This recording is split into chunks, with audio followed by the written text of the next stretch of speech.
ನಾರಾಯಣ ನಿನ್ನ ನಾಮದ ಸ್ಮರಣೆಯ ಸಾರಾಮೃತ ಎನ್ನ ಬಾಯಿಗೆ ಬರಲಿ.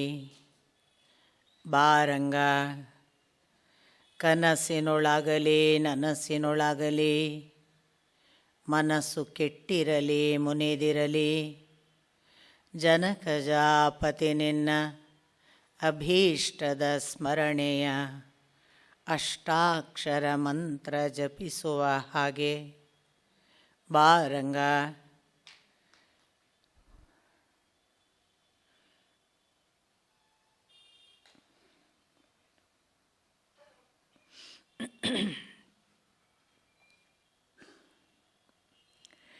ನಾರಾಯಣಂ ನಮಸ್ಕೃತ್ಯ ನರಂಚೈವ ನರೋತ್ತಮಂ ದೇವೀಂ ಸರಸ್ವತೀಂ ವ್ಯಾಸಂ ತತೋ ಜಯಮುದೀರಯೇತ್. ಸತ್ಯಂ ಪರಂ ಧೀಮಹಿ.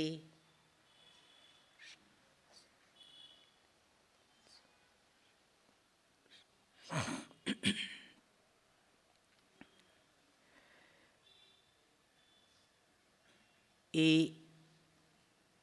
ಶ್ರೀಮದ್ ಭಾಗವತದ ಕರ್ತೃವು ಸಕಲ ಸನಾತನ ಧರ್ಮದ ಋಷಿ ಸದೃಶರೂ ಆದ ಮಹರ್ಷಿ ವೇದವ್ಯಾಸರನ್ನು ಪೂಜನೀಯವಾಗಿ ವಂದಿಸಿ,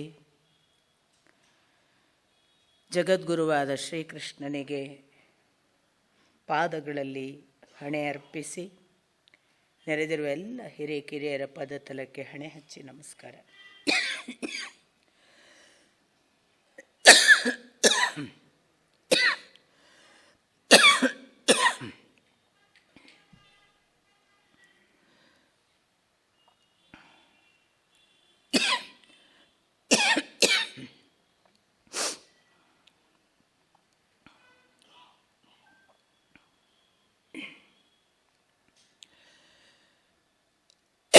ನಿನ್ನೆ ದಿನ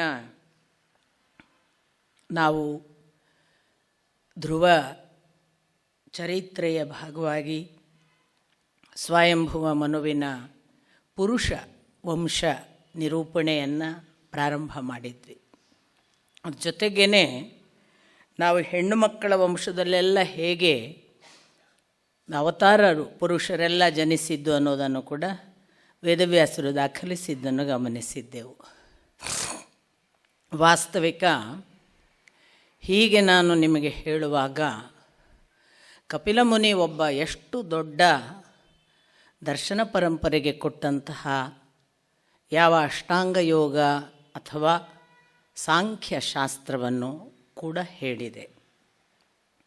ಸಾಮಾನ್ಯವಾಗಿ ಈ ವೇದವ್ಯಾಸರ ಶ್ರೀಮದ್ ಭಾಗವತವನ್ನೆಲ್ಲ ವೈರಾಗ್ಯಕ್ಕೆ ನಿವೃತ್ತಿ ಮಾರ್ಗಕ್ಕೆ ಪ್ರಮುಖವಾಗಿ ಇಟ್ಕೊಳ್ಬೇಕು ಅಂತ ಕಾಣುತ್ತದೆ. ಪದೇ ಪದೇ ಜೀವ ಒಂದು ಬೇರೆ, ದೇಹ ಪ್ರಕೃತಿ ತತ್ವ ಅಂತೆಲ್ಲ ಹೇಳುವಾಗ ಈ ದೇಹವನ್ನು ನಿರಾಕರಿಸುವ, ಈ ದೇಹದ ಯಾವುದೇ ಚಟುವಟಿಕೆಗಳಲ್ಲಿ ನಾವು ಪಾಲ್ಗೊಳ್ಳಬಾರ್ದು ಅನ್ನುವಂತಹ ಅರ್ಥ ಬಂದರೆ ಅದು ಚ್ಯುತಿ ದೋಷ. ಹಾಗೆ ಎಲ್ಲೂ ಕೂಡ ಉಲ್ಲೇಖ ಇಲ್ಲ. ದೇಹ ಒಂದು ಸಾಧನವಾಗಿ ಧಾರಣಾ ಶಕ್ತಿಯನ್ನು ಅದಕ್ಕೆ ಮಾಡುವುದಕ್ಕೆ ಸಾಧ್ಯವಾದರೆ ಮಾತ್ರ ಜೀವಕ್ಕೆ ತನ್ನ ಗಂತವ್ಯವನ್ನು ಅಥವಾ ಗುರಿಯನ್ನು ಮುಟ್ಟೋದಕ್ಕೆ ಸಾಧ್ಯ ಆಗುತ್ತೆ. ಹಾಗಾಗಿ ಎಚ್ಚರ ಇರಬೇಕು ಅಂತ ಹೇಳಿದ್ದಾರೆ ಹೊರತು ದೇಹವೇ ನಾನಲ್ಲ, ದೇಹದ ಒಳಗಿರುವ ಜೀವನಿಗೆ ನಿರಂತರವಾದ ಒಂದು ನಡೆ ಇದೆ. ಅವನು ಈ ದೇಹ ಇಲ್ಲವಾದಾಗಲೂ ಇರ್ತಾನೆ. ಜೀವನೂ ಅನಾದಿ, ಭಗವಂತನೂ ಅನಾದಿ. ಜೀವನೂ ಕೂಡ ಅದನ್ನೇ ಪ್ರಕೃತಿ ಮತ್ತು ಪುರುಷ ಇಬ್ಬರೂ ಕೂಡ ನಾವು ಅಕ್ಷರ ಪುರುಷರು ಅಂತ ಶ್ರೀಮದ್ ಭಗವದ್ಗೀತೆಯಲ್ಲಿ ಭಗವಂತ ಹೇಳುವ ಮಾತು. ಹಾಗಾಗಿ ಇಬ್ಬರೂ ಇರುವವರೇ, ಇಲ್ಲವಾಗುವವರಲ್ಲ. ಈ ಆಕಾರ ಉಂಟಲ್ಲ, ಅದನ್ನೇ ಶ್ರೀಕೃಷ್ಣ ಭಗವದ್ಗೀತೆಯಲ್ಲಿ ಅವ್ಯಕ್ತ ಆದೀನಿ ಅವ್ಯಕ್ತ ನಿಧನಾನಿ ಚ ವ್ಯಕ್ತ ಮಧ್ಯಾನಿ ಭಾರತ ತತ್ರ ಕಾಪರಿದೇವನ. ಒಂದಿಷ್ಟು ಈ ದೇಹದ ರೂಪದಲ್ಲಿ ವೀಣಾ ಬರುವ ಮೊದಲು ಇದು ಎಲ್ಲಿತ್ತು ಗೊತ್ತಿಲ್ಲ. ಅವ್ಯಕ್ತ ಆದೀನಿ ಪೂರ್ವದಲ್ಲೂ ಗೊತ್ತಿಲ್ಲ. ಇದು ಹೋಗುತ್ತೆ, ಆಗಲೂ ಅದು ಎಲ್ಲಿ ಹೋಯಿತು ಗೊತ್ತಿಲ್ಲ. ಅವ್ಯಕ್ತ ನಿಧನಾನೀಚ ವ್ಯಕ್ತ ಮಧ್ಯಾಹ್ನಿ ಭಾರತ. ಒಂದಿಷ್ಟು ಮಧ್ಯಕಾಲದಲ್ಲಿ ಕಾಣಿಸಿ ಹೋಯಿತು ಈ ಆಕಾರ. ಈ ಆಕಾರಕ್ಕೇ ಯಾಕೆ ನೀನು ಚಿಂತೆ ಮಾಡ್ತಾ ಕೂತಿದ್ದೀಯಾ ಅಂತ. ಇದನ್ನು ಅರ್ಥ ಮಾಡಿಕೊಳ್ಳಿಕ್ಕೆ ಸಾಂಖ್ಯ ಬೇಕು. ಈ ಪ್ರಕೃತಿ ತತ್ವ ಯಾವುದು, ಇದರಲ್ಲಿ ನನ್ನ ಜೀವಕ್ಕೆ ಎಷ್ಟು ಪಾರ್ಟಿಸಿಪೇಷನ್, ಜೀವದ ಆಚೆಗೆ ಹೋಗಲಿಕ್ಕೆ ಈ ದೇಹವನ್ನು ಹೆಂಗೆ ಬಳಸಬೇಕು, ಅಷ್ಟಕ್ಕಾಗಿ ಈ ಪ್ರಕೃತಿ ತತ್ವದ ವಿವರಣೆ ಇದೆಯೇ ಹೊರತು ಜೀವವನ್ನು ಮಾತ್ರ ಪ್ರಮುಖ ಮಾಡಿ ದೇಹವನ್ನು ನಿರಾಕರಿಸಿ ಅಂಥದ್ದೊಂದು ಸಂಪ್ರದಾಯವನ್ನು ಹೇಳುವವರು ಇದ್ದಾರೆ. ದೇಹವನ್ನು ದಂಡಿಸಿ, ದೇಹಕ್ಕೆ ಊಟ ಹಾಕಬೇಡಿ, ದೇಹನ ಹಾಗೆ ಮಾಡಿ ಮಣಿಸಿ ಹೀಗೆ ಮಾಡಿ, ಆ ಥರ ಏನೂ ನಾವು ಭಾವಿಸಬೇಕಾಗಿಲ್ಲ.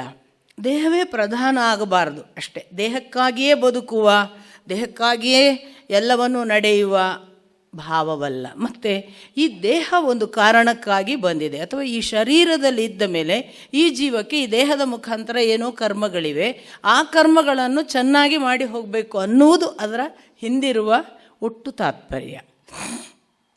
ಈ ನಂತರದಲ್ಲಿ ಯಜ್ಞಪುರುಷನಾಗಲಿ ದತ್ತಾತ್ರೇಯರ ಅವತಾರ ಇಲ್ಲಿ ಹೆಸರು ಮಾತ್ರ ಉಲ್ಲೇಖ ಆಗುತ್ತೆ. ಇಡೀ ದತ್ತಾತ್ರೇಯ ಅವತಾರವನ್ನು ನಮಗೆ ವೇದವ್ಯಾಸರು ವಿಶದವಾಗಿ ತಿಳಿಸುವುದು ಮಾರ್ಕಂಡೇಯ ಪುರಾಣದಲ್ಲಿ. ಹಾಗಾಗಿ ಇಲ್ಲಿ ದತ್ತಾತ್ರೇಯರ ವಿವರವೂ ಕೂಡ ಇಲ್ಲ. ಹೇಗೆ ಯಜ್ಞಪುರುಷನ ವಿವರಣೆಗಳಿಲ್ಲವೋ ಹಾಗೆ ಒಂದು ವಾಕ್ಯದಲ್ಲಿ ಮುಗಿಸಿಬಿಡ್ತಾರೆ. ನರನಾರಾಯಣ ಕೂಡ ನಾನು ನಿಮಗೆ ಹೇಳಿದೆ, ಒಂದು ವಾಕ್ಯದಲ್ಲಿ ಮುಗಿಸ್ತಾರೆ. ಅದೆಲ್ಲೋ ಮಹಾಭಾರತದಲ್ಲಿ ನಮಗೆ ಸ್ವಲ್ಪ ಅದರ ಬಗ್ಗೆ ವಿವರಣೆಗಳು ಸಿಗ್ತವೆ. ಈ ನಾವು ನೋಡಿದಂತಹ ಗಂಡು ಸಂತಾನ ಉತ್ಥಾನಪಾದ, ಅವರ ಮಗ ಧ್ರುವ ಚರಿತ್ರೆಯನ್ನು ನೋಡ್ತಾ ನೋಡ್ತಾ ನಾನು ನಿಮಗೆ ಹೇಳಿದೆ, ಅಂಗನವರೆಗೆ 8ನೆಯ ಜನರೇಷನ್ ಅದು. 8ನೆಯ ಜನರೇಷನ್ ಅಂಗನ ಬದುಕಿನಲ್ಲಿ ವೇನ ಎಂಥ ಕೆಟ್ಟ ಮಗನಾಗಿ ಅಲ್ಲಿಂದ ಅಂಗರಾಜ ತಾನು ನಿವೃತ್ತಿ ಮಾರ್ಗಕ್ಕೆ ಹೋದ ಅನ್ನುವುದು ಒಂದು ಭಾಗವಾದರೆ, ವೇನ ತಾನು ರಾಜನಾದಾಗ ಯಾವ ಮಟ್ಟಕ್ಕೆ ತನ್ನ ದಬ್ಬಾಳಿಕೆಯನ್ನು ಮತ್ತು ದೇವ ವಿರೋಧವನ್ನು, ಹಿರಿಯರನ್ನು ಗೌರವಿಸುವ ಯಾವ ಸಂಪ್ರದಾಯಗಳನ್ನು ಕೂಡ ಪಾಲಿಸದೆ ಅಸಾಂಪ್ರದಾಯಿಕವಾದ ನಡೆಯಲ್ಲಿ ರಾಜನೇ ದೊಡ್ಡವ ಅಂತೆಲ್ಲ ಅವನ ಹಾರಾಟ, ನಾನು ನಿನ್ನೆ ದಿನ ಅವನು ಬಳಸಿದ ಪದಗಳು, ಯಜ್ಞ ಹೋಮ ಹವನಗಳನ್ನು ಕೂಡ ಅವ ಮಾಡದಂತೆ ಮಾಡಿದ್ದು, ದುರ್ಭಿಕ್ಷೆ ಹೆಚ್ಚಾದದ್ದು ಎಲ್ಲ ಹೇಳಿದ್ದೆ. ಇಂಥ ಹೊತ್ತಿನಲ್ಲಿ ವೇನನನ್ನು ಕಡೆದು ಹುಟ್ಟಿದವ ಪೃಥು ಬಂದಿದ್ದೇ ಭಗವಂತನ ಅಂಶಭೂತವಾದ ಅವತಾರವಾಗಿ ಅಂತಲೂ ನಾನು ನಿನ್ನೆ ದಿನ ನಿಮಗೆ ಹೇಳಿದೆ. ವಾಸ್ತವಿಕ ಆ ಪೃಥು ಅರ್ಚಿ ಅನ್ನುವ ಲಕ್ಷ್ಮಿಯ ಅಂಶ ಸಹಿತನಾಗಿ ಬಂದು ಅವರಿಬ್ಬರು ಮದುವೆಯಾಗಿ ರಾಜ್ಯ ಆಳಿದರು ಅನ್ನೋದು ಒಂದು ಭಾಗ. ಈ ಪೃಥುವಿನಲ್ಲಿ ತುಂಬ ಸುದೀರ್ಘವಾದ ರಾಜನ ಚರಿತ್ರೆ ಇದೆ. ನಾನು ಅಷ್ಟೆಲ್ಲ ಹೇಳಲ್ಲ, ಬಟ್ ಪೃಥು ಒಂದು ಅವತಾರ, ರಾಜನಾಗಿಯೂ ಭಗವಂತ ಬಂದಿದ್ದ ಅನ್ನೋದಕ್ಕೆ ಒಂದು ದಾಖಲಾತಿ.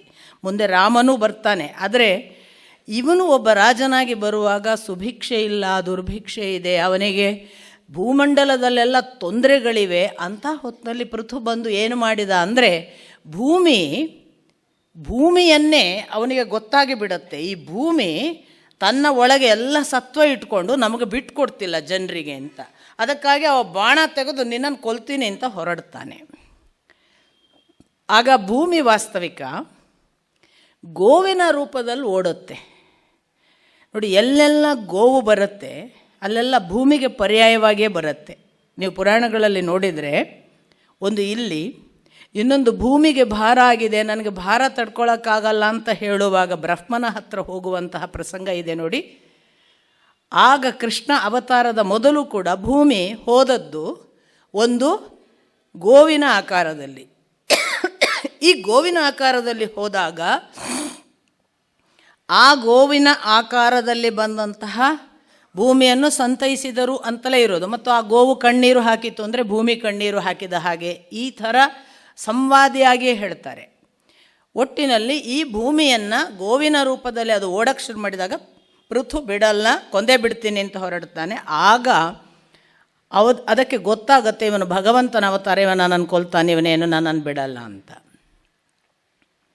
ಆಗ ಅದು ತಿರುಗಿ ನಿಂತು ಹೇಳುತ್ತೆ, ನೋಡು, ಗೋವನ್ನು ಕೊಲ್ಲೋದು ತಪ್ಪು, ಗೋವು ಕೊಂದರೆ ನಿನಗೇನೆ ಅದರ ಪಾಪ ಅಂತ. ಅಷ್ಟರಲ್ಲಿ ತನ್ನೊಳಗೆ ಹಾಲೋ ಮತ್ತೊಂದೋ ಸಂಪತ್ತೋ ಇಟ್ಟುಕೊಂಡು ಕೊಡದೇ ಇರುವ ಗೋವನ್ನು ಕೊಲ್ಲುವುದೇ ಒಳ್ಳೆಯದು ಅಂತ ಪೃಥು ಮತ್ತೆ ಅದರ ಜೊತೆಗೆ ಸೆಣಸಾಡ್ತಾನೆ. ಆಗ ಅದು ಇಲ್ಲ, ವೇನ ಯಾವ ಹವಿಸ್ಸನ್ನು ದೇವತೆಗಳಿಗೆ ಸಲ್ಲಿಸಬೇಕಿತ್ತು ಅದನ್ನು ಸಲ್ಲಿಸಿಲ್ಲವಾದ್ದರಿಂದ ನಾನು ದೇವತೆಗಳಿಗೆ ಇಂದಲ್ಲ ನಾಳೆ ಕೊಡುವುದಕ್ಕೆ ನನ್ನ ಬಳಿ ಇರಲಿ ಅಂತ ನಾನು ಇಟ್ಟುಕೊಂಡಿದ್ದೇನೆ ಹೊರತು ಅದನ್ನು ಅವನ ಕಾಲದಲ್ಲಿ ಇಲ್ಲವಾಗಿ ನಷ್ಟವಾಗಿ ಅವನೆಲ್ಲ ಮನುಷ್ಯರಿಗೆ ಅರ್ಪಿಸಿ ಅಂತ ಹೇಳ್ತಾ ಇದ್ದಾನೆ. ಅದು ಇಲ್ಲವಾಗಬಾರದು ಅಂತ ನಾನು ಅದನ್ನು ರಹಸ್ಯವಾಗಿ ಬಚ್ಚಿಟ್ಟುಕೊಂಡಿದ್ದೇನೆ ಹೊರತು ನನಗಾಗಿ ಅಲ್ಲ, ನಾಳಿನ ಒಳಿತಿಗಾಗಿ ರಕ್ಷಿಸಿದ್ದೇನೆ, ಕೊಡ್ತೀನಿ ಅಂತ ಹೇಳಿ ಅದು ಸಕಲವನ್ನು ಧಾರೆ ಎರೀತದೆ. ನೋಡಿ, ನಾನು ಮುಖ್ಯ ಹೇಳಬೇಕಾದದ್ದು, ಆಗ ಗೋವು ಅನ್ನುವ ಭೂಮಿ ಪೃಥುವನ್ನು ತನ್ನ ತಂದೆಯ ಹಾಗೋ ತನ್ನ ತಂದೆಯ ಮಾತನ್ನು ಕೇಳುವ ಮಗಳ ಹಾಗೋ ಅದು ವರ್ತಿಸಿದ್ದರಿಂದ ಪೃಥ್ವಿ ಅಂತ ಭೂಮಿಗೆ ಹೆಸರಾದದ್ದು. ಇದು ಗೊತ್ತೇ ಇಲ್ಲ ನೋಡಿ, ನಮ್ಗೆ ಬಹಳ ಸರಳವಾಗಿ ಪೃಥ್ವಿ ಪೃಥ್ವಿ ಅಂತೇವೆ. ಎಲ್ಲಿಂದ ಬಂತು ಅಂದರೆ ಈ ಕಾರಣ, ಪೃಥುವಿನಿಂದ ಪೃಥ್ವಿ. ಹೀಗೆ ಪೃಥ್ವಿಯಲ್ಲಿ ಬಹಳ ವಿಶೇಷವಾದ ಸಾಧನೆಗಳನ್ನೆಲ್ಲ ಮಾಡಿದ ಪೃಥು ವಾಸ್ತವಿಕ ಶತಕೃತು ಅಂತ ನಮಗೆ ಇರುವುದು ಇಂದ್ರನ ಕುರಿತಾಗಿ ಒಂದು ವಿಶೇಷಣ. ಅವನು 100 ಯಜ್ಞಗಳನ್ನು ಅಶ್ವಮೇಧಗಳನ್ನು ಮಾಡಿದವ ಅಂತ. ಪೃಥು ಹಾಗೆ 100 ಮಾಡಿ 99ನೆಯದನ್ನು ಮುಗಿಸಿ 100ನೆಯದನ್ನು ಮಾಡುವಾಗ ಇಂದ್ರನ ಜೊತೆಗೆ ಒಂದು ಯುದ್ಧ ಆಗಿ ಅದೆಲ್ಲ ಒಂದು ಮಹಾ ಮೋಸದ ಯುದ್ಧ ಎಲ್ಲ ಆಗುತ್ತೆ. ಇಂದ್ರ ವೇಷಾಂತರ ಎಲ್ಲ ಮಾಡಿ ಇವನನ್ನು ಪೃಥುವನ್ನು ಸೋಲಿಸುವಂಥ ಭಾಗಗಳೆಲ್ಲ ಇವೆ. ಅಂತೂ ಅಲ್ಲಿ ಕಡೆಗೆ ಬ್ರಹ್ಮ ಬಂದು ಪ್ರಾರ್ಥಿಸಿಕೊಳ್ತಾನೆ, ನೀನು ಆ ಇಂದ್ರ ಒಬ್ಬನೇ ಇರಲಿ, ಅವನಿಗೆ ಇನ್ನೊಬ್ಬ ಸಾಟಿಯಾಗುವುದೋ ಪ್ರತಿಸ್ಪರ್ಧಿ ಆಗುವುದೋ ಬೇಡ ಅಂತ ಅವನನ್ನು ಸಮಾಧಾನ ಮಾಡಿಸಿ. ಇದು ಪೃಥುವಿನ ಒಂದಿಷ್ಟು ಚರಿತ್ರೆಯ ಭಾಗ. ಪೃಥುವಿನ ಕಾಲದಿಂದ ನಮ್ಮಲ್ಲಿ ಎದುರಿಗೆ ರಾಜ ಬಂದಾಗ ರಾಜಾಧಿರಾಜ ಅಂತ ಕೂಕ್ಕೊಳ್ಳೋ ಒಂದು ಪರಂಪರೆ ಬಂದದ್ದು ಪೃಥುವಿನ ಕಾಲದಿಂದ ಅಂತ ದಾಖಲಿಸ್ತಾರೆ, ಅಲ್ಲಿವರೆಗೆ ಇರಲಿಲ್ಲ ಅಂತ. ಸೊ ಇದು ಪೃಥು ಇಂಥ ಎಲ್ಲ ಭೂಮಿಯನ್ನು ಮತ್ತೆ ಸುಭಿಕ್ಷೆ ಮಾಡಿ ರಾಜ್ಯಭಾರದಲ್ಲಿ ಇರಬೇಕು. ಒಂದು ಪೃಥುವಿನ ಒಂದು ಉಪನ್ಯಾಸ ಇದೆ. ಎಲ್ಲ ರಾಜಕಾರಣಿಗಳು ತಾವು ರಾಜಕೀಯ ಸೇರುವುದಾದರೆ ಹೋಗಬೇಕು, ಹೇಗಿರಬೇಕು ರಾಜ, ಹೇಗಿರಬೇಕು ರಾಜಕೀಯ, ಹೇಗಿರಬೇಕು ಸೇನೆಯ ಜೊತೆಗೆ, ಹೇಗೆ ಅಲ್ಲಿರುವ ಪ್ರತಿಯೊಬ್ಬರಿಗೂ ಕೊಡುವಂತಹ ಸಂಬಳದ ವಿವರಣೆ, ಮಂತ್ರಿಮಂಡಲದ ಜೊತೆಗೆ ಸಂಬಂಧ ಹೇಗಿರಬೇಕು, ಯಾವುದು ಮಾಡಿದರೆ ತಪ್ಪು ಯಾವುದು ಸರಿ, ಮಕ್ಕಳ ಜೊತೆಗೆ ಹೇಗಿರಬೇಕು, ಎಲ್ಲ ಪ್ರಜೆಗಳ ಜೊತೆಗೆ ನಿತ್ಯ ವ್ಯವಹಾರದಲ್ಲಿ, ತನ್ನ ಆಹಾರ, ತನ್ನ ಅಂತಃಪುರದಲ್ಲಿ, ತನ್ನ ಕೋಣೆಗಳಲ್ಲಿ, ತಾನು ಮನೆಯಲ್ಲಿರುವಾಗ ಪೃಥು ಬಹಳ ಚೆನ್ನಾದ ಒಂದು ವಿವರಣೆಯ ಒಂದು ಭಾಷಣವನ್ನೇ ಮಾಡ್ತಾನೆ. ತನ್ನ ಮಕ್ಕಳನ್ನೆಲ್ಲ ಕೂಡಿಸಿ ಮುಂದೆ ರಾಜ್ಯ ಬಿಟ್ಟು ಹೋಗುವಾಗ ಆ ಮಕ್ಕಳಿಗೆ ಅದನ್ನು ಹೇಳಿ ಹೋಗ್ತಾನೆ. ಅಂಥ ಪೃಥುವಿನ ಚರಿತ್ರೆ ಇದೆ.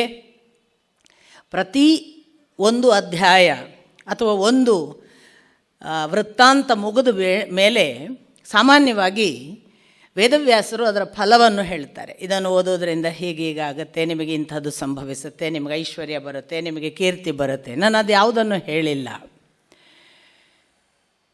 ಯಾಕಂದರೆ ನಮ್ಮ ಜಗತ್ತೆಲ್ಲ ಫಲದ ಹಿಂದೆ ಹೋಗಿದೆ, ಇಲ್ಲೂ ಫಲಕ್ಕೆ ಹೋಗೋದು ಬೇಡ ಅಂತ. ಆಮೇಲೆ ಬೇಸಿಕಲಿ ನನಗೆ ಏನು ಬೇಡ ದೇವರೇ ಅಂತ ನಿತ್ಯ ಪ್ರಾರ್ಥಿಸಿಕೊಳ್ಳುವವಳು. ಆದರೂ ನಾನಿವತ್ತು ಈ ಪೃಥು ಚರಿತ್ರೆಯ ಬಗ್ಗೆ ಒಂದು ಫಲವಿವರಣೆಯನ್ನು ಹೇಳ್ತೀನಿ, ಯಾಕೆಂದರೆ ನನಗಲ್ಲಿ ಏನು ಲಾಭ ಇಲ್ಲ ಅಥವಾ ನನ್ನ ಉದ್ದೇಶವೂ ಅಲ್ಲ. ಪೃಥು ಚರಿತ್ರೆ ಎಲ್ಲ ಮುಗಿದ ಮೇಲೆ ವೇದವ್ಯಾಸರು ಹೇಳ್ತಾರೆ, ಯಾರು ಪೃಥು ಚರಿತ್ರೆಯನ್ನು ಸಮಗ್ರವಾಗಿ ಪೃಥುವಿನ ಹುಟ್ಟಿನಿಂದ ಅವನ ನಿವೃತ್ತಿ ಮಾರ್ಗದವರೆಗೆ ಓದ್ತಾರೋ ಅವರು ರಾಜಕೀಯದ ಯಾವುದಾದರೂ ಯುದ್ಧ ಸಂದರ್ಭಕ್ಕೆ ಹೊರಟರೆ ಅವರಿಗೆ ಗೆಲುವು ನಿಶ್ಚಿತ. ಅವರು ಒಂದು ವೇಳೆ ರಾಜಕೀಯವಾದ ಯಾವುದೋ ಇನ್ನೊಂದು ಪಕ್ಷದ ಜೊತೆಗೆ ಕೆಲವು ಒಪ್ಪಂದ ಮಾಡಿಕೊಳ್ಳಲಿಕ್ಕೆ ಹೊರಟರೆ ಅವರ ಪಕ್ಷಕ್ಕೆ ಗೆಲುವು ಖಚಿತ. ಯಾವುದಾದರೂ ನಿರ್ಣಯಗಳನ್ನು ತೆಗೆದುಕೊಳ್ಳುವುದಕ್ಕೆ ಹೊರಟರೆ, ದೇಶಕ್ಕೆ ಕುರಿತಾದ ದೇಶದ ಒಳಿತಿಗೆ ಸಂಬಂಧಪಟ್ಟ ನಿರ್ಣಯಗಳನ್ನು ಇನ್ನೊಂದು ದೇಶದ ಜೊತೆಗೆ ಮಾಡುವುದಕ್ಕೆ ಹೊರಟಿದ್ದರೆ ಅವರ ದೇಶಕ್ಕೆ ಪೃಥುವಿನ ಮುಖಾಂತರ ಯಶಸ್ಸು ಖಂಡಿತವಾಗಿಯೂ ಲಭಿಸುತ್ತದೆ. ಈ ಥರದ ಫಲಗಳನ್ನು ಹೇಳ್ತಾರೆ. ಒಂದು ಸಾರಿ ಕಾಗೇರಿಯವರು ನನ್ನ ಹತ್ರ ಬಂದಿದ್ದರು, ಭಾಗವತ ಮಾಡುತ್ತೀರಿ, ನಮಗೇನಾದರೂ ಇದರಲ್ಲಿ ಲಾಭ ಆಗುವಂಥದ್ದಿದ್ದರೆ ಹೇಳಿ ಅಂತ. ಪೃಥು ಚರಿತ್ರೆ ಓದಿ ಅಂದಿದ್ದೆ ನಾನು. ಅಂದರೆ ನಾನು ಯಾಕೆ ಹೇಳ್ತೀನಿ ಅಂದರೆ, ಇದು ಈ ಥರದ್ದು ನಮ್ಮ ಪರಂಪರೆಯಲ್ಲಿರುವ ಎಷ್ಟೋ ಒಳಿತಿನ ಸಂಗತಿಗಳು ಗುಪ್ತವಾಗಿ ಹಾಗೆ ನಾಶವಾಗ್ತಿವೆ. ಆಯಾ ಕಾಲಧರ್ಮದಲ್ಲಿ ಆಯಾ ರಾಜಕಾರಣವೋ ಮತ್ತೊಂದಕ್ಕೋ ಬೇಕಾದಂತಹ ಒಳ್ಳೆಯ ಅಂಶಗಳು ಪ್ರತಿ ಪುರಾಣಗಳಲ್ಲಿ ಇವೆ. ಇಷ್ಟು ಕನ್ವಿಕ್ಷನ್ನಲ್ಲಿ ಇಷ್ಟು ನಂಬಿ ಹೇಳ್ತಿರಲ್ಲ ಅಂತ ನಿನ್ನೆ ಯಾರೋ ಕೇಳ್ತಿದ್ರು. ನೋಡಿ, ನನಗೆ ಇಷ್ಟೇ ಗೊತ್ತಿರೋದು, ದೊಡ್ಡವರು ಸುಳ್ಳಾಡೋದಿಲ್ಲ, ಸುಳ್ಳಾಡುವವರು ದೊಡ್ಡವರಾಗಲ್ಲ. ವೇದವ್ಯಾಸರು ಹೇಳಿದ್ದಾರೆ ಅಂದರೆ ನಾನು ನಂಬಿಯೇ ನಂಬ್ತೇನೆ. ಅವರು ದೊಡ್ಡವರು, ಅವರು ಜಗತ್ತಿನ ದೊಡ್ಡವರಾದ್ರಿಂದಲೇ ಇವತ್ತಿಗೂ ಉಳಿದಿದ್ದಾರೆ, ಇಲ್ಲಾಂದರೆ ಆವತ್ತೇ ಆಗಿ ಹೋಗಿಬಿಡ್ತಿದ್ರು ಚಿಕ್ಕವರಾಗಿದ್ದರೆ. ಅಂಥ ದೊಡ್ಡವರ ಮಾತು ಅವರು ಹೇಳ್ತಾರೆ, ಅವರು ಕೊಡುವ ಅಶ್ಯೂರೆನ್ಸ್. ಕೃಷ್ಣ ಹೇಳ್ತಾನೆ, ನಮೇ ಭಕ್ತ ಪ್ರಣಶ್ಯತಿ ಅಂತ, ನನ್ನ ಭಕ್ತ ಎಂದೂ ಕೆಡುವುದಿಲ್ಲ ಅಂತ. ಅವನ ವಾಕ್ ಎಷ್ಟು ಕರಾರು ವಾಕ್ಕಾದ ವಾಕ್ಕದು. ಖಾಯಂ ನಂಬಬೇಕು ಒಬ್ಬ ಭಕ್ತ. ಯಾಕೆ? ಭಗವಂತನ ಮಾತು. ಅದು ಹೇಗೆ ಸುಳ್ಳಾದೀತು? ವೇದವ್ಯಾಸರ ಮಾತು, ಭಗವದ್ ಅವತಾರ ಅನ್ನೋದು ಒಂದು ಭಾಗ, ಹಿರಿಯರು ಅನ್ನುವ ಒಂದು ಭಾಗ, ಋಷಿಗಳು ಅನ್ನುವ ಒಂದು ಭಾಗ, ಆ ಕಾಲದಿಂದ ಇವತ್ತಿನವರೆಗೆ ನಮ್ಮ ಮುಂದೆ ಉಳಿದಿದ್ದಾರೆ ಅಂದರೆ ಅವರು ಎಂಥ ದೊಡ್ಡವರಿರಬೇಕು. ಹಾಗಾಗಿ ನನಗೆ ಇಲ್ಲಿ ಕಾಣಿಸುವ ಸಕಲ ಸಂಗತಿಗಳು ಕೂಡ ಪೂಜನೀಯ, ಗೌರವಾರ್ಹ ಮತ್ತು ನಾನು ನಂಬುವ ಬಹಳ ವಿಶೇಷ ಸತ್ಯಗಳು. ಅಂಥ ಪೃಥು ತಾನು ತನ್ನ ಜೀವಿತಾವಧಿಯನ್ನು ಅಲ್ಲೆಲ್ಲ ಪ್ರತಿಯೊಬ್ಬರು ಕೂಡ ತಮ್ಮ ಸಮಯ ಆದ್ಕೊಳ್ಳಿ ತಾವು ನಿವೃತ್ತಿ ಮಾರ್ಗ ಅಂತ ಹೊರಟು ಹೋಗ್ತಾರೆ. ಅವರು ಉಳಿಯೋದಿಲ್ಲ, ಅವರು ಹೊರಡ್ತಾರೆ. ಹೊರಡುವಾಗ ಅವನಿಗೆ ಬೇಕಾದಷ್ಟು ಮಕ್ಕಳಿದ್ದಾರೆ, ನಾನು ಅವುಗಳೆಲ್ಲರ ವಿವರಗಳನ್ನು ಕೊಡಲ್ಲ. ಒಬ್ಬ ಮಗ, ಅವನ ವೇಜಿತಾಶ್ವ ಅಂತ, ಅವನು ಒಂದು ಕಾಲಕ್ಕೆ ಈ ಇಂದ್ರನ ಜೊತೆಗೆ ಕೂಡ ಹೋರಾಟ ಮಾಡಿದ್ದಾನೆ ಅಪ್ಪನ ಅಶ್ವಮೇಧದ ಯುದ್ಧದ ಗಲಾಟೆಗಳಲ್ಲಿ. ಹಾಗಾಗಿ ಆಗ ಅವನಿಗೆ ಅಂತರ್ಧಾನನಾಗುವ ಒಂದು ವರವು ಪ್ರಾಪ್ತಿಯಾಗಿರುತ್ತೆ. ಹಾಗಾಗಿ ಅವನಿಗೆ ಅಂತರ್ಧಾನ ಅಂತ ಇನ್ನೊಂದು ಹೆಸರು. ಈ ವಿಜಿತಾಶ್ವನಿಗೆ ನಭಸ್ವತಿ ಅಂತ ಹೆಂಡತಿ. ಈ ಅಂತರ್ಧಾನ ಅಥವಾ ವಿಜಿತಾಶ್ವನಿಗೆ ಹುಟ್ಟುವ ಮಗ ಹವಿರ್ಧಾನ ಅಂತ. ಹವಿರ್ಧಾನನಿಗೆ ಹವಿರ್ಧಾನಿ ಅನ್ನುವ ಹೆಂಡತಿಯಲ್ಲಿ ಹುಟ್ಟುವ ಮಗ ಬರ್ಹಿಷದ ಅಥವಾ ಪ್ರಾಚೀನ ಬರ್ಹಿ ಅಂತ ಅವನಿಗೆ ಇನ್ನೊಂದು ಹೆಸರು. ಈ ಬರ್ಹಿಷದ ಜೀವಮಾನದಲ್ಲೆಲ್ಲ ಅವನು ಶತಧೃತಿ ಅನ್ನುವ ಸಮುದ್ರ ಪುತ್ರಿಯನ್ನು ಮದುವೆ ಆಗ್ತಾನೆ. ಆ ಬಳಿಕ ಅವನಿಗೆ 10 ಮಂದಿ ಪ್ರಚೇತಸರು ಮಕ್ಕಳಾಗಿ ಹುಟ್ಟುತ್ತಾರೆ. ಈ ಪ್ರಚೇತಸರ ಮಗನೇ ವಾಲ್ಮೀಕಿಗಳು ಅಂತ ಒಂದು ಉಲ್ಲೇಖ. ಇದನ್ನೇ ನಮ್ಮ KS ನಾರಾಯಣಾಚಾರ್ಯರು ವಾಲ್ಮೀಕಿಗಳು ಬೇಡರಲ್ಲ, ಅವರು ಪ್ರಚೇತಸನ ಮಗ. ಯಾವುದೋ ಒಂದು ಸಂದರ್ಭದಲ್ಲಿ ಅವರು ತಮ್ಮ ಕುಟುಂಬದಿಂದ ಯಾವುದೋ ಅಚಾನಕ ಕಾರಣಕ್ಕಾಗಿ ಪ್ರತ್ಯೇಕವಾಗಿ ಬೇಡರ ಜೊತೆಗೆ ಬೆಳೆಯುವ ಹಾಗಾಯಿತು, ಹೊರತು ಹುಟ್ಟ ಬೇಡರಲ್ಲ ಅಂತ ಒಂದು ಆರ್ಗ್ಯುಮೆಂಟನ್ನೇ ಕೋರ್ಟಿನಲ್ಲಿ ಮಾಡಿ ಗೆದ್ದಿದ್ದಾರೆ ಅನ್ನೋದು ವಿಷಯ ಅಲ್ಲ, ಸತ್ಯ ಸಾಬೀತಾಗಿದೆ ಅಂತ. ಅವರು ಪ್ರಚೇತಸನ ಮಗ ಅನ್ನೋದು ಸಾಬೀತಾಗಿದೆ. ಆ ಕಾಲಕ್ಕೆ ಇಡೀ ಕರ್ನಾಟಕದಲ್ಲಿ KS ನಾರಾಯಣಾಚಾರ್ಯರ ಆ ದೊಡ್ಡ ದನಿಗೆ ಮತ್ತಾರೂ ಬೆಂಬಲ ಕೊಡಲಿಲ್ಲ. ನಮ್ಮ ಅಪ್ಪ ಸಂಪೂರ್ಣವಾಗಿ ಹೌದು ಅವರು ಹೇಳ್ತಿರೋದು, ಅದನ್ನು ನಾವೆಲ್ಲ ಸಪೋರ್ಟ್ ಮಾಡಬೇಕು ಅಂತ ನಮ್ಮ ತಂದೆ ಕೂಡ ಆ ಟೈಮಿಗೆ ಅದನ್ನು ಉಲ್ಲೇಖಿಸಿ ಮಾತನಾಡಿದ್ದಾರೆ. ಈ ಪ್ರಚೇತಸರ ವಂಶದವರು ವಾಲ್ಮೀಕಿಗಳು ಅಂತ ನಾವು ತಿಳ್ಕೊಳ್ಬೇಕು. ಈ ಪ್ರಚೇತಸ 10 ಜನ ಮಕ್ಕಳು, ಅವರು 1000 ವರ್ಷ ಮಕ್ಕಳಿಗಾಗಿ ತಪಸ್ಸು ಮಾಡಬೇಕಾಗತ್ತೆ ಅನ್ನೋದು ಒಂದು ಭಾಗ. ನಮ್ಮಲ್ಲಿ ಎಲ್ಲ ನೀವು ನೋಡಿದ್ರಿ, ಇವರೆಲ್ಲ ಬರುವುದು ಏನು ಉದ್ದೇಶ ಅಂದರೆ ಇವರು ಸಂತಾನ ಮುಂದುವರಿಸುವುದೇ ಅವರಿಗೆ ಉದ್ದೇಶ. ಬ್ರಹ್ಮನ ಆದೇಶ, ನೀವು ಸಂತಾನ ಮುಂದುವರಿಸಬೇಕು, ಪ್ರಜಾಸಂತತಿ ಬೆಳೆಸಬೇಕು ಅಂತ. ಹಾಗಾಗಿ ಈ ಪ್ರಚೇತಸರು ತಾವು 1000 ವರ್ಷಗಳ ಕಾಲ ನೀರಿನಲ್ಲಿ ನಿಂತು ತಪಸ್ಸು ಮಾಡಿದರು ಸಮುದ್ರದಲ್ಲಿ. ಆ ಸಂದರ್ಭದಲ್ಲಿ ಪ್ರಾಚೀನ ಬರ್ಹಿ ಸಿಂಹಾಸನದಲ್ಲಿ ಕೂತ್ಕೊಂಡು ಆರಾಮಿದ್ದಾನೆ, ರಾಜಕೀಯ ಮಾಡಿಕೊಂಡು. ಎಷ್ಟು ಮೈಮರ್ತಿದ್ದಾನೆ ಅಂದರೆ ಅವನಿಗೆ ತನ್ನ ಸಮಯ ಆಯಿತು, ತಾನು ಎಷ್ಟು ಹೊತ್ತು ಈ ಸಿಂಹಾಸನದಲ್ಲಿ ಇರಬೇಕು, ಇದನ್ನೇ ಎಷ್ಟು ದಿವಸ ಎಂಜಾಯ್ ಮಾಡೋದು ಎಲ್ಲ ಮರ್ತು ಹೋಗ್ಬಿಟ್ಟಿದೆ. ಒಂದಷ್ಟು ಹೋಮ ಹವನ ಮಾಡ್ತಾನೆ, ಹೋಮ ಹವನಕ್ಕೆ ಎಷ್ಟೊಂದು ಆಡು ಕುರಿಗಳನ್ನು ಬಲಿ ಕೊಡ್ತಾ ಇದ್ದಾನೆ. ಆ ಬಲಿಗಳ ಮಧ್ಯೆ ತಾನು ಹೋಮ ಹವನ ರಾಜರು ಯಾಕೆ ಮಾಡ್ತಾರೆ ಅಂದರೆ ತಮಗೆ ಯಶಸ್ಸಾಗಲಿ ಅಂತ. ಸೊ ತನ್ನ ಕೀರ್ತಿ, ತನ್ನ ಪ್ರಶಂಸೆ, ತನ್ನ ಐಶ್ವರ್ಯ, ತನ್ನ ಸಂಪತ್ತು, ತನ್ನ ಭೋಗ ಸಾಮ್ರಾಜ್ಯ, ಇದರಲ್ಲಿಯೇ ತನ್ಮಯನಾಗಿ ಇರುವಂತಹ ಪ್ರಾಚೀನ ಬರ್ಹಿಗೆ ಕಾಲ ಬಂತು, ಇಷ್ಟು ದಿವಸ ಸಿಂಹಾಸನ ಕಂಡ್ಕೋಬಾರ್ದು, ಮತ್ತು ಈ ಪರಿ ನಿನ್ನ ಯಶಸ್ಸಿಗಾಗಿ ಈ ಪ್ರಾಣಿಗಳನ್ನು ಬಲಿ ಕೊಟ್ಕೊಂಡು ಹೋಮ ಮಾಡೋದು ನಿಂಗೆ ಒಳ್ಳೆಯದಲ್ಲ ಅಂತ ಅನ್ನಿಸ್ಲೇ ಇಲ್ಲ ಅವನಿಗೆ. ಅವನು ಮುಳುಗೋಗ್ಬಿಟ್ಟಿದ್ದ. ಯಥಾ ಪ್ರಕಾರ ನಾರದರು ಬರ್ತಾರೆ. ಏನು ಆರಾಮಿದೆಯಾ, ಎಷ್ಟು ದಿವಸ ಅಂತ ಹೀಗೆ ಯಜ್ಞ ಮಾಡ್ಕೊಂಡು ಪ್ರಾಣಿ ಬಲಿ ಕೊಟ್ಕೊಂಡು ನಿನ್ನ ಯಶಸ್ಸು ನಿನ್ನ ಕೀರ್ತಿನ ಎಂಜಾಯ್ ಮಾಡ್ಕೋತಾ ಕೂತ್ಕೊಳ್ತೀಯಾ, ನಿನಗೂ ಒಂದು ದಿವಸ ಬೇರೆ ಕಡೆ ಹೋಗಲಿಕ್ಕಿದೆ ಅಂತ ಎಚ್ಚರ ಇಲ್ವಾ ಅಂತ ಕೇಳ್ತಾರೆ. ನಾರದರು ಹಾಗೆ ಕೇಳುವಾಗ ಏನಾಗಿದೆ, ತಪ್ಪೇನಾಗಿದೆ, ಒಳ್ಳೆ ಕೆಲಸ ಮಾಡ್ತಾ ಇದ್ದೀನಲ್ಲ, ನಿರಂತರವಾಗಿ ದೇವರಿಗೆ ಹೋಮ ಹವನ ಯಜ್ಞ. ನಾರದರು ಅಲ್ಲಿ ನೋಡು ಅಂತಾರೆ, ಆಕಾಶದ ಕಡೆ ಕೈ ಮಾಡಿ ನೋಡ್ತಾನೆ. ನೋಡಲಿ, ನೀನು ಕೊಂದ ಎಲ್ಲ ಪ್ರಾಣಿಗಳು ಕೋಡು ಮುಂದೆ ಮಾಡಿಕೊಂಡು ಯಾವಾಗ ನೀನು ಬರ್ತಿ, ಯಾವಾಗ ನಿನ್ನನ್ನು ಹಾಗೇ ಮಾಡೋದು ಅಂತ ಕಾಯ್ತಾ ಇದ್ದಾವೆ. ನನ್ನಪ್ಪ ಮಾಂಸ ಅನ್ನೋದಕ್ಕೆ ಒಂದು ಒಳ್ಳೆಯ ಶಬ್ದಾರ್ಥ ಕೊಡುತ್ತಾರೆ, ನಿಷ್ಪತ್ತಿ. ಮಾಂಸ ಅಂದರೆ ಏನು? ಇವತ್ತು ನಾನು ಒಂದು ಮಾಂಸವನ್ನು ತಿಂದೆ, ಈಗ ಕೋಳಿಯನ್ನು ತಿಂದೆ ಅಂತ ಇಟ್ಕೊಳ್ಳಿ. ಆಗ ಅದು ಹೇಳುತ್ತಂತೆ ಒಂದು ದಿನ ನೀನು ಕೂಡ ನನ್ನ ಹಾಗೆ ಆಗ್ತಿ ಅಂತ. ಸಹ ನೀನು ಒಂದಿನ ಕೋಳಿ ಆಗ್ತಿ, ಅವತ್ತು ನಾನು ನಿನ್ನನ್ನು ಕಡ್ದು ತಿಂತೇನೆ. ನೀನು ಒಂದು ದಿವಸ ಹಾಡಾಗ್ತಿ, ಅವತ್ತು ನಾನು ನಿನ್ನನ್ನು ಕಡ್ದು ತಿಂತೇನೆ. ಸಹ ನಾನು ಅವನಾಗ್ತೇನೆ ಒಂದು ದಿನ ಅಂತ ಹೇಳುವ ಶಬ್ದ ಅದು ಅಂತ. ಯಾರ ಬಗ್ಗೆ ನನಗೆ ದುರಭಿಪ್ರಾಯ ಇಲ್ಲ. ಪ್ರಾಣಿಯನ್ನು, ಪಶು ಪಕ್ಷಿಗಳನ್ನು ಹಿಂಸಿಸಬಾರದು ಅನ್ನೋದು ಪರಂಪರೆಯ ಮಾತು. ಹಿಂಸೆ ಯಾವಾಗ ಮಾಡಬೇಕು? ನಾಯಿ ಮಾಂಸವನ್ನು ತಿನ್ನುವುದು ಸಹ್ಯ ಅಂತ ವೇದವ್ಯಾಸರೇ ಹೇಳ್ತಾರೆ ಒಂದು ಸಂದರ್ಭದಲ್ಲಿ, ತಿನ್ನಲಿಕ್ಕೆ ಏನೂ ಇಲ್ಲದಾಗ. ನನ್ನ ಗುರುಗಳದೊಂದು ಮಾತು ಇದೆ, ಚಪಲಕ್ಕಾಗಿ ಹಸಿವಿಲ್ಲದೆ ಚಪಲಕ್ಕಾಗಿ ಏನನ್ನು ತಿಂದರೂ ಅದು ಮಾಂಸ. ಸರ್ವೈವಿಗಾಗಿ ಏನು ತಿಂದರೂ ಅದು ಮಾಂಸಾಹಾರ ಅಲ್ಲ. ಇದನ್ನು ವಿಶ್ವಾಮಿತ್ರರ ಪ್ರಕರಣ ಹೇಳುತ್ತೆ. ಚಂಡಾಲನ ಮನೆಯಲ್ಲಿ ನಾಯಿಯ ಮಾಂಸವನ್ನು ರಾತ್ರಿ ಯಾರೂ ಗೊತ್ತಿಲ್ಲದ ಹೊತ್ತಿಗೆ, ಬರಗಾಲ ಸಂದರ್ಭ, ಊಟಕ್ಕಿಲ್ಲ, ಸಾಯುವ ಒಂದು ಸ್ಥಿತಿಯಲ್ಲಿ ವಿಶ್ವಾಮಿತ್ರರಿದ್ದಾರೆ. ಚಂಡಾಲನ ಮನೆಗೆ ಹೋಗಿ ಕದ್ದು ಮಾಂಸ ತಿಂತಾರೆ, ನಾಯಿ ಮಾಂಸವನ್ನು, ಬದುಕಲಿಕ್ಕಾಗಿ. ಆಗ ಧರ್ಮಾಧರ್ಮದ ವಿವೇಚನೆ ಬರುತ್ತೆ. ಎಲ್ಲ ಓದಬೇಕು. ಮಹಾಭಾರತದಲ್ಲಿ ಧರ್ಮಾಧರ್ಮದ ವಿವೇಚನೆ ಬರುತ್ತೆ. ಪರಸ್ಪರ ಚಾಂಡಾಲ ಧರ್ಮ ಏನು ಅನ್ನೋದನ್ನು ವಿಶ್ವಾಮಿತ್ರರಿಗೆ ಹೇಳ್ತಾನೆ. ನೋಡಬೇಕು ನೀವು.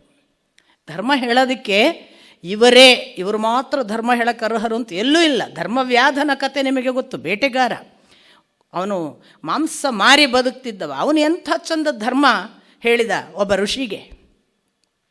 ಇಡೀ ಧರ್ಮವ್ಯಾಧನ ಚರಿತ್ರೆ, ಕರ್ಮ ಸಿದ್ಧಾಂತ ಮತ್ತೊಂದು ಮಗದೊಂದು ನೋಡಿದರೆ ಎಕ್ಸಾಕ್ಟ್ ಭಗವದ್ಗೀತೆ.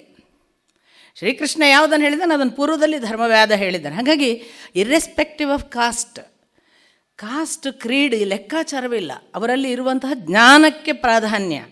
ಈ ಧರ್ಮವನ್ನು ಚಂಡಾಲ ಹೇಳ್ತಾನೆ ವಿಶ್ವಾಮಿತ್ರನಿಗೆ, ಇದು ಧರ್ಮವಲ್ಲ ಅಂತ. ಆಗ ವಿಶ್ವಾಮಿತ್ರರು ಬಹಳ ಸುಂದರವಾಗಿ ಈ ಸಂದರ್ಭದಲ್ಲಿ ನಾಯಿಯ ಮಾಂಸ ತಿನ್ನೋದು ಯಾಕೆ ಧರ್ಮ ಅಂತಲೇ ವಾದ ಮಾಡ್ತಾರೆ.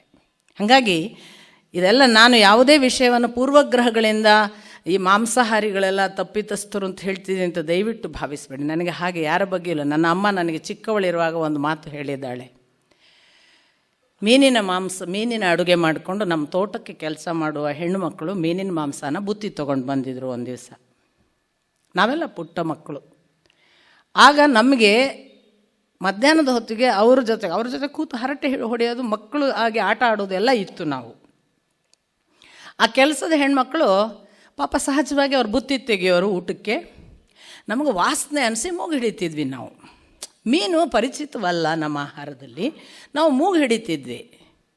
ನಮ್ಮಮ್ಮ ಒಂದು ದಿವಸ ನಮಗೆ ಹೇಳಿದ್ಲು, ಅವರವರ ಊಟ ಅವರನ್ನು ಬೆಳೆಸ್ತದೆ, ಯಾರ ಊಟವನ್ನು ಅವಮಾನಿಸಬಾರ್ದು, ಗೌರವಿಸಬೇಕು ಅಂತ.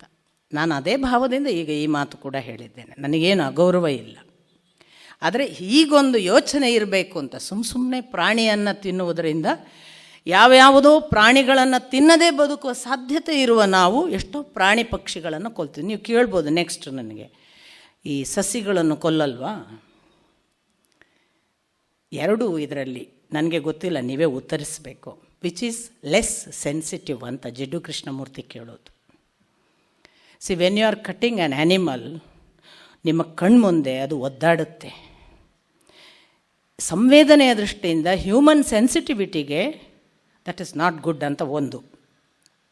ಆ ಒದ್ದಾಡುವ ಹೊತ್ತಿಗೆ ಅದರ ಒಳಗೆ ಕೆಲವು ರಾಸಾಯನಿಕ ಪ್ರಕ್ರಿಯೆಗಳಾಗ್ತವೆ, ಅದನ್ನು ನೀವು ತಿಂತೀರಿ ಅನ್ನೋದು ಎರಡನೇದು. ಇದು ಜಿಡ್ಡು ರಜನೀಶ್ ಎಲ್ಲ ಕೊಡುವಂತಹ ಎಕ್ಸ್ಪ್ಲನೇಷನ್. ನಮಗೆ ಸಸಿ ಇದ್ದು ನಮಗೆ ಕಾಣಿಸಲ್ವಲ್ಲ ಅಂತ ನಮಗೆ ಕಾಣಿಸಲ್ಲ ಅವುಗಳು ಒದ್ದಾಡೋದು ಅಂತ. ಹಾಗಾದ್ರೆ ಅವುಗಳ ಒಳಗೂ ರಾಸಾಯನಿಕ ಪ್ರಕ್ರಿಯೆ ಆಗೋದಿಲ್ವಾ? ಇದಕ್ಕೊಂದು ಗೊತ್ತಿಲ್ಲ ನನಗೆ. ನಾನು ತಿಳಿದುಕೊಂಡ ನನಗೆ ಸಿಕ್ಕಿದ ಉತ್ತರ, ಸೆಂಟ್ರಲ್ ನರ್ವಸ್ ಸಿಸ್ಟಮ್ ಇದ್ದವುಗಳಿಗೆ ಮಾತ್ರ ನೋವು ಮತ್ತು ವೇದನೆ. ಇವುಗಳಿಗೆ ನರ್ವಸ್ ಸಿಸ್ಟಮ್ ಇಲ್ಲ. ನೀವಾಗಲೇ ನೋಡಿದರೆ ಜ್ಞಾನಶಕ್ತಿ ಪ್ರಕಟವಾಗುವುದಿಲ್ಲ, ಅಭಿವ್ಯಕ್ತಿ ಇಲ್ಲ. ಸೆಂಟ್ರಲ್ ನರ್ವಸ್ ಸಿಸ್ಟಮ್ ಇಲ್ಲದೇ ಇದ್ದರೆ ಉಗುರು ಕತ್ತರಿಸಿದರೆ ನೋವಾಗುತ್ತಾ, ಕೂದಲು ಕತ್ತರಿಸಿದರೆ ನೋವಾಗುತ್ತಾ? ಇಲ್ಲವಲ್ಲ. ಹಾಗೆ ಅವುಗಳಿಗೆ ಅವುಗಳ ಟೊಂಗೆ ಕತ್ತರಿಸಿದರೆ ನೋವಾಗಲ್ಲ ಅಂತ ಒಂದು ವಿವರಣೆ ಇದೆ. ಎಲ್ಲ ನಾವು ನಮ್ಮ ನಮ್ಮ ಸಮರ್ಥನೆಗೆ ಬಳಸೋದಾ ಅಥವಾ ಲೀಸ್ಟ್ ಪಾಸಿಬಲ್ ಸೆನ್ಸಿಟಿವಿಟಿ ಲೆವೆಲ್ನಲ್ಲಿ ಲೀಸ್ಟ್ ಪಾಸಿಬಲ್ ಹರ್ಟ್ ಅಂತ ಭಾವಿಸಬಹುದಾದರೆ ಅಲ್ಲೊಂದು ಒಟ್ಟು ಸರ್ವೈವ್ ಆಗಲಿಕ್ಕೆ ಏನೋ ತಿನ್ನಬೇಕಲ್ಲ ಅನ್ನುವ ಹಂತಕ್ಕೆ ಬರಬೇಕು. ಇಲ್ಲದೆ ಹೋದರೆ ಧ್ರುವನ ಹಾಗೆ ಬಿದ್ದ ಹಣ್ಣನ್ನು, ಒಣಗಿದ ಎಲೆಯನ್ನು, ಸಿಕ್ಕ ನೀರನ್ನು ಕುಡಿದು ಬದುಕುವ ಸಾಧ್ಯತೆ ಆಗಬೇಕು. ಪ್ರಾಚೀನ ಬರ್ಹಿಗೆ ಈ ಎಚ್ಚರವನ್ನು ಮೂಡಿಸಿದ. ಅದು ತಿಂತಿಯಲ್ಲ, ಕೊಂದಿದ್ದೀಯಲ್ಲ, ನಾಳೆ ಅದು ನಿನ್ನನ್ನು ತಿನ್ನಕ್ಕೆ ಕಾಯ್ತಿದೆ. ಪ್ರಾಚೀನ ಬರ್ಹಿ ಹೇಳ್ತಾನೆ, ನಾನೆಲ್ಲ ಒಳ್ಳೆ ಕೆಲಸ ಮಾಡಿದ್ದೀನಿ, ಅದ್ಯಾಕೆ ನನ್ನನ್ನು ಹಾಗೆ ಕೋಡ್ ಹಾಕಿ ಕೊಲ್ಲಕ್ಕೆ ನೋಡ್ತದಪ್ಪ? ಆಗ ಅವನು, ಬಹುಶಃ ನಿಮಗೆ ಗೊತ್ತಿದ್ದರೆ, ಭಾಗವತದ ಬಹಳ ಸುಂದರವಾದ ಒಂದು ಆಖ್ಯಾನ ಪುರಂಜನ ಆಖ್ಯಾನ ಅಂತ. ಈ ಪುರಂಜನೋಪಾಖ್ಯಾನವನ್ನು ನಾರದರು ಕಥಾರೂಪವಾಗಿ ಹೇಳ್ತಾರೆ. ಪುರಂಜನ ಅಂತ ಒಬ್ಬ ಇದ್ದ. ಅವನಿಗೆ ಅವಿಜ್ಞಾತ ಅಂತ ಹುಟ್ಟಿನಿಂದ ಒಬ್ಬ ಗೆಳೆಯ. ಅವನನ್ನು ಬಿಟ್ಟು ಇವನನ್ನು ಬಿಟ್ಟು ಎಂದೂ ಅಗಲಿದವರೆಲ್ಲ ಒಟ್ಟಿಗೆ ಇದ್ದರು. ಹೀಗೆ ಒಂದು ದಿನ ತಮ್ಮ ಪಾಡಿಗೆ ಅವರು ತಿರುಗಾಡ್ತಾ ಬಂದಾಗ ಅವರಿಗೆ ತಾವು ಎಲ್ಲಿರೋದು ಅಂತ ಗೊತ್ತಿಲ್ಲ, ಅಲೆಮಾರಿಗಳ ಹಾಗೆ ಇದ್ದರು. ಇದ್ದಕ್ಕಿದ್ದ ಹಾಗೆ ಒಂದು ಸುಂದರವಾದ ಪುರ ಅವರಿಗೆ ಕಾಣಿಸಿತು. ಆ ಪುರದಲ್ಲಿ ಎಷ್ಟು ಸುಂದರವಾಗಿದೆಯಲ್ಲ ಈ ಪುರ ಅಂತ ಪುರಂಜನ ಮೈ ಮರೆತು ನೋಡಿದರೆ ಅದು ಅದ್ಭುತವಾದ ಪುರ. ಅದಕ್ಕೆ 9 ಬಾಗಿಲುಗಳು, 5 ಪೂರ್ವಕ್ಕೆ, 2 ಪಶ್ಚಿಮಕ್ಕೆ, 1 ಉತ್ತರಕ್ಕೆ, 1 ದಕ್ಷಿಣಕ್ಕೆ, 9 ಬಾಗಿಲುಗಳನ್ನುಳ್ಳ ಆ ಪುರವನ್ನು ನೋಡಿದರೆ ಆಹಾ, ಈ ಪುರ ಎಷ್ಟು ಚೆನ್ನಾಗಿದೆ ಅಂತ ಅದರ ಒಳಗೆ ಪ್ರವೇಶಿಸಿದ. ಪುರದಲ್ಲಿ ಬರೇ ಬಾಗಿಲುಗಳಿರಲಿಲ್ಲ, ಅದರೊಳಗೆ ಹೋದರೆ ರತ್ನ ಮಣಿ ಖಚಿತವಾದ ನೆಲ, ಪಚ್ಚೆಯ ನೆಲ, ಗೋಡೆಯಲ್ಲೆಲ್ಲ ಅಲಂಕಾರದ ವಜ್ರ ವೈಡೂರ್ಯ ರತ್ನಗಳ ಬೇರೆ ಬೇರೆ ಶೋಭೆಯ ಸಂಗತಿಗಳು. ಅದನ್ನು ದಾಟಿಕೊಂಡು ಒಂದೊಂದೇ ಭಾಗವನ್ನು ಮೀರ್ತಾ ಹೋದರೆ ಉದ್ಯಾನದಲ್ಲಿ ಸಿಕ್ಕಾಪಟ್ಟೆ ಸುಂದರವಾದ ಲತೆಗಳು, ಲತೆಯ ಮಾಡ, ಅದರ ಜೊತೆಗೆ ಪುಷ್ಪಗಳು, ಮಕರಂದ ಹೀರುವ ದುಂಬಿಗಳ ಝೇಂಕಾರ, ಕೋಗಿಲೆಯ ಕುಹು ಕುಹು ನಾದ. ಅದರಲ್ಲಿ ಉದ್ಯಾನದ ಆಚೆಗೆ ಹೋದರೆ ಒಂದು ತುಂಬ ಸುಂದರವಾದ ಸರೋವರದಲ್ಲಿ ಪುಷ್ಪಗಳು. ಇವನು ಮೈ ಮರೆತು ಅಲ್ಲಿರುವ ಹಕ್ಕಿ ಪಕ್ಕಿಗಳ ನಾದ ಎಲ್ಲ ನೋಡಿ ಆಹಾ ಎಷ್ಟು ಚೆನ್ನಾಗಿದೆ, ನಾನು ಈ ಪುರದಲ್ಲಿರೋದು ಒಳ್ಳೆಯದು ಅಂತ ತೀರ್ಮಾನ ಮಾಡಿ ಆ ಪುರದಲ್ಲಿ ಇದ್ದು ಬಿಟ್ಟನಂತೆ. ಹೀಗೆ ಒಂದು ದಿನ ಆ ಪುರದಲ್ಲಿ ತಾನಿದ್ದು ತನ್ನಷ್ಟಕ್ಕೆ ತಿರುಗುವಾಗ ಎದುರಿಗೆ ಒಬ್ಬಳು ಸುಂದರವಾದ ಸ್ತ್ರೀ. ಎಷ್ಟು ಚೆನ್ನಾಗಿದ್ದಾಳೆ ಅಂದರೆ ಇವಳು ಎಲ್ಲಿಂದ ಬಂದಳು? ಇವಳು ಬಹುಶಃ ನನಗಾಗಿಯೇ ಬಂದಳಾ ಏನ? ಇವಳ ಯೌವನ, ಇವಳ ರೂಪ, ಇವಳ ಲಾವಣ್ಯ, ಇವಳ ಜೊತೆಗೆ ಇರುವಂತಹ ಬೇರೆ ಬೇರೆ ಸಂಗತಿಗಳನ್ನು ನೋಡಿದರೆ ಅವಳು ಒಬ್ಬಳೇ ಇಲ್ಲ, 11 ಜನ ಭಟರಿದ್ದಾರೆ ಅವಳ ಜೊತೆಗೆ. ಮತ್ತು ಸ್ತ್ರೀಯರ ಒಂದು ಸಮೂಹ ಅವಳ ಜೊತೆಗಿದೆ. ಅವಳ ಜೊತೆಗೆ 5 ಹೆಡೆಯ ಸರ್ಪ ಕಾಣಿಸ್ತದೆ. ಇವಳು ಯಾರಿರಬೇಕು? ಒಬ್ಬಳೇ ಬರ್ತಿದ್ದಾಳೆ ಅಂದರೆ ಇಷ್ಟೆಲ್ಲ ರಕ್ಷಣೆಗಳ ಸಹಿತ ಬರ್ತಾಳೆ. ಇವಳು ಯಾರೋ ವಿಶೇಷ, ನನಗಾಗಿಯೇ ಹುಟ್ಟಿದ್ದಾಳೋ ಏನೋ, ನಾನು ಕೂಡ ಒಬ್ಬನೇ ಇದ್ದೇನೆ, ಅವಳು ಒಬ್ಬಳೇ ಇದ್ದಾಳೆ, ಕೇಳಿಬಿಡೋಣ ಅಂತ ಅವನು ನೇರ ಹೋಗಿ ಅವಳನ್ನು ಕೇಳಿದನಂತೆ. ಮತ್ತು ನೀನು ಯಾರು? ಎಲ್ಲಿಂದ ಬಂದೆ? ನಿನಗೆ ತಂದೆ ತಾಯಿ ಯಾರು? ಎಲ್ಲಿ ಹುಟ್ಟಿದೆ? ಯಾವುದು ನಿನ್ನ ಊರು? ನೀನು ಇಲ್ಲಿಗೆ ಯಾಕೆ ಬಂದೆ? ನಿನ್ನ ಜೊತೆಗಿರುವ ಈ ಭಟರು ಯಾರು? ಈ 5 ಹೆಡೆಯ ಸರ್ಪ ಯಾಕೆ ಬಂದಿದೆ? ಜೊತೆಗೆ ಸ್ತ್ರೀಯರಿದ್ದಾರಲ್ಲ ಅವರು ಯಾರು? ನೀನು ಬಂದದ್ದು ನನಗಾಗಿಯೇ ಇರಬೇಕು. ನಾನಂತೂ ನಿನಗೆ ಸೋತಿದ್ದೇನೆ, ಮನಸ್ಸೋತಿದ್ದೇನೆ. ನನಗೂ ಯಾರೂ ಇಲ್ಲ, ನಿನಗೂ ಯಾರೂ ಇಲ್ಲ. ನಾವು ಯಾಕೆ ಒಬ್ಬರನ್ನೊಬ್ಬರು ವರಿಸಬಾರದು ಅಂತ ಕೇಳಿದನಂತೆ. ಅವಳು ಹೇಳಿಲ್ಲಂತೆ, ನೀನು ಯಾರು ನಿನಗೆ ಗೊತ್ತಿಲ್ಲ, ನಾನು ಯಾರು ನನಗೆ ಗೊತ್ತಿಲ್ಲ. ನಿನ್ನನ್ನು ಯಾರು ಹುಟ್ಟಿಸಿದ್ದು ನಿನಗೆ ಗೊತ್ತಿಲ್ಲ, ನನ್ನನ್ನು ಯಾರು ಹುಟ್ಟಿಸಿದ್ದು ನನಗೆ ಗೊತ್ತಿಲ್ಲ. ಆದರೆ ನಾವಿಬ್ಬರು ಈಗ ಒಟ್ಟಿಗೆ ಬಂದಿದ್ದೇವೆ, ಮುಖಾಮುಖಿ ಆಗಿದ್ದೇವೆ ನಿಜ. ನನಗೂ ನನ್ನ ಊರು ಗೊತ್ತಿಲ್ಲ, ನಿನಗೂ ನಿನ್ನ ಊರು ಗೊತ್ತಿಲ್ಲ. ಮತ್ತು ಇಲ್ಲಿರುವವರು ಯಾರು ಕೇಳಿದೆಯಲ್ಲ, ಇವರು ನನ್ನ ರಕ್ಷಣೆಗೆ ಬಂದಿರುವಂತಹ ಭಟರು 11 ಜನ. ಮತ್ತು ಈ ಸ್ತ್ರೀ ಸಮೂಹ ನನ್ನ ಗೆಳತಿಯರು, ಇವರು ನನ್ನ ಜೊತೆಗೆ ಖಾಯಂ ಇರ್ತಾರೆ. ಇವರಲ್ಲದೆ ಇದು ನನ್ನ ಪ್ರಾಣರಕ್ಷಕ ಅಂತ 5 ಹೆಡೆಯ ಸರ್ಪವನ್ನು ತೋರಿಸಿ ಎಲ್ಲ ಹೇಳಿದ್ಲು. ಹಾಗಾದರೆ ಈಗ ನಿನ್ನ ಪ್ರಶ್ನೆ ಏನು? ನಾವಿಬ್ಬರು ಒಟ್ಟಿಗೆ ಯಾಕೆ ವರಿಸಬಾರದು ಒಬ್ಬರನ್ನೊಬ್ಬರು? ನಿನಗೆ ಅಭ್ಯಂತರವಿಲ್ಲದಿದ್ದರೆ ನನಗೂ ಅಭ್ಯಂತರವಿಲ್ಲ. ಹಾಗೆ ಇಬ್ಬರು ವರೆಸಿದ್ರು. ಒಬ್ಬರನ್ನೊಬ್ಬರು ಸಂಸಾರ ಮಾಡಿದರು. ಆ ಸಂಸಾರದ ಉನ್ಮತ್ತ ಅವಸ್ಥೆಯಲ್ಲಿ ಎಲ್ಲ ಜಗತ್ತು ಮರೆತರು. ಅವರ ಲೋಕ ಅಂದರೆ ಅವರ ಸಂಸಾರ, ಅವರ ಕಾಮಸುಖ, ಅವರ ದೇಹ ಸುಖ, ಅದರ ಲಾಲಸೆ, ಅದಕ್ಕೆ ಹುಟ್ಟುವ ಮಕ್ಕಳು, ಹೀಗೆ 100 ಮಕ್ಕಳನ್ನು ಹಡೆದರು ಅಂತ. ಹೀಗೆ ಹಡೆದು ತಮ್ಮ ವೈಭವದಲ್ಲಿ ಅವರಿರುವಾಗ ತಮ್ಮ 100 ಮಕ್ಕಳ ಜೊತೆಗೆ ಸಂಸಾರ ಸುಖವನ್ನು ಅನುಭವಿಸಿಕೊಂಡು ಅವನೇ ರಾಜ ಇವಳೇ ರಾಣಿ, ಲೋಕ ಎಲ್ಲ ಇವರೇ ಅನ್ನುವ ಹಾಗೆ ಇರುವಾಗ ಒಂದು ದಿನ ಒಬ್ಬ ಗಂಧರ್ವ 360 ಜನ ಕಪ್ಪು ಗಂಧರ್ವರ ಜೊತೆಗೆ 360 ಜನ ಬಿಳಿ ಗಂಧರ್ವರ ಜೊತೆಗೆ, ಬಿಳಿ ಇರುವವರು ಗಂಧರ್ವರು ಗಂಡಸರು, ಕಪ್ಪು ಇರುವವರು ಸ್ತ್ರೀಯರು, ಒಟ್ಟು ಅಷ್ಟು ಜನರ ಜೊತೆಗೆ ಬಂದು 720 ಜನರ ಜೊತೆಗೆ ಬಂದಂತಹ ಆ ಗಂಧರ್ವ ಮುಖ್ಯ ಇವರ ಮೇಲೆ, ಇವರ ಇಡೀ ಅರಮನೆ ಪುರ ಮತ್ತು ಇವರಲ್ಲಿರುವ ಎಲ್ಲ 100 ಮಕ್ಕಳು, ಅವರ ಹಾವು ಮತ್ತೊಂದು ಎಲ್ಲರ ಮೇಲೆ ಏಕಾಏಕಿ ದಾಳಿ ಆರಂಭವಾದಾಗ ಆ ದಾಳಿಯನ್ನು ಎದುರಿಸಲಿಕ್ಕೆ ಹೋರಾಟ ಮಾಡಿ ಒಬ್ಬರಿಗೊಬ್ಬರು ಗುದ್ದಾಡಿ ಜಗಳ ಮಾಡಿ ಸತ್ತೇ ಬದುಕಿದೆ ಅನ್ನುವಷ್ಟು ಹಣ್ಣಾಗುವವರೆಗೆ ಹೋರಾಟ ಮಾಡುವಾಗ ಆ 5 ಹೆಡೆಯ ಸರ್ಪ ತನ್ನಿಂದಾದಷ್ಟು ಹೋರಾಟ ಮಾಡಿ ಅದೂ ಕೂಡ ನುಜ್ಜುಗುಜ್ಜಾಗಿ ಉಸಿರು ಕಟ್ಟಿತೇನೋ ಅನ್ನುವ ಹಾಗೆ ಸೋತು ಬೀಳ್ತದೇನೋ ಅನ್ನುವ ಹಾಗೆ ಅಂತೂ ಇಂತೂ ಹೇಗೋ ಮಾಡಿ ಗೆದ್ದರು.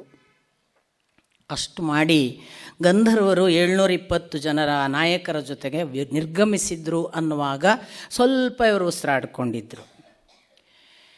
ಹೀಗೆ ಕಾಲ ಕಳೆಯಿತು.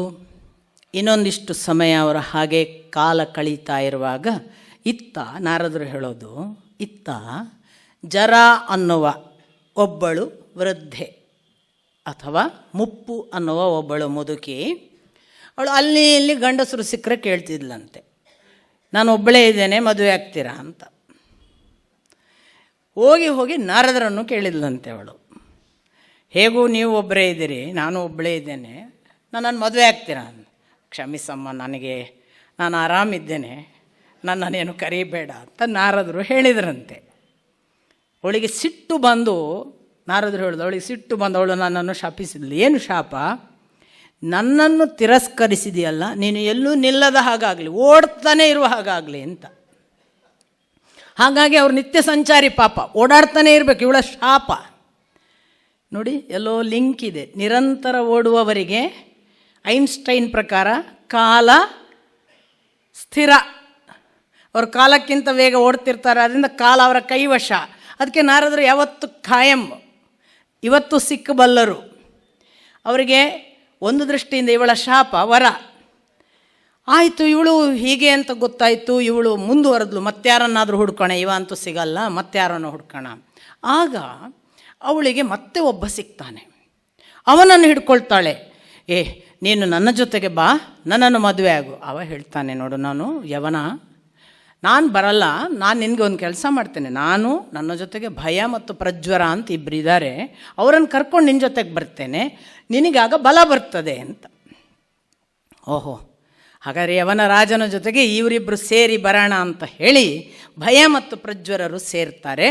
ಸೇರಿಕೊಂಡು ಅವರು ಮೊದಲು ಬರುವುದು ಈ ಜರಾಳ ಜೊತೆಗೆ ಇದೇ ಪುರಂಜನನ ಅರಮನೆಗೆ ಬಂದು ಮತ್ತೆ ದಾಳಿ. ಯಾವ ಮಟ್ಟಕ್ಕೆ ಭಯ ಪ್ರಜ್ವರರ ಜೊತೆಗೆ ಇವರು ದಾಳಿ ಮಾಡ್ತಾರೆ ಅಂತಂದರೆ, ಮೊದಲು ಬಂದ ಚಂಡವೇಗ ಅನ್ನುವ ಗಂಧರ್ವ ಒಂದಿಷ್ಟು ಹಣ್ಣು ಮಾಡಿದ್ದ. ಈಗ 2ನೆಯ ದಾಳಿಯಲ್ಲಿ ಈ ಬಾರಿ ಹೋರಾಟ ಮಾಡಲಿಕ್ಕೆ ಶಕ್ತಿ ಇಲ್ಲ ಅನ್ನುವಷ್ಟು ಅವರು ಸಾಕಷ್ಟು ಹೋರಾಟ ಮಾಡಿದರೂ ಕೂಡ ಅವರೇ ಗೆಲ್ತಾ ಇದ್ದಾರೆ ಅನ್ನುವ ಎಲ್ಲ ಲಕ್ಷಣಗಳು ಕಾಣಲಾಗಿ, ಇತ್ತ ಕೈ ಚೆಲ್ಲಿ ಸಾಯಬೇಕು, ಇನ್ನು ನನ್ನ ಕೈಲಾಗಲ್ಲ ಅನ್ನುವ ಸ್ಥಿತಿ ಈ ಕಡೆ ಪುರಂಜನನಿಗೂ ಬಂದಿದೆ. ಮಕ್ಕಳು ತನ್ನ ಕಣ್ಮುಂದೆ ಎಲ್ಲ ಹೋರಾಟ ಮಾಡಿ ಸಾಯುವುದು ಹಾಗೆ ಕಾಣ್ತದೆ. ಹೆಂಡತಿಗೂ ಕೂಡ ಬಹಳ ಪೆಟ್ಟು ಬಿದ್ದಿದೆ, ಅವಳು ಇನ್ನೇನು ಬಿದ್ದು ನಿಶ್ಚೇಷ್ಟಳಾಗ್ತಾಳೆ, ತಾನಿನ್ನೇನು ಬದುಕಲ್ಲ ಅನ್ನುವ ಎಲ್ಲ ಸ್ಥಿತಿಯಲ್ಲಿ ಈ ಕಡೆಯಿಂದ ಇಡೀ ಪುರಂಜನನ ಅರಮನೆಗೇನೆ ಬೆಂಕಿ ಬಿದ್ದಿದೆ ಅನ್ನುವ ಸ್ಥಿತಿ. ಹೊಗೆಯಿಂದ ಅಥವಾ ಅಗ್ನಿಯಿಂದ ಕಾವ್ಯನಿಂದ ಬದುಕಲಾಗದ ಆ ಸ್ಥಿತಿಯಲ್ಲಿ ಪುರಂಜನ ಉಸಿರು ಕಟ್ಟಿ ಅಗ್ನಿಯನ್ನು ನೋಡ್ತಾ ಏಕಕಾಲಕ್ಕೆ, ಅಯ್ಯೋ ದೇವರೇ, ನನ್ನ ಹೆಂಡತಿ ಪುರಂಜನಿ, ಅವಳಿಗೆ ಯಾರು ಗತಿ, ಅವಳು ಇನ್ನೇನಾಗ್ತಾಳೋ ಏನೋ, ನಾನಿಲ್ಲದೆ ಇದ್ದ ಮೇಲೆ ಅವಳು ಪಾಪ ಒಬ್ಬಳೇ ಇದ್ಲು, ನನಗಾಗಿ ಬಂದ್ಲು, ನನ್ನ ಜೊತೆಗೆ ಸೇರಿದ್ಲು, ಅವಳನ್ನು ಯಾರು ನೋಡ್ಕೊಳ್ತಾರೆ ಏನೋ ಅನ್ಕೋತಾ ನೆನೆದು ಅವನು ಸತ್ತ. ಪುರಂಜನನ ಅರಮನೆಗೆ ಬೆಂಕಿ ಹತ್ತಿತು. ಒಂದು ಮರದ ಪೊಟರೆಯಲ್ಲಿರುವ ಹಾವು ಮರಕ್ಕೆ ಬೆಂಕಿ ಹತ್ತಿದಾಗ ಪೊಟರೆಯಿಂದ ಹೇಗೆ ಹೊರಗೆ ಹೋಗ್ತದಲ್ಲ, ಹಾಗೆ ಆ 5 ಹೆಡೆಯ ಹಾವು ತಾನು ಮಾತ್ರ ಹೊರಗೆ ಹೋಯಿತು, ಉಳಿದದೆಲ್ಲ ಸತ್ತು ಹೋದವು ಅಂತ ನಾರದರು ಕಥೆ ಹೇಳ್ತಾರೆ. ಮುಂದುವರಿಸಿ ಹೇಳ್ತಾರೆ, ಹಾಗೆ ನೆನೆದು ಸತ್ತನಲ್ಲ ಈ ಪುರಂಜನ, ಇವನು ಮತ್ತೆ ವಿದರ್ಭ ರಾಜನ ಮಗಳಾಗಿ ವಿದರ್ಭ ಸ್ತ್ರೀಯಾಗಿ ಹುಟ್ಟಿದ. ಯಾಕೆ? ಸ್ತ್ರೀಯನ್ನೇ ನೆನೆದು ಸತ್ತದ್ದರಿಂದ ವಿದರ್ಭ ಸ್ತ್ರೀಯಾಗಿ ಹುಟ್ಟಿದ. ಕೃಷ್ಣನ ಮಾತು ಇದ್ದೆ ನೋಡಿ ಭಗವದ್ಗೀತೆಯಲ್ಲಿ, ಸಾಯುವ ಕ್ಷಣದಲ್ಲೇನೇನು ಯಾರನ್ನು ಅಂತ್ಯಕಾಲೇ ಮಾಂ ಸ್ಮರೆಯೇನ್, ನೀನು ಒಂದು ವೇಳೆ ಸಾಯುವ ಹೊತ್ತಿಗೆ ನನ್ನನ್ನು ನೆನೆದರೆ ಮಾಂ ಯಾಂತಿ, ನನ್ನನ್ನೇ ಸೇರುತ್ತಿ. ನೀನು ಯಾರನ್ನು ನೆನೆಯುತ್ತೀಯೋ ಅದೇ ಆಗುತ್ತಿ. ಈಗಿನ ಜನ್ರೇಷನ್ ಎಲ್ಲ ನಾಯಿಯನ್ನೇ ನೆನೆಯುವ ಹಾಗೆ ಕಾಣ್ತಾರೆ ಮೆಜಾರಿಟಿ. ನನಗೆ ನಾಯಿಯನ್ನು ನೆನೆಯೋರ ಬಗ್ಗೆ ಬೇಸರ ಅಲ್ಲ, ತಾಯಿಯನ್ನು ಮರೀತಾರಲ್ಲ ಅದು ಬೇಸರ. ಎಷ್ಟು ಜನರಿಗೆ 2 ನಾಯಿಯನ್ನು ಕೊಂಡ್ಕೊಂಡು ಮನೆಯಲ್ಲಿ ಸಾಕೋ ಕೆಪಾಸಿಟಿ ಇದೆ, ತಾಯಿಯನ್ನು ತೊಗೊಂಡೋಗಿ ವೃದ್ಧಾಶ್ರಮದಲ್ಲಿ ಇಡಬೇಕು ಅಂತಾರಲ್ಲ, ಇದು ಆಶ್ಚರ್ಯ. ಎಲ್ಲಿಗೆ ಬಂತು ನಮ್ಮ ಸಂಪ್ರದಾಯ? ಯಾಕೆ ಬಂತು ಈ ದುಷ್ಟ ವಿಚಾರ? ಆಮೇಲೆ ನಾವು ಯಾರ ಜೊತೆಗಿದ್ದೇವೋ ಅದೇ ಗುಣಗಳು ನಮಗೆ ಬರ್ತವೆ. ಅದಕ್ಕೆ ಸತ್ಸಂಗ ಅಂತ ಪದೇ ನಮ್ಮ ಸಂಪ್ರದಾಯ ಹೇಳೋದು. ನಾಯಿಯನ್ನು ಪ್ರೀತಿಸುವುದು ಅಂತ ಒಂದು ಇದೆ ಅಲ್ಲ, ಮುಂಚಿನವರು ಪ್ರೀತಿಸ್ತಿದ್ವಿ, ನಾನು ಪ್ರೀತಿಸ್ತಿದ್ದೆ.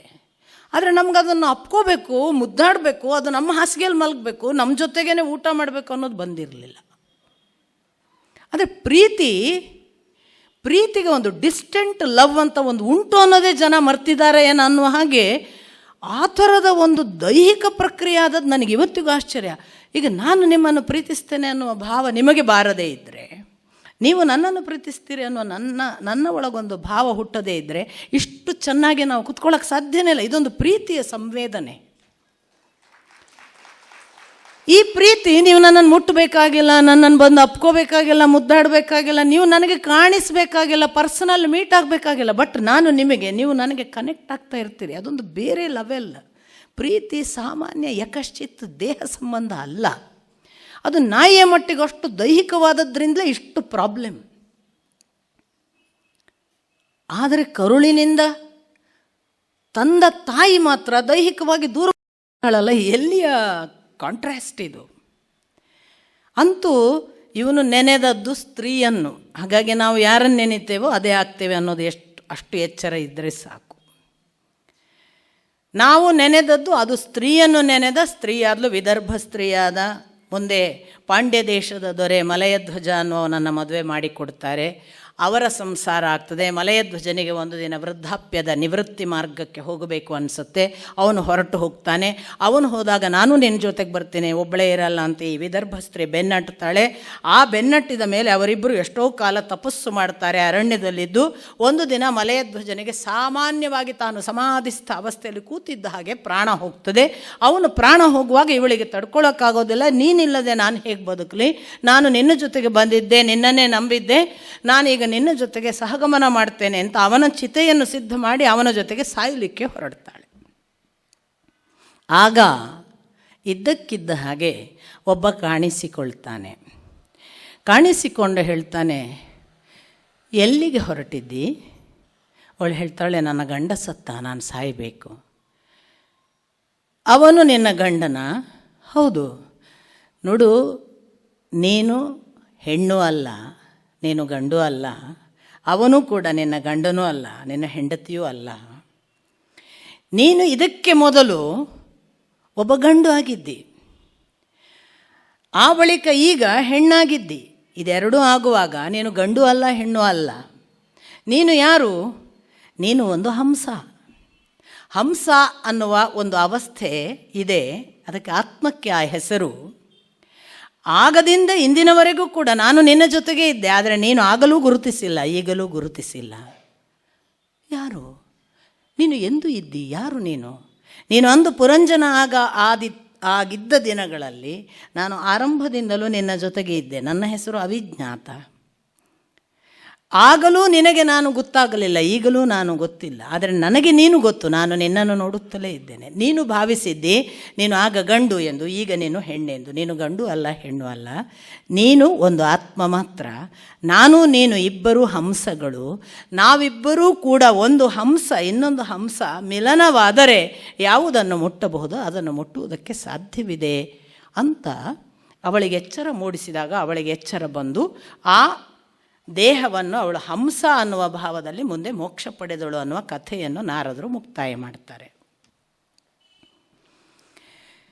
ಪ್ರಾಚೀನ ಬರ್ಹಿ ಹೇಳ್ತಾನೆ, ಇದು ಎಂತ ನಂಗೆ ಅರ್ಥ ಆಗಲಿಲ್ಲ ಮಾರಾಯ ಅಂತ.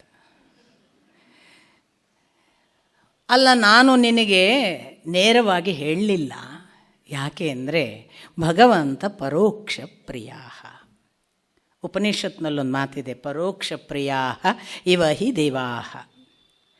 ದೇವರು ಯಾವತ್ತೂ ಕೂಡ ಪ್ರತ್ಯಕ್ಷ ಪ್ರಿಯನಲ್ಲ, ಎದುರಿಗೆ ತೋರುವುದರಲ್ಲಿ ಅವನಿರುವುದಿಲ್ಲ, ಇಲ್ಲದ ಹಾಗೆ ಮರೆಯಲ್ಲಿ ಇರ್ತಾನೆ, ಅವ ಕಾಣಿಸುವುದಿಲ್ಲ. ನಮಗೇನು ಎಲ್ಲ ರೆಕಾರ್ಡ್ ಆಗಿದೆ ಅಂತ ನಾವು ಕ್ಯಾಮರಾದಲ್ಲಿ ಫೋಟೋಗಳನ್ನು ವಿಡಿಯೋಗಳನ್ನು ನೋಡ್ತಿರ್ತೇವೆ, ವಿಡಿಯೋಗ್ರಫಿ ಮಾಡಿದವ ಕಾಣೋದಿಲ್ಲ.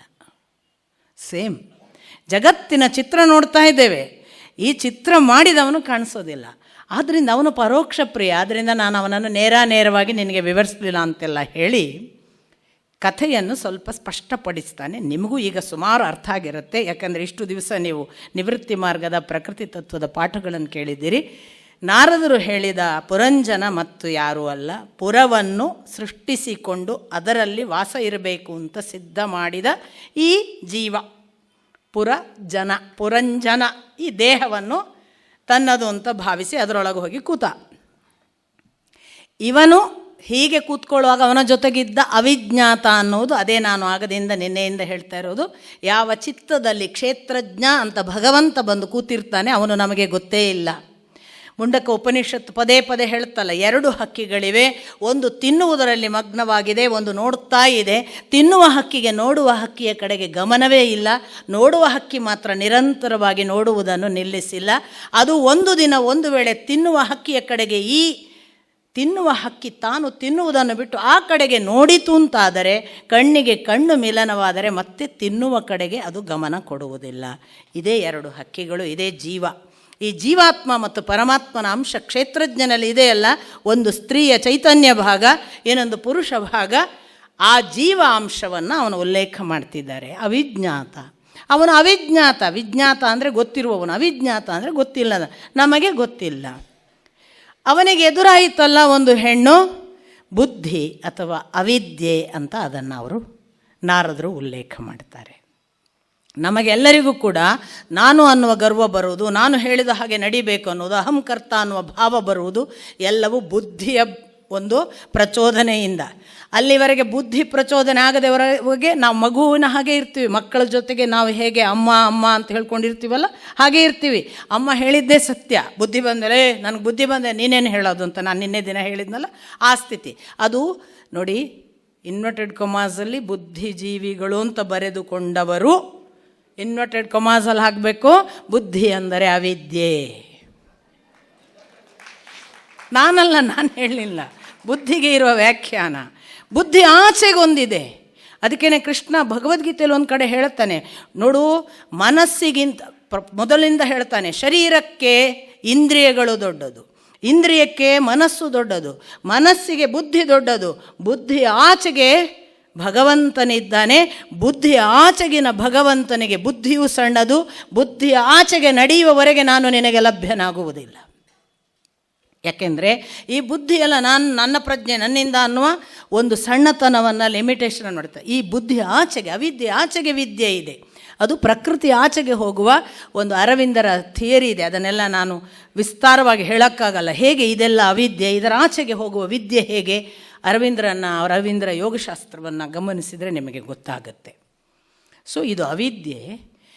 ಈ ಅವಿದ್ಯೆ ತಾನೊಂದೇ ಬರಲ್ಲ, ಈ ಬುದ್ಧಿ ಅನ್ನೋದು. ಅದರ ಜೊತೆಗೆ ಸ್ತ್ರೀಯರು, ಅದರ ಜೊತೆಗೆ 11 ಜನ ಭಟರು.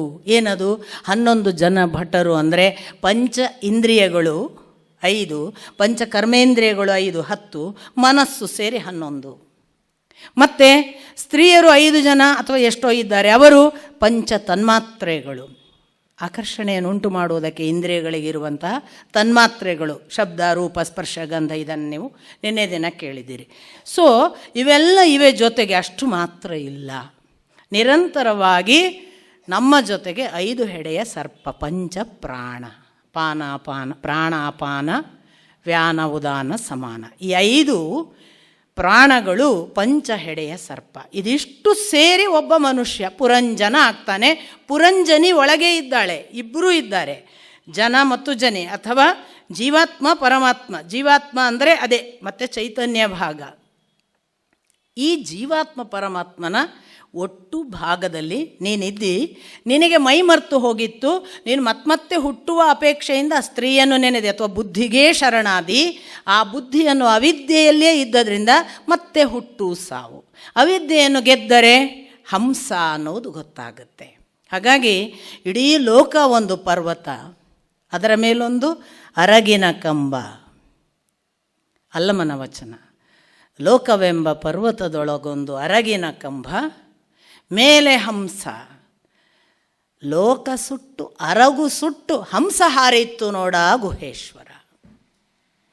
ಪರ್ವತ ಸುಟ್ಟು ಕಂಬ ಸುಟ್ಟು ಹಂಸ ಹಾರಿತ್ತು ನೋಡ ಗುಹೇಶ್ವರ. ಅವನಿಗೆ ಗೊತ್ತಿತ್ತು ಇದೆಲ್ಲ ಅರಗಿನ ಕಂಬ, ಬೇಗ ಸುಡೋದಕ್ಕಿದೆ, ಹಂಸ ಮಾತ್ರ ಶಾಶ್ವತ. ಅದನ್ನೇ ಇವರು ಹೇಳ್ತಿರೋದು. ಹಾಗೆ ಪುರಂಜನನ ಉಪಾಖ್ಯಾನವನ್ನು ಹೇಳಿ, ಹಾಗಾದರೆ 5 ದ್ವಾರಗಳು, 6 ಕೆಳಗೆ, 2 ಪಶ್ಚಿಮಕ್ಕೆ, ಇದೆಲ್ಲ ಹೇಳಿದ್ನಲ್ಲ. 5 ಪೂರ್ವಕ್ಕೆ ದ್ವಾರಗಳು, 2 ಕಣ್ಣು, 2 ಮೂಗು, 1 ಬಾಯಿ, ಎಲ್ಲ ಪೂರ್ವಾಭಿಮುಖ 5 ದ್ವಾರಗಳು. ಒಂದು ದಕ್ಷಿಣಕ್ಕೆ, ಒಂದು ಉತ್ತರಕ್ಕೆ, ಕಿವಿಯ ದ್ವಾರ. ಅಧೋ ಗತಿಯಲ್ಲಿರುವ 2 ರಂಧ್ರಗಳು, ಪಶ್ಚಿಮಾಭಿಮುಖ 2 ದ್ವಾರ. ಇದಲ್ಲದೆ 11 ಅಂತ ಹೇಳುವವರು ಇದ್ದಾರೆ, ನಾಭಿ ಮತ್ತು ಸಹಸ್ರಾರ. ಆದರೆ ಅವುಗಳು ಲೌಕಿಕಕ್ಕೆ ಸಂಬಂಧಪಟ್ಟವುಗಳಲ್ಲ. ಒಂದು ತಾಯಿಯ ಸಂಬಂಧವನ್ನು ಪ್ರಾಣಕ್ಕೆ ನೇರವಾಗಿ ಕನೆಕ್ಟ್ ಮಾಡುವ ನಾಭಿ, ಇನ್ನೊಂದು ಭಗವಂತನಿಗೆ ಕನೆಕ್ಟ್ ಮಾಡುವ ಸಹಸ್ರಾರ. ಇವೆರಡನ್ನು ಆದ್ದರಿಂದ ಲೌಕಿಕದ ಲೆಕ್ಕಾಚಾರ ಆದ್ದರಿಂದ ಇಲ್ಲಿ ಹೇಳೋದಿಲ್ಲ. ನವದ್ವಾರ. ಈ ಪುರಂಜನ ಉಪಾಖ್ಯಾನವನ್ನು ಕೇಳಿದವನೇ, ನೀನು ಹಂಸದ ಜೊತೆಗಿರ್ತೀಯ, ಪುರದ ಜೊತೆಗಿರ್ತೀಯ ಅನ್ನುವ ಎಚ್ಚರ ಮೂಡಿತು ಈ ಮನುಷ್ಯನಿಗೆ. ನೋಡಿ, ಇಡೀ ಅರಮನೆ ಸುಟ್ಟು ಹೋದಾಗ ಹಾವು ಮಾತ್ರ ಹೊರಗೋಯ್ತು ಅಂತ ಹೇಳಿದರು. ಪಂಚಪ್ರಾಣ ತನ್ನ ಪಾಡಿಗೆ ಹೊರಗೆ ಹೋಗುತ್ತೆ, ನಮ್ಮೊಟ್ಟಿಗೆ ಅದು ಸಾಯಲ್ಲ. ಅದಕ್ಕೆ ಅವರು ಹಾಗೆ ಇಂಡಿಕೇಶನ್. ಹಾವು 5 ಹೆಡೆಯ ಹಾವು ಮಾತ್ರ ಪೊಟರೆಯಿಂದ ಹೊರಗೆ ಹೋಯಿತು, ಮರ ಸುಡುವುದು ನೋಡಿ ಅಂತ. ಸೊ ನಮ್ಮ ದೇಹ ಬೀಳುತ್ತೆ, ನಾವು ಬೀಳಲ್ಲ. ದೇಹಿ ನಿತ್ಯಂ ಅವಧ್ಯೋಯಂ, ಭಗವದ್ಗೀತೆ. ಮತ್ತೆ ಸೊ ಈ ಥರ ಎಲ್ಲ ಹೇಳಿದ ಮೇಲೆ ಅವನಿಗೆ ಸಿಕ್ಕಾಪಟ್ಟೆ ತಲೆ ಬಿಸಿ ಆಯಿತು. ಅವನು ಕೂಡಲೇ, ನಾನು ನಿವೃತ್ತಿ ಮಾರ್ಗಕ್ಕೆ ಹೋಗ್ತೇನೆ, ನಾನು ಈ ಥರ ನನ್ನ ಇರುವ ಸಮಯವನ್ನು ವ್ಯರ್ಥ ಮಾಡೋದಿಲ್ಲ ಅಂತ ಅವನು ಭಗವಂತನ ಅನುಸಂಧಾನಕ್ಕಾಗಿ ಸಿಂಹಾಸನ ಬಿಟ್ಟು ಹೋದ. ಇತ್ತ ಮಕ್ಕಳು ತಪಸ್ಸಿನಲ್ಲಿದ್ದಾರೆ, ಅರಾಜಕತೆ ಬರುತ್ತೆ, ರಾಜರಿಲ್ಲ. ಆಗ ಉತ್ಥಾನಪಾದನ ಸಹೋದರ ಪ್ರಿಯವ್ರತ, ವಾಸ್ತವಿಕ ನಿವೃತ್ತಿ ಮಾರ್ಗದವ, ನನಗೆ ಪೀಠ ಬೇಡ, ಸಿಂಹಾಸನ ಬೇಡ ಅಂತ ಮೊದಲೇ ಹೇಳಿ ಹೋದವ. ಅವನನ್ನು ಹಿರಿಯರೆಲ್ಲ ಸೇರಿ ಸಮಾಧಾನಿಸಿ ಕರ್ಕೊಂಬರ್ತಾರೆ. ನೀನು ಕೂತ್ಕೊಳ್ಬೇಕು, ಇಲ್ಲಾದರೆ ರಾಜ ಮನೆತನದ ಇಡೀ ಸಿಂಹಾಸನದಲ್ಲಿ ಅರಾಜಕತೆ ಬಂದು ಜನ ಯಾರನ್ನು ರಾಜ ಅಂತ ತಿಳಿಯೋದು, ಯಾರು ಕಾನೂನು ಮಾಡೋದು, ಆಡಳಿತ ಹೇಗೆ ಅಂತ ಪ್ರಿಯವ್ರತನನ್ನು ಕೂಡಿಸ್ತಾರೆ. ಇವನು ಬಹಳ ವಿಶೇಷವಾದ ಒಬ್ಬ ದೊರೆ. ನಿಮಗೆ ದೊರೆಗಳಲ್ಲಿ ಒಬ್ಬ, ಈಗಾಗಲೇ ತಪಸ್ಸು ಮಾಡಿ ತಾನು ಬಹಳ ಸೂರ್ಯಲೋಕದವರೆಗೆಲ್ಲ ತಪಸ್ಸಲ್ಲಿ ತನ್ನ ದಾರಿಯನ್ನು ನಡೆದಂತಹ ಪ್ರಿಯವ್ರತ ರಾಜನಾಗಿ ಏನು ಮಾಡಿದ ಅಂತ, ಅವ ತಾನು ಒಂದು ದಿನ ಸೂರ್ಯಲೋಕದವರೆಗೆ ಹೋಗುವ ಒಂದು ಪ್ರದಕ್ಷಿಣೆ ಮಾಡಿದನಂತೆ. ಇದನ್ನೆಲ್ಲ ನೀವು ಅವನು ದೈಹಿಕವಾಗಿ ಹೋದ ಅಂತ ಭಾವಿಸಬೇಡಿ, ಹೀಗೆ ಒಂದು ಹೋಗುವ ಕ್ರಮ ಇದೆ ಅಂತ ಅರ್ಥ ಮಾಡ್ಕೊಳ್ಬೇಕು. ತಾವು ಎಲ್ಲಿ ಬೇಕೋ ಆ ಲೋಕದವರೆಗೆ ಹೋಗಿ ಬರುವ ಕ್ರಮವನ್ನು ಈ ತಪಶ್ಚರ್ಯೆಯ ಮೂಲಕ ಮಾಡಿದ ಬೇಕಾದಷ್ಟು ಜನ ಇದ್ದಾರೆ. ಪ್ರಿಯವ್ರತ ಹಾಗೊಂದಿನ ಹೋಗುವಾಗ ಅವನಿಗೆ ಅನ್ನಿಸ್ತಂತಾರೆ, ಇದೇನಿದು, ಒಂದು ಕಡೆಗೆ ಸೂರ್ಯ ಮೂಡ್ತಾನೆ ಅಂದರೆ ಇನ್ನೊಂದು ಕಡೆ ಕತ್ತಲಿರುತ್ತೆ, ಒಂದು ಕಡೆಗೆ ಅವ ಮುಳುಗಿದ ಅಂದರೆ ಮತ್ತೊಂದು ಕಡೆ ಬೆಳಕಾಗುತ್ತೆ. ಅರ್ಧ ಬೆಳಕನ್ನು ಅರ್ಧ ಕತ್ತಲನ್ನು ಯಾಕೆ ಸೂರ್ಯ ಉಂಟು ಮಾಡುತ್ತಿದ್ದಾನೆ? ಅರ್ಧ ಬೆಳಕು ಅರ್ಧ ಕತ್ತಲು ಇಲ್ಲದಂತಹ ಸಮಾನ ಬೆಳಕನ್ನು ಕೊಡುವ ಸ್ಥಿತಿ ಸಾಧ್ಯ ಇಲ್ವಾ ಅಂತ ಒಬ್ಬ ರಾಜನಾಗಿ ಲೋಕಕ್ಕೆ ಎಂದೂ ಕತ್ತಲಿಲ್ಲದ ಅವಸ್ಥೆ ಉಂಟು ಮಾಡೋಕ್ಕೆ ಸಾಧ್ಯ ಇಲ್ವಾ ಅಂತ ತಾನು ಒಂದು ಬಹಳ ವೇಗವಾದ ರಥವನ್ನಿಟ್ಟುಕೊಂಡು ಈ ಸೂರ್ಯನಿಗಿಂತ ವೇಗವಾಗಿ ಬೆಳಕನ್ನು ಹೇಗೆ ಕೊಡೋದು ಅಂತ ತಾನು ಪರೀಕ್ಷಿಸಬೇಕು ಅಂತ ನೆಲದ ಮೇಲೆ ಬಹಳ ವೇಗವಾಗಿ ರಥವನ್ನು ಓಡಿಸಿದನಂತೆ. ಇದೆಲ್ಲ ನಾನು ಮತ್ತೆ ನಿಮಗೆ ಇದರ ಸಾಂಕೇತಿಕ ಅರ್ಥ ಹೇಳ್ತೀನಿ. ಹೀಗೆ ಓಡಿಸುವಾಗ ರಥದ ಗಾಲಿ ಗೀರಿಕೊಂಡು ಹೋದ ಜಾಗ ಉಂಟಲ್ಲ, ಅವುಗಳೆಲ್ಲ ಸೀಳಿ ಭೂಮಿಯನ್ನು 7 ದ್ವೀಪಗಳು ನಿರ್ಮಾಣವಾದವಂತೆ. ರಥ ಹೋದ ಜಾಗದಲ್ಲೆಲ್ಲ ಒಂದೊಂದು ಸಮುದ್ರ, 7 ಖಂಡಗಳು 7 ಸಮುದ್ರಗಳು ನಿರ್ಮಾಣವಾದವಂತೆ ಇವನ ಭರಾಟೆಯಲ್ಲಿ. ಈ 7 ಖಂಡ 7 ಸಮುದ್ರಗಳು ನಿರ್ಮಾಣ ಮಾಡಿದ್ದಷ್ಟೇ ಪ್ರಿಯವ್ರತನ ಕೆಲಸವಲ್ಲ, ಊರುಗಳನ್ನು ಗ್ರಾಮಗಳನ್ನೆಲ್ಲ ನಿರ್ಮಾಣ ಮಾಡಿದ್ದ ಪೃಥು. ಅದೇ ಒಂದು ಲೋಕಕ್ಕೆ ವ್ಯವಸ್ಥೆಯನ್ನು ಎಲ್ಲ ಮಾಡ್ತಾ ಹೋಗ್ತಾನೆ ಪ್ರಿಯವ್ರತ. 7 ಖಂಡ 7 ಸಮುದ್ರಗಳನ್ನು ಉಂಟು ಮಾಡಿದ ಪ್ರಿಯವ್ರತನ ಕಾಲದಲ್ಲಿ ಅವನಿಗೆ ಹುಟ್ಟಿದ್ದ 10 ಜನ ಮಕ್ಕಳು. ಮಹಾವೀರ, ಸವನ, ಕವಿ ಅಂತ 3 ಜನ ಮಕ್ಕಳು ಹುಟ್ಟಿದ ಕೂಡಲೇ ನಮಗೆ ರಾಜ ಅದು ಇದು ಬೇಡಪ್ಪ ಅಂತ ಅವರು ಸಿಂಹಾಸನ ಬಿಟ್ಟು ನಿವೃತ್ತಿ ಮಾರ್ಗಕ್ಕೆ ಹೋಗ್ತಾರೆ. 7 ಜನ ಮಕ್ಕಳು ಮಾತ್ರ ಇವನ ಜೊತೆಗಿರ್ತಾರೆ. ಇವನು ಅವರಿಗೆ ಅದನ್ನು ಪಟ್ಟಕ್ಕೆ ಕೊಟ್ಟು ಹೋಗ್ಬಿಡ್ತಾನೆ. ನನಗೆ ಸಾಕು, ನನ್ನ ಕೆಲಸ ಮುಗೀತು. ಏನು ಅವನದು ಅಷ್ಟೇ ಕೆಲಸ. ಆ 7 ಜನ ಮಕ್ಕಳು ಆಗ್ನೇಧ್ರ, ಇದ್ಮ ಜಿಹ್ವ, ಯಜ್ಞ ಬಾಹು, ಅವರ ಜೊತೆಗೆ ಹಿರಣ್ಯ ರೇತಸ, ಘೃತ ಪೃಷ್ಠ, ಮೇಧಾತಿಥಿ ಮತ್ತು ವೀತಿಹೋತ್ರ ಅಂತ 7 ಗಂಡು ಮಕ್ಕಳು, 3 ಜನ ನಿವೃತ್ತಿ ಮಾರ್ಗ ಅಲ್ಲದೆ. ಆ 7 ಜನರಿಗೆ 7 ದ್ವೀಪಗಳನ್ನು ನೋಡಿಕೊಳ್ಳಿ ಅಂತ ನೇಮಿಸಿ ಹೋಗ್ತಾನೆ. 7 ದ್ವೀಪ ಯಾವುದು ಅಂದರೆ ಜಂಬೂ, ಪ್ಲಕ್ಷ, ಶಾಲ್ಮಲಿ, ಕುಶ, ಕ್ರೌಂಚ, ಶಾಕ ಮತ್ತು ಪುಷ್ಕರ. ನೀವು ಒಂದೊಂದು ಸಾರಿ ನನಗಂತೂ ವಿಸ್ಮಯ ಆಗುತ್ತೆ. ಮನುವಿನಿಂದ ಬಂದವರಾದ್ದರಿಂದ ಮನುಷ್ಯ ಇವತ್ತಿಗೂ ಇದೆ ಅಂದೆ. ಎಲ್ಲೋ ಒಂಥರ ರೋಮಾಂಚನ ಆಗುತ್ತೆ. ಎಲ್ಲಿಂದ ಕನೆಕ್ಟೆಡ್ ಇಟ್ಟಿದ್ದಾರಲ್ಲ ನಮ್ಮನ್ನು ಅಂತ. ನಾವು ಇವತ್ತು ಬಂದವರಲ್ಲ, ನಮಗೆಲ್ಲ 84 ಲಕ್ಷ ಯೋನಿ. ನಾವು ಒಂದು ಕಾಲಕ್ಕೆ ಎಲ್ಲೋ ಇದ್ದೇವಾದರೆ ಮಾತ್ರ ನಮಗೆ ಕನೆಕ್ಷನ್ ಆಗುತ್ತೆ. ನಾನು ಎಷ್ಟೋ ಸಾರಿ ನಿಮಗೆ ಉದಾಹರಣೆ ಕೊಡೋದು ನೋಡಿ, ನಾವು ರಾಮನ ಕಾಲದಲ್ಲಿ ಇದ್ದವರಲ್ಲ ನಮ್ಮ ಪ್ರಕಾರ ಅಲ್ವಾ. ನಾವು ಈಗ ಮೊನ್ನೆ ಹುಟ್ಟಿದವರು. ರಾಮ ಯಾವಾಗಲೂ ಆಗಿ ಹೋದವ. ಆದರೆ ಮೊನ್ನೆ ರಾಮನಿಗೆ ಅಯೋಧ್ಯೆಯಲ್ಲಿ ದೇವಾಲಯವಾಗಿ ಅವನ ಸ್ಥಾಪನೆ ಮಾಡುವಾಗ ಗೊತ್ತೇ ಇಲ್ಲದೆ ಕಣ್ಣೀರು ಬಂದಿದೆ ಕೆಲವರಿಗೆ. ಎಷ್ಟೋ ಜನ ಹತ್ತಿದ್ದಾರೆ, ಭಾವುಕರಾಗಿದ್ದಾರೆ, ಅದೇನೋ ಹುಚ್ಚರ ಹಾಗೆ ಕುಣಿದಾಡಿದ್ದಾರೆ ಮೈ ಮರೆತು. ಯಾಕೆ? ಒಂದು ಕಾಲಕ್ಕೆ ರಾಮನ ಜೊತೆಗೆ ನಾವು ಓಡಾಡಿದವರೇ. ಇನ್ನೊಂದಿದೆ, ಗಾಂಧಿನ ಬೈದ್ಕೊಳ್ಳೆ ಖುಷಿ ಆಗುತ್ತೆ, ಸರಿ ಬೈಬೇಕನ್ನಿಸುತ್ತೆ, ಇನ್ನಷ್ಟು ಬೈರಿ ಅವನನ್ನು ಅನ್ನಿಸುತ್ತೆ. ಅವರು ಯಾರೂ ಗಾಂಧಿ ಒಟ್ಟಿಗೆ ಇರುವವರಲ್ಲ ಈಗ ಬೈಯುವವರು. ಆದರೆ ಆ ಕಾಲಕ್ಕೆ ಗಾಂಧಿ ವಿರುದ್ಧವಾಗಿ ಅಲ್ಲಿ ಇದ್ದವರು ಅವರು, ಆದ್ದರಿಂದ ಈಗ ಬೈತಾರೆ. ಮತ್ತು ನನಗೆ ಗಾಂಧಿ ಗೊತ್ತೇ ಇಲ್ಲ ಸ್ವಾಮಿ, ನನಗೆ ಈಗಲೂ ಗೊತ್ತಿಲ್ಲ ಅವರು ಯಾರು, ಅವರದ್ದು ಸ್ವಾತಂತ್ರ್ಯ ಹೋರಾಟ ಏನು, ಅವರು ಏನೇನು ಮಾಡಿದ್ರು ನನಗೆ ಏನೂ ಗೊತ್ತಿಲ್ಲ. ಆದರೆ ನಾನು ಅವರ ಸತ್ಯದ ಅನ್ವೇಷಣೆಯನ್ನು ಓದಿದ್ದೇನೆ. ಅದು ಬಿಟ್ಟರೆ ನನಗೆ ಗಾಂಧಿಯ ಬಗ್ಗೆ ಓದೋದ್ರಿಂದ ಯಾರೂ ಕನೆಕ್ಟ್ ಆಗಲ್ಲ, ಬರೀ ಓದೋದ್ರಿಂದ. ನನಗೆ ಯಾರಾದರೂ ಗಾಂಧಿಯನ್ನು ಬೈದುಕೊಳ್ಳೆ ದುಃಖ ಆಗುತ್ತೆ. ನಾನು ಅಂದ್ಕೊಳ್ಳೋದು ನಾನು ಗಾಂಧಿ ಜೊತೆಗಿದ್ದೆ, ಇಲ್ಲಾಂದರೆ ನಂಗೆ ದುಃಖ ಆಗೋಕ್ಕೆ ಸಾಧ್ಯ ಇಲ್ಲ. ಯಾಕೆಂದರೆ ನನ್ನ ಗುರುಗಳು ಹೇಳ್ತಿದ್ರು, ಗಾಂಧಿ ಸತ್ತಾಗ ಮಗಳೇ, ನನ್ನ ಅಪ್ಪ ಅಮ್ಮ ಸತ್ತಾಗ ಸಹಿತ ನಾನು ನೀರಿನಲ್ಲಿ ಹೋಗಿ ಮುಳುಗಿದವನಲ್ಲ. ಗಾಂಧಿ ಸತ್ತಾಗ ಊರಿಗೆ ಊರು ನೀರಿನಲ್ಲಿ ಹೋಗಿ ಮುಳುಗು ಹಾಕಿದೆ. ಸ್ವಂತ ತಂದೆ ಸತ್ತ ಹಾಗೆ ನಾನೂ ಕೂಡ ಮುಳುಗಿದ್ದೇನೆ ಆ ಸಂಜೆ 6:30ಗೆ. ಇವೆಲ್ಲ ಕನೆಕ್ಟಿವಿಟಿ ಇದೆಲ್ಲ ಏನನ್ನೋ ಹೇಳ್ತದೆ. ನನ್ನ ಗುರುಗಳಾದರೂ ಅವರ ಜೊತೆಗಿದ್ದವರು, ಬಟ್ ನಾನು ಅಲ್ಲ. ಅದರಿಂದ ಎಲ್ಲೋ ಏನೋ ಒಂದು ಕನೆಕ್ಷನ್ ಆಗೋದಿದೆಯಲ್ಲ, ಆ ಬ್ಯೂಟಿಯನ್ನು ನಾನು ಯಾವತ್ತೂ ಕೂಡ ಮರೆಯಲ್ಲ. ಹಾಗೆ ನಾವು ನೋಡ್ತಾ ಇರುವಂತಹ ಈ ಪ್ರಿಯವ್ರತನ ಈ ಕನೆಕ್ಟಿವಿಟಿಯನ್ನು ನೀವು ಗಮನಿಸಿ. ಅವನು ಹೇಳುವ ಸಪ್ತ ದ್ವೀಪ, ಅವನು ಹೇಳುವ ಆ ಸಪ್ತ ಚಕ್ರಗಳ ಮುಖಾಂತರ ಅವನು ಉಂಟು ಮಾಡಿದ ಸಮುದ್ರದ ಹೆಸರು ಹೇಳುವಾಗ ನನಗೆ ಯಾಕೆ ಕನೆಕ್ಟಿವಿಟಿ ಮನುಷ್ಯ ಅನ್ನುವ ಶಬ್ದದ ಹಾಗೆ ಬರುತ್ತೆ ಅಂದರೆ, ಜಂಬೂ ದ್ವೀಪದಲ್ಲಿ ಯಾರು ಅಂತ ಕೇಳಿದ್ದೀರಿ ಅಂತಲೇ ಇವತ್ತಿಗೂ ಮಾತಾಡೋದು ಸ್ವಾಮಿ. ನಾವು ಎಲ್ಲಿ ಉಂಟು ಅಂತ ಇವತ್ತಿಗೂ ಗೊತ್ತಿಲ್ಲ ನಮಗೆ. ಬಟ್ ಎಲ್ಲಿಯೋ ಇದೆ ನೋಡಿ ಕನೆಕ್ಷನ್. ಯಾವ ಕಾಲದ ಪ್ರಿಯವ್ರತ, ನಮಗೆ ಕನೆಕ್ಷನ್ ಇವತ್ತಿಗೂ ಇದೆ. ಜಂಬೂದ್ವೀಪ ಅನ್ನುವ ಹೆಸರು ಅಂದರೆ ನಾವೆಲ್ಲೋ ಇದ್ವಿ ಅವರೊಟ್ಟಿಗೆ ಅನ್ನುವ ಕನೆಕ್ಟಿವಿಟಿಯನ್ನು ಅದು ತೋರಿಸುತ್ತೆ. ಹಾಗೊಂದು ರೋಮಾಂಚನ ಆಗುತ್ತೆ ಕೆಲವು ಶಬ್ದ ಕೇಳುವಾಗ. ಅಂಥ ಜಂಬೂದ್ವೀಪ ಅಂತ 7 ದ್ವೀಪ ಹೇಳಿದ, 7 ಜನ ಮಕ್ಕಳನ್ನು ಕೂಡಿಸಿದ ಅಂದೆ ನಾನು. ಇದು ಏನಪ್ಪ, ಆ 7 ರಥಗಳು ಅಥವಾ ರಥದ ಗಾಲಿಗಳು ಹೀಗೆ ತೀಡಿಕೊಂಡು ಹೋಗಿ 7 ದ್ವೀಪ ಆದದ್ದು ಅದು ಮತ್ತೇನೂ ಅಲ್ಲ. ಅವನು ಒಳಗೆ ಮಾಡಿಕೊಂಡ ಅನುಸಂಧಾನ ಮತ್ತು ಹೊರಗೆ ಭೂಖಂಡದಲ್ಲೂ ಕೂಡ ನಮ್ಮ ವೇದವ್ಯಾಸರು ಕೊಡುವ ವಿವರಣೆ ಹೇಗೆ ಅಂದರೆ, ನಿನ್ನ ಒಳಗೆ ಏನಿದೆಯೋ ಅದು ಹೊರಗೆ ಇದೆ, ಹೊರಗೆ ಏನು ಕಾಣಿಸ್ತದೋ ಅದು ನಿನ್ನಲ್ಲಿದೆ, ಬ್ರಹ್ಮಾಂಡದಲ್ಲಿದ್ದದ್ದು ಪಿಂಡಾಂಡದಲ್ಲಿದೆ. ಇದು ಖಾಯಂ ಸೂತ್ರ ವೇದವ್ಯಾಸರದ್ದು.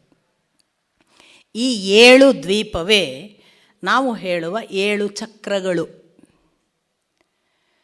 ಅವುಗಳನ್ನೇ ಮೂಲಾಧಾರ, ಸ್ವಾಧಿಷ್ಠಾನ, ಮಣಿಪೂರ ಮತ್ತು ಅದರ ಮೇಲಿನ ಅನಾಹತ, ವಿಶುದ್ಧಿ, ಆಜ್ಞಾ, ಸಹಸ್ರಾರ ಅಂತ 7 ಚಕ್ರಗಳು. ಈ ಸಮುದ್ರ ಅನ್ನುವ ಹೆಸರನ್ನು ಹೇಳ್ತಾರೆ. ಅವು ಸಮುದ್ರ ಎಂಥವು 7? ಅವರ ಪ್ರಕಾರ ಒಂದು ಉಪ್ಪು ನೀರಿನ ಸಮುದ್ರ, ಇನ್ನೊಂದು 2ನೆಯದು ಸಿಹಿ ನೀರಿನ ಸಮುದ್ರ, 3ನೆಯದ್ದು ಅವರ ಪ್ರಕಾರ ಮದ್ಯದ ಸಮುದ್ರ. ಸಿಹಿ ನೀರು ಅಂದಾಗ ಕಬ್ಬಿನ ಹಾಲು ಅಂತಾರೆ. 3ನೇದನ್ನು ಅವರು ಮದ್ಯದ ಸಮುದ್ರ ಅಂತಾರೆ. ಮದ್ಯ ಅಂದರೆ ಮಧ್ಯ ಅಲ್ಲ, ಮಹಾಪ್ರಾಣ ಅಲ್ಲ. ಮಹಾಪ್ರಾಣವನ್ನು ಇಲ್ಲವಾಗಿಸುವ ಮದ್ಯ ಇದೆಯಲ್ಲ, ಮದ್ಯ ಅದು. ಸೊ ಮದ್ಯ ಅದರ ಸಮುದ್ರ 3ನೇದು. 4ನೆಯದ್ದು ಅವರ ಪ್ರಕಾರ ನನ್ನ ಪ್ರಕಾರ ಅಲ್ಲ, ನಾನೊಂಚೂರು ತಿದ್ದುಪಡಿ ಮಾಡ್ತೇನೆ. ಅವರ ಪ್ರಕಾರ 4ನೆಯದ್ದು ತುಪ್ಪದ ಸಮುದ್ರ, 5ನೆಯದ್ದು ಅವರ ಪ್ರಕಾರ ಹಾಲು, 6ನೆಯದ್ದು ಮೊಸರು, 7ನೆಯದ್ದು ನೀರು ಶುದ್ಧೋದಕ. ಈ 7 ಸಮುದ್ರಗಳು ಸಪ್ತಚಕ್ರಗಳಿಗೆ ಹೇಗೆ ರಿಲೇಟ್ ಆಗುತ್ತೆ ನೋಡಿ. ಮೂಲಾಧಾರ ಅನ್ನುವ ಒಂದು ಜಾಗ, ಅದರ ಜೊತೆಗೆ ನಾನು ಪ್ಯಾರಲಲ್ಲಿ ನಿಮಗೆ ಗ್ಲ್ಯಾಂಡ್ಸನ್ನು ಕೂಡ ಕೊಡ್ತೀನಿ. ನಮ್ಮ ಬಾಡಿಯಲ್ಲಿರುವ ಸಪ್ತ ಗ್ರಂಥಿಗಳು ಅಂತ, ಗೊನ್ಯಾಡೋ ಅಂತ ನಾವು ಯಾವ ಲಿಂಗ ಭಾಗಕ್ಕೆ ಹೇಳುವಂಥದ್ದು. ಅದು ಪ್ರಾಥಮಿಕ ಬಾಟಮ್ ಮೋಸ್ಟ್ ಬಾಡಿಯ ಒಂದು ಪಾರ್ಟ್. ಆ ಗೊನ್ಯಾಡೋ ಲಿಂಗ ಅದು ಏನು ಉದ್ದೇಶ ಅದಕ್ಕೆ ಅಂದರೆ, ಪ್ರಥಮವಾಗಿ ವಿಸರ್ಜನಾಂಗ. ಅದು ನಮ್ಮ ದೇಹದ ವಿಸರ್ಜನೆ, ಕಲ್ಮಶಗಳನ್ನು ವಿಸರ್ಜಿಸುವ ಅಂಗ, ಸ್ಪೆಷಲಿ ಉಪ್ಪು. ಹಾಗಾಗಿ ಉಪ್ಪು ನೀರಿನ ಸಮುದ್ರ ಪ್ರಾಥಮಿಕ ಹಂತ. ನಾವು ಸ್ವಲ್ಪ ನಾವು ಇಲಿವೇಟ್ ಆಗ್ತಾ ಹೋದರೆ, ನಾವು ಇವಾಲ್ವ್ ಆದರೆ, ನಮ್ಮ ಪ್ರಾಥಮಿಕ ಹಂತದಿಂದ ನಾವು ಸ್ವಲ್ಪ ಉನ್ನತ ಹಂತಕ್ಕೆ ನಮ್ಮ ನಡೆ ಪ್ರಾರಂಭವಾದರೆ ಆಗ ಕಬ್ಬಿನ ಹಾಲಿನ ಸಮುದ್ರ, ಅದೇ ಆಡ್ರಿನಲ್ ಗ್ಲ್ಯಾಂಡ್ಸ್. ಅದು ಏನು ಕೆಲಸ ಮಾಡುತ್ತೆ ಅಂತಂದರೆ, ಅದು ನಮ್ಮ ಸೆಕ್ಸುವಲ್ ಎನರ್ಜಿ, ಸುಖದ ಕಡೆಗೆ ಒಲವು, ಹೆಣ್ಣಿನ ಗಂಡಿನ ಪರಸ್ಪರ ಅಪೇಕ್ಷೆ, ಇವೆಲ್ಲವನ್ನು ದೇಹ ಸುಖದ ಕಡೆಗೆ ನಮ್ಮನ್ನು ಪ್ರಚೋದಿಸುವ ಭಾಗ. ಆದ್ದರಿಂದ ಸೋಕಾಲ್ಡ್ ದೇಹಕ್ಕೆ ಅದು ಸಿಹಿ. ಹಾಗಾಗಿ ಅದು ಕಬ್ಬಿನ ಹಾಲಿನ ಸಮುದ್ರ, ಸಿಹಿ ಸಮುದ್ರ 2ನೆಯದ್ದು. ದೇಹದಲ್ಲೇ ಇರುವ 3ನೆಯ ಸ್ಟೇಜ್, 3ನೆಯ ಸಮುದ್ರ ಅದು ಮಧ್ಯ ಸಮುದ್ರ. ಮಧ್ಯ ಅಂದರೆ ನಾನು ಈಗಾಗಲೇ ಹೇಳಿದೆ, ಯಾವುದು ನಿನ್ನೆ ಇತ್ತೋ ಅದು ನಿನ್ನೆ ಇರುವ ಹಾಗೆ ಸ್ವೀಕರಿಸದೆ ಅದನ್ನು ಕೆಡಿಸಿ ಸ್ವೀಕರಿಸುವುದು. ಈಗ ಗಿಡದಿಂದಲೇ ಹಣ್ಣು ಕೊಯ್ದರೆ ಅದು ಪ್ರಕೃತಿ. ಆ ಕೊಯ್ದ ಹಣ್ಣನ್ನು ಅಂದರೆ ಇನ್ನೂ ಕಾಯಿ ಅವಸ್ಥೆಯಲ್ಲಿದ್ದಾಗ ಕೊಯ್ದು ಅದನ್ನು ಹಣ್ಣು ಮಾಡಿ ತಿಂದರೆ ಸಂಸ್ಕೃತಿ. ಅದನ್ನು ಕೊಳೆಯಿಸಿ ಅದರ ರಸ ಕುಡಿದರೆ ವಿಕೃತಿ. ಸೊ ಇದು ಒಂದು ಫರ್ಮೆಂಟ್ ಮಾಡಿ ಮದ್ಯ ಅಂತ ನಿರ್ಮಾಣ ಆಗೋದು. ಈ 3ನೆಯ ಸ್ಥಿತಿ ಇದೆಯಲ್ಲ, ಮಧ್ಯ ಸರೋವರ ಅಂತ ಅಥವಾ ಮಧ್ಯ ಸಮುದ್ರ ಅಂತ ಹೇಳುವ ಅವರ ಸ್ಥಿತಿ, ಅಲ್ಲಿ ಇರುವುದು ಪ್ಯಾಂಕ್ರಿಯಾಸ್. ಪ್ಯಾಂಕ್ರಿಯಾಸ್ನ ಕೆಲಸ ಆಹಾರವನ್ನು ಪರಿವರ್ತಿಸುವುದು. ನಾವೇನು ತಿಂದಿದ್ದೀವ ಅದು ಪರಿವರ್ತಿತವಾಗುವುದಕ್ಕೆ ಸಹಾಯ ಮಾಡುವುದು. ಹಾಗಾಗಿ ಇದು 3ನೆಯ ಸಮುದ್ರ, ಅದು ಮಧ್ಯ ಸಮುದ್ರ ಅಥವಾ ಪರಿವರ್ತಿಸುವ ಸಮುದ್ರ ಅಥವಾ ಪ್ಯಾಂಕ್ರಿಯಾಸ್ ಅನ್ನುವ ಗ್ಲ್ಯಾಂಡಿನ ಪೊಸಿಷನ್. ಅದೇ ನಾವು ಹೇಳುವ ಮಣಿಪುರ. ಸ್ವಾಧಿಷ್ಠಾನ ಅದರ ಕೆಳಗಿನದ್ದು ನಾನು ಈಗಾಗಲೇ ಹೇಳಿದೆ ಆಡ್ರಿನಲ್ ಗ್ಲ್ಯಾಂಡ್ಸಿನ ಪೊಸಿಷನ್ ಇದು. ಇದರ ಮೇಲೆ ಬಂದರೆ ನೀವು ಅನಾಹತ, ಈ ಹೃದಯದ ಮಧ್ಯಭಾಗಕ್ಕೆ ಅದನ್ನು ಹೇಳ್ತಾರೆ. ಇಲ್ಲಿ ಅವರ ಪ್ರಕಾರ ತುಪ್ಪದ ಸಮುದ್ರ. ನನಗೆ ಯಾಕೋ ಅದು ಮ್ಯಾಚ್ ಆಗಲ್ಲ ಅಂತ ನನ್ನದೊಂದು. ನಾನು ಅದೇ ಹೇಳಿದ್ನಲ್ಲ, ಎಷ್ಟೋ ಸಂಗತಿಗಳನ್ನು ಅಪ್ಪ ಇರುವಾಗ ಓದಿಲ್ಲ, ಅಪ್ಪ ಇರುವಾಗ ಕೇಳಬಹುದಿತ್ತು. ಅಪ್ಪ ತುಂಬ ಸರಳ, ಏನು ಪ್ರಶ್ನೆ ಕೇಳಿದ್ರು ಅದಕ್ಕೆ ತುಂಬ ಪ್ರೀತಿಯಿಂದ ಉತ್ತರ ಕೊಡ್ತಿದ್ರು, ಬೈತಿರಲಿಲ್ಲ. ಮೋರೋವರ್ ಮೆಚ್ಚುತ್ತಿದ್ರು ನನ್ನ ಅಪ್ಪ. ಅವರನ್ನು ಅಟ್ಯಾಕ್ ಮಾಡಿದ್ರು ಮೆಚ್ತಿದ್ರು. ಏನಪ್ಪ ನೀವು ಹೇಳೋದು ಸರಿ ಇಲ್ಲ ಅಂದರು ವೆರಿ ಗುಡ್ ಅಂತಿದ್ರು ನಮ್ಮ ಅಪ್ಪ. ಆದರೆ ದುರದೃಷ್ಟವಶಾತ್ ಅಪ್ಪ ಹೋದ್ಮೇಲೆ ನಾ ಇದನ್ನೆಲ್ಲ ಓದಿದ್ದು. ಅಪ್ಪ ಇದ್ದಿದ್ರೆ ಕೇಳ್ತಿದ್ದೆ, ಅಪ್ಪ ಅದು ತುಪ್ಪದ ಸಮುದ್ರ ಹೇಗಾಗುತ್ತೆ ಅಂತ. ನನಗೆ ವೈಯಕ್ತಿಕವಾಗಿ ಅದು ಹಾಲಿನ ಸಮುದ್ರ. ಯಾಕೆ ಅಂತ ನಾನು ಹೇಳ್ತೀನಿ. ಒಂದು ನೋಡಿ, ಥೈಮಸ್ ಗ್ಲ್ಯಾಂಡ್ ಅಲ್ಲಿರೋದು. ಈ ಥೈಮಸ್ ಗ್ಲ್ಯಾಂಡಿನ ಒನ್ ಆಫ್ ದಿ ಅಂದರೆ ಸೋ ಮೆನಿ ಆ್ಯಕ್ಟಿವಿಟೀಸ್, ಅದಕ್ಕೆ ಅದರದ್ದೇ ಆದ ಬೇರೆ ಬೇರೆ ಕೆಲಸಗಳಿವೆ. ಗ್ರಂಥಿ ಬಹಳ ಪ್ರಮುಖ ಕೆಲಸ ಅದಕ್ಕೆ ವೈಟ್ ಬ್ಲಡ್ ಸೆಲ್ಸನ್ನು ಉತ್ಪನ್ನ ಮಾಡೋದು. ನೋಡಿ, ನನಗೆ ಹಾಲು ಅಂತ ಹೇಳುವಾಗ ಎರಡು ಕಾರಣ. ಒಂದು, ಥೈಮಸ್ ಗ್ಲ್ಯಾಂಡ್ ಅಲ್ಲಿರೋದು ಅನ್ನೋದು. ಇನ್ನೊಂದು, ಹೃದಯ ಯಾವಾಗಲೂ ಪ್ರೇಮಧಾರೆಯ ಹಾಲನ್ನೇ ಉಂಟು ಮಾಡುವ ಜಾಗ. ಅದು ಗಂಡಿಗೂ ಹೆಣ್ಣಿಗೂ. ಹಾಲು ಅಂದರೆ ಯಾವುದನ್ನು ಬೆಳೆಸ್ತದಲ್ಲ ಪ್ರೀತಿ, ಆ ಪ್ರೀತಿಯೆಲ್ಲ ಉತ್ಪನ್ನ ಆಗುವ ಜಾಗ. ಬೆಳೆಸುವುದೆಲ್ಲ ಹಾಲೇ. ಅದು ತಾಯಿಯ ಹಾಲಿರ್ಬೋದು. ಇನ್ನು ದೈಹಿಕವಾಗಿ ಹೆಣ್ಣಿಗಂತೂ ಹಾಲು ಉತ್ಪನ್ನ ಆಗುವ ಜಾಗ ಕೂಡ. ಈ ಎಲ್ಲ ಅರ್ಥದಲ್ಲಿ ನನಗದು ಹಾಲಿನ ಸಮುದ್ರ.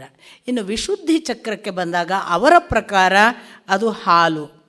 ಆದರೆ ನಾನು ಅದನ್ನು ಮೊಸರಿನ ಸಮುದ್ರ ಅಂತ ಭಾವಿಸ್ತೇನೆ. ಯಾಕೆ ಅಂದರೆ ಹಾಲು ಊರ್ಧ್ವಮುಖಿಯಾಗಿ ಹೋಗ್ತಾ ಹೋಗ್ತಾ ಅದರ ನೆಕ್ಸ್ಟ್ ಪ್ರೋಸೆಸ್ ಮೊಸರಾಗುವುದು.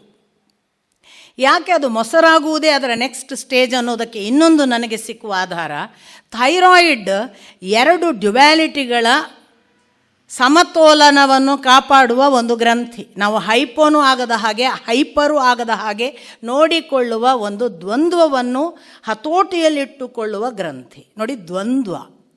ಮೊಸರಿಗೆ ಎರಡು ಅಂಶ ಬೆರೆತಾಗಲೇ ಮೊಸರು, ಹಾಲಿಗೆ ಇನ್ನೊಂದು ಬೆರೆತಾಗಲೇ ಮೊಸರು. ಹಾಗಾಗಿ ಇದು ಮೊಸರಿನ ಸಮುದ್ರ ಅಂತ ನನ್ನದು.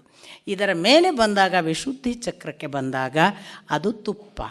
ಯಾಕೆಂದರೆ ನಮ್ಮ ಇಷ್ಟು ದಿನದ ಈ ಸಪ್ತ ಚಕ್ರಗಳ ಜೊತೆಗಿನ ಎಫರ್ಟಿನ ರಿಸಲ್ಟ್ ಸಿಕ್ಕುವುದು ನಮಗೆ ಆಜ್ಞಾಚಕ್ರದಲ್ಲಿ. ಹಾಲು ಮೊಸರಾಗಿ ತುಪ್ಪ ಆಗುವ ಸ್ಥಿತಿ. ಅಲ್ಲಿ ನಿಮಗೆ ಪಿಟ್ಯುಟರಿ ಅಥವಾ ಪೀನಲ್ ಗ್ಲ್ಯಾಂಡ್ ಸುಮಾರಾಗಿ ಈ ಹಂತಕ್ಕೆ, ಇದಕ್ಕೆ ನೇರವಾಗಿ ಪರ್ಯಾಯವಾಗಿ ಪಿಟ್ಯುಟರಿ ಗ್ಲ್ಯಾಂಡ್ ಒಂದು ಥರ ಎಲ್ಲ ಗ್ಲ್ಯಾಂಡಿನ ಮೇಲೆ ಹೋಲ್ಡ್ ಇರುವ ಒಂದು ಗ್ರಂಥಿ. ಪೀನಲ್ ಗ್ಲ್ಯಾಂಡ್ ನಿಮ್ಮ ನಿದ್ದೆಯನ್ನೆಲ್ಲ ಕಂಟ್ರೋಲ್ ಮಾಡುವ, ನಿದ್ದೆ ಎಚ್ಚರಗಳ ಸಮತೋಲನವನ್ನು ಕಾಪಾಡುವ ಗ್ಲ್ಯಾಂಡ್. ಈ ಆಜ್ಞಾಚಕ್ರ ನಮ್ಮ ತಪಸ್ಸಿನ ಬೇಕು ಬೇಡಗಳನ್ನು ನಿರ್ಣಯ ಮಾಡುವ, ಹೀಗೆ ಇರಬೇಕು ಹೀಗಿರಬಾರ್ದು ಅಂತ ಕಮಾಂಡ್ ಮಾಡುವ ಚಕ್ರ. ಹಾಗಾಗಿ ಕ್ರೀಮಿನ ಪ್ರಾಡಕ್ಟಿನ ಒಂದು ಎಫರ್ಟಿಗೆ ಸಿಕ್ಕುವಂತಹ ಪರಿಣಾಮದ ತುಪ್ಪದ ಭಾಗ ಎಲ್ಲ ಸಿಗಬಹುದಾದ್ದು ಆಜ್ಞಾಚಕ್ರದಲ್ಲಿ. ಹಾಗಾಗಿ ಅದು ತುಪ್ಪದ ಸಮುದ್ರ. ಅದರ ಆಚೆಗೆ ಹೋದರೆ ಶುದ್ಧೋದಕ, ಪ್ಯೂರ್ ವಾಟರ್. ನಾವು ಎಲ್ಲರೂ ಕೂಡ ಅಲ್ಟಿಮೇಟ್ಲಿ ಆಗಲಿಕ್ಕಿರೋದು ಒಂದು ಪರಿಶುದ್ಧವಾದ ನೀರು. ಸೊ ಆ ಅರ್ಥದಲ್ಲಿ ಅದು ಏಳನೆಯದ್ದು. ಹೀಗೆಲ್ಲ ಒಂದು ವಿವರಣೆಯನ್ನು ಕೊಡುವ ಹಾಗೆ ಪ್ರಚೋದಿಸ್ತದೆ ಅವನ ಭೂಮಂಡಲದ ವಿವರಣೆ. ಭೂಮಂಡಲವು ಹಾಗಿತ್ತು ಅನ್ನೋದಕ್ಕೆ ಸಪ್ತ ದ್ವೀಪಗಳಿದ್ದವು, ಸಪ್ತ ವರ್ಷ ಅಂತ ಅದನ್ನು ಕರಿತಿದ್ರು. ಅದಕ್ಕೆ ಏನೇನು ಹೆಸರುಗಳು, ಯಾರ್ಯಾರು ಅದನ್ನು ಆಳಿದ್ದಾರೆ, ಎಲ್ಲ ವಿವರಗಳನ್ನು ವೇದವ್ಯಾಸರು ಕೊಡ್ತಾರೆ. ದಯವಿಟ್ಟು ಆಸಕ್ತರು ಅದನ್ನು ಗಮನಿಸ್ಬೋದು. ಇದು ಒಂದು ಭಾಗವಾಯಿತು. ಈ ಆಂಧ್ರ ಅನ್ನುವ ಮಗನಿಗೆ ಮುಂದೆ ಅವನ ಮುಖಾಂತರ ಹುಟ್ಟುವ ನಾಭಿ ಅನ್ನುವ ಮಗ, ಬೇರೆ ಬೇರೆ ಮಕ್ಕಳಿದ್ದಾರೆ, ನಾನು ವಂಶ ಮುಂದುವರಿಕೆಯನ್ನು ಮಾತ್ರ ಹೇಳ್ತಿದ್ದೀನಿ. ನಾಭಿ ಅನ್ನುವ ಮಗನಿಗೆ ಮೇರುದೇವಿ ಅಂತ ಮದುವೆ ಆಗ್ತಾಳೆ. ನಾಭಿ ಮೇರುದೇವಿಯರಿಗೆ ಮದುವೆ ಆಗ್ತಾರೆ, ಅಷ್ಟೇ, ಮಕ್ಕಳಾಗಲ್ಲ. ಮಕ್ಕಳಾಗದ್ದಕ್ಕೆ ಅವರು ನಿರಂತರವಾಗಿ ದೇವರ ಜೊತೆಗೆ ತಪಸ್ಸು ಹೋಮ ಹವನ, ನನಗೆ ನೀನೇ ಮಗುವಾಗಿ ಬಾ ಅಂತ. ಒಂದು ದಿನ ಭಗವಂತ ಪ್ರತ್ಯಕ್ಷನಾಗ್ತಾನೆ. ಏನು ಬೇಕು ಕೇಳಿದ್ರೆ, ನನಗೆ ನೀನೇ ಮಗುವಾಗಬೇಕು, ನಿನ್ನಂಥದೇ ಮಗು ಬೇಕು. ನನ್ನಂಥ ಮಗು ಆಗೋದಿಲ್ಲ, ನಾನೇ ಮಗುವಾಗಬೇಕಾಗ್ತದೆ ಅಂತ ಹೇಳಿ ಭಗವಂತ ಅವರಲ್ಲಿ ಜನಿಸಿದ್ದೇ ಋಷಭ. ಅಲ್ಲ ಋಷಭ. ಈ ಋಷಭ ಜಯಂತಿ ಅನ್ನುವ ಹೆಂಡತಿಯನ್ನು ಮದುವೆ ಮಾಡಿಕೊಂಡು 100 ಮಕ್ಕಳನ್ನು ಪಡೆಯುತ್ತಾನೆ. ಭರತ ಮೊದಲಾದ 100 ಮಕ್ಕಳು. ಈ ಋಷಭ ಮಾಡಿದ ಕೆಲಸ ಏನು ಅಂದರೆ, ಅಲ್ಲಿಯವರೆಗೆ ಭೂಖಂಡಕ್ಕೆ ಅಜನಾಭ ಖಂಡ ಅಂತ ಹೆಸರಿತ್ತಂತೆ. ನಿಮಗೆ ಅಜನಾಭ ಖಂಡ ಅಂದರೆ, ಅಜ ಅಂದರೆ ಬ್ರಹ್ಮ, ಅವನ ನಾಭಿಯಿಂದ ಬಂದಂತಹ ಬ್ರಹ್ಮನಿಂದ ಹುಟ್ಟಿದ ಖಂಡ ಅಂತ ಭಾವಿಸಿಕೊಳ್ಬೇಕು. ಆ ಅಜನಾಭ ಖಂಡ ಅನ್ನುವ ಹೆಸರನ್ನು ಇವನು ಮೊದಲ ಬಾರಿಗೆ ಭರತ ಖಂಡ ಅಂತ ಬದಲಾಯಿಸಿದವ ಅಂತ. ನಮಗೆ ನಾವು ತಿಳ್ಕೊಳ್ತೇವೆ ದುಷ್ಯಂತನ ಮಗ ಭರತನಿಂದ ಭಾರತ ಅಲ್ಲ. ಋಷಭ ಪ್ರಥಮದಲ್ಲಿ ಭರತಖಂಡ ಅಂತ ಇದಕ್ಕೆ ಹೆಸರಿಟ್ಟವ. ಇದು ಒಂದು ಅವನು ಮಾಡಿದ ಸಾಧನೆ. ಇದಾದ ನಂತರ ಋಷಭ ಇನ್ನೊಂದು ಏನು, ಅವನು ಅವತಾರ ಪುರುಷ. ಅವನು ರಾಜ್ಯಭಾರ ಮಾಡ್ತಾನೆ, ಮಕ್ಕಳಿಗೆ ರಾಜ್ಯವನ್ನು ಹಂಚುತ್ತಾನೆ. ಮುಂದೆ ತಾನು ಅವಧೂತರ ಹಾಗೆ ಅಲೆಮಾರಿಯ ಹಾಗೆ ತಿರುಗಾಡ್ತಾನೆ. ದೇವರು ಒಬ್ಬ ಹುಚ್ಚನ ಹಾಗೆ ಬರಬಹುದು ಅಂತ ತೋರಿಸಿದವರು ಒಂದು ದತ್ತಾತ್ರೇಯ ಅವತಾರ, ಇನ್ನೊಂದು ಋಷಭಾವತಾರ. ನಿಮಗೆ ದತ್ತಾತ್ರೇಯನಲ್ಲೂ ಕೂಡ ಕಾಣ್ತದೆ ನೋಡಿ, ಅವನು ಸಿಕ್ಕಾಪಟ್ಟೆ ಕುಡಿತಿದ್ದ, ಹೆಣ್ಣು ಮಕ್ಕಳ ಜೊತೆಗಿದ್ದ ಅಂತೆಲ್ಲ ನಿಮಗೆ ಮಾರ್ಕಂಡೇಯ ಪುರಾಣ ಓದಿದರೆ ಗೊತ್ತಾಗುತ್ತೆ. ಅದು ಬಹಳ ಚೆನ್ನಾಗಿದೆ, ಅದನ್ನು ಸ್ವಲ್ಪ ಅರ್ಥ ಮಾಡಿಕೊಂಡ್ರೆ ಚೆನ್ನಾಗಿದೆ. ದತ್ತಾತ್ರೇಯರು ಯಾಕೆ ಹಂಗೆ ಮಾಡಿದರು? ದತ್ತಾತ್ರೇಯರು ದೇವರು ಅಂತ ಜನ ಬರೋದು ನೋಡಿ ನೋಡಿ ಬೇಸತ್ತು, ಏಕಾಂತ ಬೇಕಾಯ್ತಂತೆ. ಏನು ಮಾಡಿದರು? ಒಂದು ದಿವಸ ಸಿಕ್ಕಾಪಟ್ಟೆ ಕುಡಿಯೋಕ್ಕೆ ಶುರು ಮಾಡಿರಂತೆ. ನಾವು ಜನ ಹೇಗೆ, ನಾವು ಸುಮ್ಮನೆ ಇವನನ್ನು ದೊಡ್ಡವ ಎಣಿಸಿವ ಕುಡಿತಾನೆ ಅಂತ ಮೆಲ್ಲ ಹಿಂದೆ ಸರಿಂದ, ಅವ್ರಿಗೆ ಬೇಕಿತ್ತು ಅದು. ಜನರಿಗೆ ಮೋಸ ಮಾಡಲಿಕ್ಕೆ ಮಾಡಿದ್ದು ಅಂತ ಮಾರ್ಕಂಡೇಯ ಪುರಾಣ ಓದಿದರೆ ಗೊತ್ತಾಗುತ್ತೆ. ಮುಂದೆ ಸಾಕಷ್ಟು ಹೆಣ್ಣು ಮಕ್ಕಳ ಜೊತೆಗೆ ಇರಕ್ಕೆ ಶುರು ಮಾಡಿದ್ವಿ. ಅವ ಬರೇ ಮದ್ಯ ಅಲ್ಲ, ಅವ ಹೆಣ್ಮಕ್ಳು ಬೇರೆ, ಸ್ತ್ರೀಲೋಲುಪ ಇದ್ದಾನೆ ಅಂತ ಬಂದವರಲ್ಲೇ 50% ಮೊದಲೇ ಹೋಗಿದ್ದರು, ಇನ್ನೊಂದು 30% ಹೋದರು, 20% ಕೆಲವರೇ ನಂಬ್ತಾರೆ. ಅವ ಹೇಗಿದ್ದರೂ ನಮ್ಮ ಗುರು ಅಂತ ನಂಬೋರು ಕೆಲವರು. ಅಷ್ಟು ಸ್ಕ್ರೀನಾಗಿ ಉಳಿಯೋದು ಬೇಕಿತ್ತು ದತ್ತಾತ್ರೇಯರಿಗೆ. ಹೀಗೆಲ್ಲ ಭಗವಂತ ತಾನು ಹೇಗಿದ್ದರೂ ಒಪ್ಪಿಕೊಳ್ತೀರಾ ಅಂತ ಕೇಳ್ತಾನೆ ನಮ್ಮನ್ನು. ನಾನು ಹೇಗೆ ಬಂದರೂ ಒಪ್ಕೊಳ್ತೀರಾ ಅಂತ ವರಾಹನಾಗಿ ಬಂದ, ನಾನು ನಾಯಿಯಾಗಿ ಬಂದರೆ ಊಟ ಹಾಕ್ತೀಯಾ ಅಂತ ಬಾಬಾ ಬಂದರು ಅಂತ ನಾನು ನಿಮಗೆ ಹೇಳಿದೆ. ನಾನು ಹೇಗಿದ್ದರೂ, ನೀವು ಪರಿಭಾವಿಸುವ ಸಂಸ್ಕೃತಿ ಸಂಪ್ರದಾಯ ಮತ್ತೊಂದು ಮಗದೊಂದು ಚೌಕಟ್ಟುಗಳ ಆಚೆಗೆ ಬಿಡು ಬೀಸಾಗಿ ನೀವು ಊಹಿಸಲಿಕ್ಕೆ ಆಗದ ಒಬ್ಬ ಏನೋ ಅಲೆಮಾರಿ ಹುಚ್ಚನ ಹಾಗೆ ಬಂದರೆ ನೀವು ನನ್ನನ್ನು ಆಕ್ಸೆಪ್ಟ್ ಮಾಡ್ತೀರಾ? ಇದು ಪ್ರಶ್ನೆ. ಇದನ್ನು ತೋರಿದ್ದು ಒಂದು ದತ್ತಾತ್ರೇಯರು, ಇನ್ನೊಂದು ಅವಧೂತರ ಹಾಗೆ ಬದುಕಿದ ಋಷಭ. ಹುಚ್ಚರ ಹಾಗೆ ಎಲ್ಲೆಲ್ಲೋ ಕಾಡಲ್ಲಿ ಹೋಗಿ ಬಿದ್ದುಕೊಳ್ತಿದ್ದಂತೆ, ಮೈ ಮೇಲೆ ಬಟ್ಟೆ ಇಲ್ವೇನೋ ಅನ್ನುವ ಹಾಗೆ, ಹರಕು ಮುರುಕು ಬಟ್ಟೆಗಳಲ್ಲಿ ಮೈಯೆಲ್ಲ ಸ್ನಾನ ಇಲ್ವೇನೋ, ವರ್ಷಗಟ್ಟಲೆಯಿಂದ ಸ್ನಾನ ಮಾಡದ ಹಾಗೆ, ಏನೂ ತಿನ್ನಕ್ಕೆ ಸಿಗದೇ ಇದ್ರೂ ತೊಂದರೆ ಇಲ್ಲ ಅಂತ ಅಲ್ಲೇ ಬಿದ್ದು ಹೊರಳಾಡೋದು ಮಾತ್ರ ಅಲ್ಲ, ತಾನು ಮಾಡಿದ ಮಲಮೂತ್ರಗಳನ್ನೇ ಪೂಸ್ಕೊಳ್ಳೋದು. ಜನ ಎಲ್ಲ ಚೀಥೂ ಮಾಡಿಕೊಂಡ್ರು ಏನು ನಗು ಮುಖ ತುಂಬ. ಇದ್ಯಾವ ಪರಿಯಪ್ಪ ಅಂತ ಋಷಭನನ್ನು ಜನ ಸೇರಲಿಲ್ಲ. ಅವನ ಮುಂದೆ ಕುಂಕ ಪರ್ವತದಲ್ಲಿ ತನ್ನ ಪಾಡಿಗೆ, ಆಗ ಅವನು ಕೂದಲೆಳೆದು ತನ್ನ ಕೂದಲು ಕಿತ್ತು ತಲೆ ಬೋಳಿಸ್ಕೋತಿದ್ನಂತೆ, ಗಡ್ಡವನ್ನೆಲ್ಲ ಕಿತ್ತು ಬೋಳಿಸ್ಕೋತಿದ್ನಂತೆ. ಹೀಗೆ ಕುಂಕ ಪರ್ವತ ದಕ್ಷಿಣ ಕನ್ನಡದ ಭಾಗದಲ್ಲಿ ಅಥವಾ ಕೊಂಕಣ ಭಾಗದಲ್ಲಿ ಆ ಪರ್ವತವನ್ನೇರಿ ಆ ಪರ್ವತದ ಭಾಗದ ಕಾಡಿನಲ್ಲೆಲ್ಲ ಅಲೆಮಾರಿಯ ಹಾಗೆ ಅಲೆದು ಪ್ರತಿ ಅವತಾರ ಸಮಾಪ್ತಿಗೆ ಭಗವಂತ ಒಂದು ಲೌಕಿಕ ಕ್ರಿಯೆಯನ್ನು ನೆಪ ಮಾಡ್ಕೊತಾನೆ. ಅಲ್ಲೊಂದು ಕಾಡ್ಗಿಚ್ಚು ಆಗಿ ತನ್ನ ದೇಹ ಹೋಯಿತು ಅನ್ನುವ ಹಾಗೆ ತೋರಿಸಿದನಂತೆ. ಈ ಋಷಭನೇ ಜೈನ ಧರ್ಮ ಪರಂಪರೆಗೆ ಮುಂದೆ ಕಾರಣಕರ್ತನಾದ ಅಂತ ವೇದವ್ಯಾಸರು ದಾಖಲಿಸ್ತಾರೆ. ಹಾಗಾಗಿ ಅಲ್ಲಿಂದ ಋಷಭ ಮೂಲ ಪುರುಷ, ಅಲ್ಲಿಂದ ಜೈನ ಧರ್ಮ ಬಂತು ಅಂತ. ಯಾವುದೂ ಕೂಡ ಬಹಳ ಸಮಗ್ರವಾಗಿ ಒಳಗೊಳಿಸುವ ಸನಾತನ ಧರ್ಮದ ಗುಣ ಇದು. ಇದಾದ ನಂತರ ಈ ಋಷಭನ ಮಗ, ನಿಮಗೆ ಗೊತ್ತು, ನಾನು ಈಗಾಗಲೇ ಹೇಳಿದೆ, ಅವನ ಹೆಸರು ಭರತ. ಅವನು ರಾಜ್ಯವಾಳಿದ. ಅವನು ಒಂದು ದಿನ ಅವನ ಮಕ್ಕಳು ಸುಮತಿ ಅಂತ ಮಗ, ಆ ಸುಮತಿ ಅನ್ನೋ ಮಗನಿಗೆ ಪಟ್ಟಾಭಿಷೇಕ ಮಾಡಿ ಅವನು ರಾಜ್ಯಭಾರವನ್ನು ಭಾಳ ಚೆನ್ನಾಗಿ ಮಾಡಿದ. ಅವನ ಉಪದೇಶಗಳೆಲ್ಲ ಇವೆ, ನಾನು ದೀರ್ಘವಾಗಿ ಹೋಗಲ್ಲ. ಆನಂತರ ಅವನು ಹೊರಟು ಹೋದ. ಅವನ ನಿವೃತ್ತಿ ಮಾರ್ಗ ಎಷ್ಟು ನಿವೃತ್ತಿ ಮಾರ್ಗ ಅಂದರೆ, ಅವನು ಭಗವಂತನನ್ನು ಇನ್ನೇನು ಸೇರುವ ಹಂತದಲ್ಲಿದ್ದಾನೆ. ಅಷ್ಟು ತುದಿಯ ತಪಸ್ಸು. ಈ ಭಗವಂತನನ್ನು ಸೇರುವುದು, ಭಗವಂತನನ್ನು ಲೋಕಕ್ಕೆ ಪ್ರವೇಶ ಮಾಡುವಷ್ಟು ಭಕ್ತನಾಗುವುದು, ಭಗವಂತನಂತೆ ಆಗುವುದು, 3 ನಮ್ಮ ಸಿದ್ಧಾಂತಗಳು ನಿಮಗೆ ಗೊತ್ತು. ಈ 3 ಸಿದ್ಧಾಂತಗಳು ಏನನ್ನು ಹೇಳ್ತವೆ ಅಂದರೆ, ಒಂದೋ ನೀನು ಭಗವಂತನನ್ನು ಸೇರುತ್ತಿ, ಅಂದರೆ ಅವನ ಜೀವಾಂಶ, ಅವನೇ ಪಾರ್ಟಿಕಲ್ ಅವನನ್ನೇ ಸೇರ್ತದೆ ಅಂತ ಒಂದು. ಅವನ ಪಾರ್ಟಿಕಲ್ ಸೇರಲ್ಲ, ಅವನ ಜೊತೆಗೆ ಭಕ್ತನ ಹಾಗೆ ಕಾಯಂ ಇರ್ತದೆ ಅಂತ ಇನ್ನೊಂದು. ಇದು ಮಧ್ವಾಚಾರ್ಯರ ಸಿದ್ಧಾಂತ. ಅವನ ಅಂತೆ ಆಗುವುದು. ಯಾಕೆ? ಅವನ ಲೋಕದಲ್ಲೇ ಇರುವುದು, ಅವನಂತೆ ಆಗುವುದು. ಯಾಕೆ? ಒಂದು ಮಡಕೆಯಲ್ಲಿ ಒಂದು ಅವಕಾಶ ಇದೆ, ಒಳಗೆ ಖಾಲಿ ಅವಕಾಶ, ಹೊರಗೂ ಇದೆ. ಮಡಕೆ ಅನ್ನುವುದು ಉಪಾಧಿ, ಅದು ಅಡ್ಡಿ. ಒಮ್ಮೆ ಒಡೆಯಿತು ಅಂದರೆ ಒಂದೇ ಅಲ್ವಾ? ಇದು ನಮಗೆ ಹೇಳುವ ಒಂದು ಸಿದ್ಧಾಂತ. ಇಲ್ಲ, ಅದರಂತೆ ಆಗಲಿಕ್ಕೆ ಬರುತ್ತೆ ಅನ್ನೋದು ರಾಮಾನುಜಾಚಾರ್ಯರದ್ದು. ಅದರಂತೆ ಆಗೋದು ಅಂದರೆ ಏನು? ಈಗ ನಿಮಗೆ ಮುಂದೆ ಬರುತ್ತೆ ಗಜೇಂದ್ರ ಮೋಕ್ಷದಲ್ಲಿ. ಗಜೇಂದ್ರ ಭಗವಂತನಂತೆ ಚತುರ್ಭುಜಧಾರಿಯಾಗಿ ಅವನ ಜೊತೆಗೆ ಗರುಡ ಏರಿ ಹೋದ ಅಂತ ಬರುತ್ತೆ.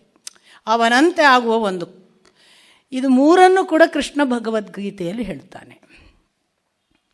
ಕೃಷ್ಣನ ಭಗವದ್ಗೀತೆಯಲ್ಲಿ ನೀನು ಹೀಗೆ ಮಾಡಿದರೆ, ಒಂದು ಕಡೆ ಹೇಳ್ತಾನೆ ಮದ್ಭಾವಂ ಭವತಿ ಅಂತ, ನೀನು ನನ್ನಂತೆ ಆಗುತ್ತಿ ಅಂತ. ಇನ್ನೊಂದು ಕಡೆ ಹೇಳ್ತಾನೆ ಬ್ರಹ್ಮಲೋಕಂ ಅಧಿಗಚ್ಚತಿ ಅಂತ. ನೀನು ಹಾಗೆ ಮಾಡಿದರೆ ನೀನು ಬ್ರಹ್ಮಲೋಕವನ್ನು ಸೇರುತ್ತಿ. ಲೋಕದಲ್ಲಿ ಇರುವುದು, ಅದೇ ಭಕ್ತನಾಗಿ ಲೋಕದಲ್ಲಿ ಇರುವುದು, ನನ್ನಂತೆ ಆಗುವುದು. ಇನ್ನೊಂದು ಹೇಳ್ತಾನೆ ಮಾಂ ಏವ ಯಾಂತಿ, ಮಾಂ ಏವ ಏಷ್ಯಸಿ, ನನ್ನನ್ನೇ ಸೇರುತ್ತಿ. ಈ ಮಾತು ಇದೆ. ಕೃಷ್ಣ ವೇದವ್ಯಾಸರು ಪುರಾಣದಲ್ಲಿ ಕೊಡುವ ಅನೇಕ ಆಧಾರದ ಕಥೆಗಳು, ಭಗವದ್ಗೀತೆಯಲ್ಲಿ ಕೃಷ್ಣ ಹೇಳುವ ಈ 3 ಪ್ರಕ್ರಿಯೆಗಳು, ಈ 3 ಸಿದ್ಧಾಂತಗಳಿಗೆ ಪ್ರೇರಣೆ. 3 ಚಾನ್ಸಸ್ಸನ್ನು ಭಗವಂತ ಮತ್ತು ಭಗವದ್ಗೀತೆ ಹೇಳಿದೆ. ಇದು ಯಾರೂ ಸೆಲ್ಫ್ ಕ್ರಿಯೇಟೆಡ್ ಅಲ್ಲ. ಯಾರಿಗೆ ತಮ್ಮ ಅನುಭವದಿಂದ ಇದು ಆಗಬಹುದು ಅನಿಸಿದೆ, ಆ ಅನುಭವವನ್ನು ಅವರು ಸಿದ್ಧಾಂತ ಮಾಡಿ ಹೇಳಿದ್ದಾರೆ. ಮಧ್ವಾಚಾರ್ಯರಿಗೆ ಅನಿಸಿತು, ಇಲ್ಲ ನಾನು ಖಾಯಮ್ಮಾಗಿ ಭಕ್ತನಾಗಿ ಇರಬಹುದು.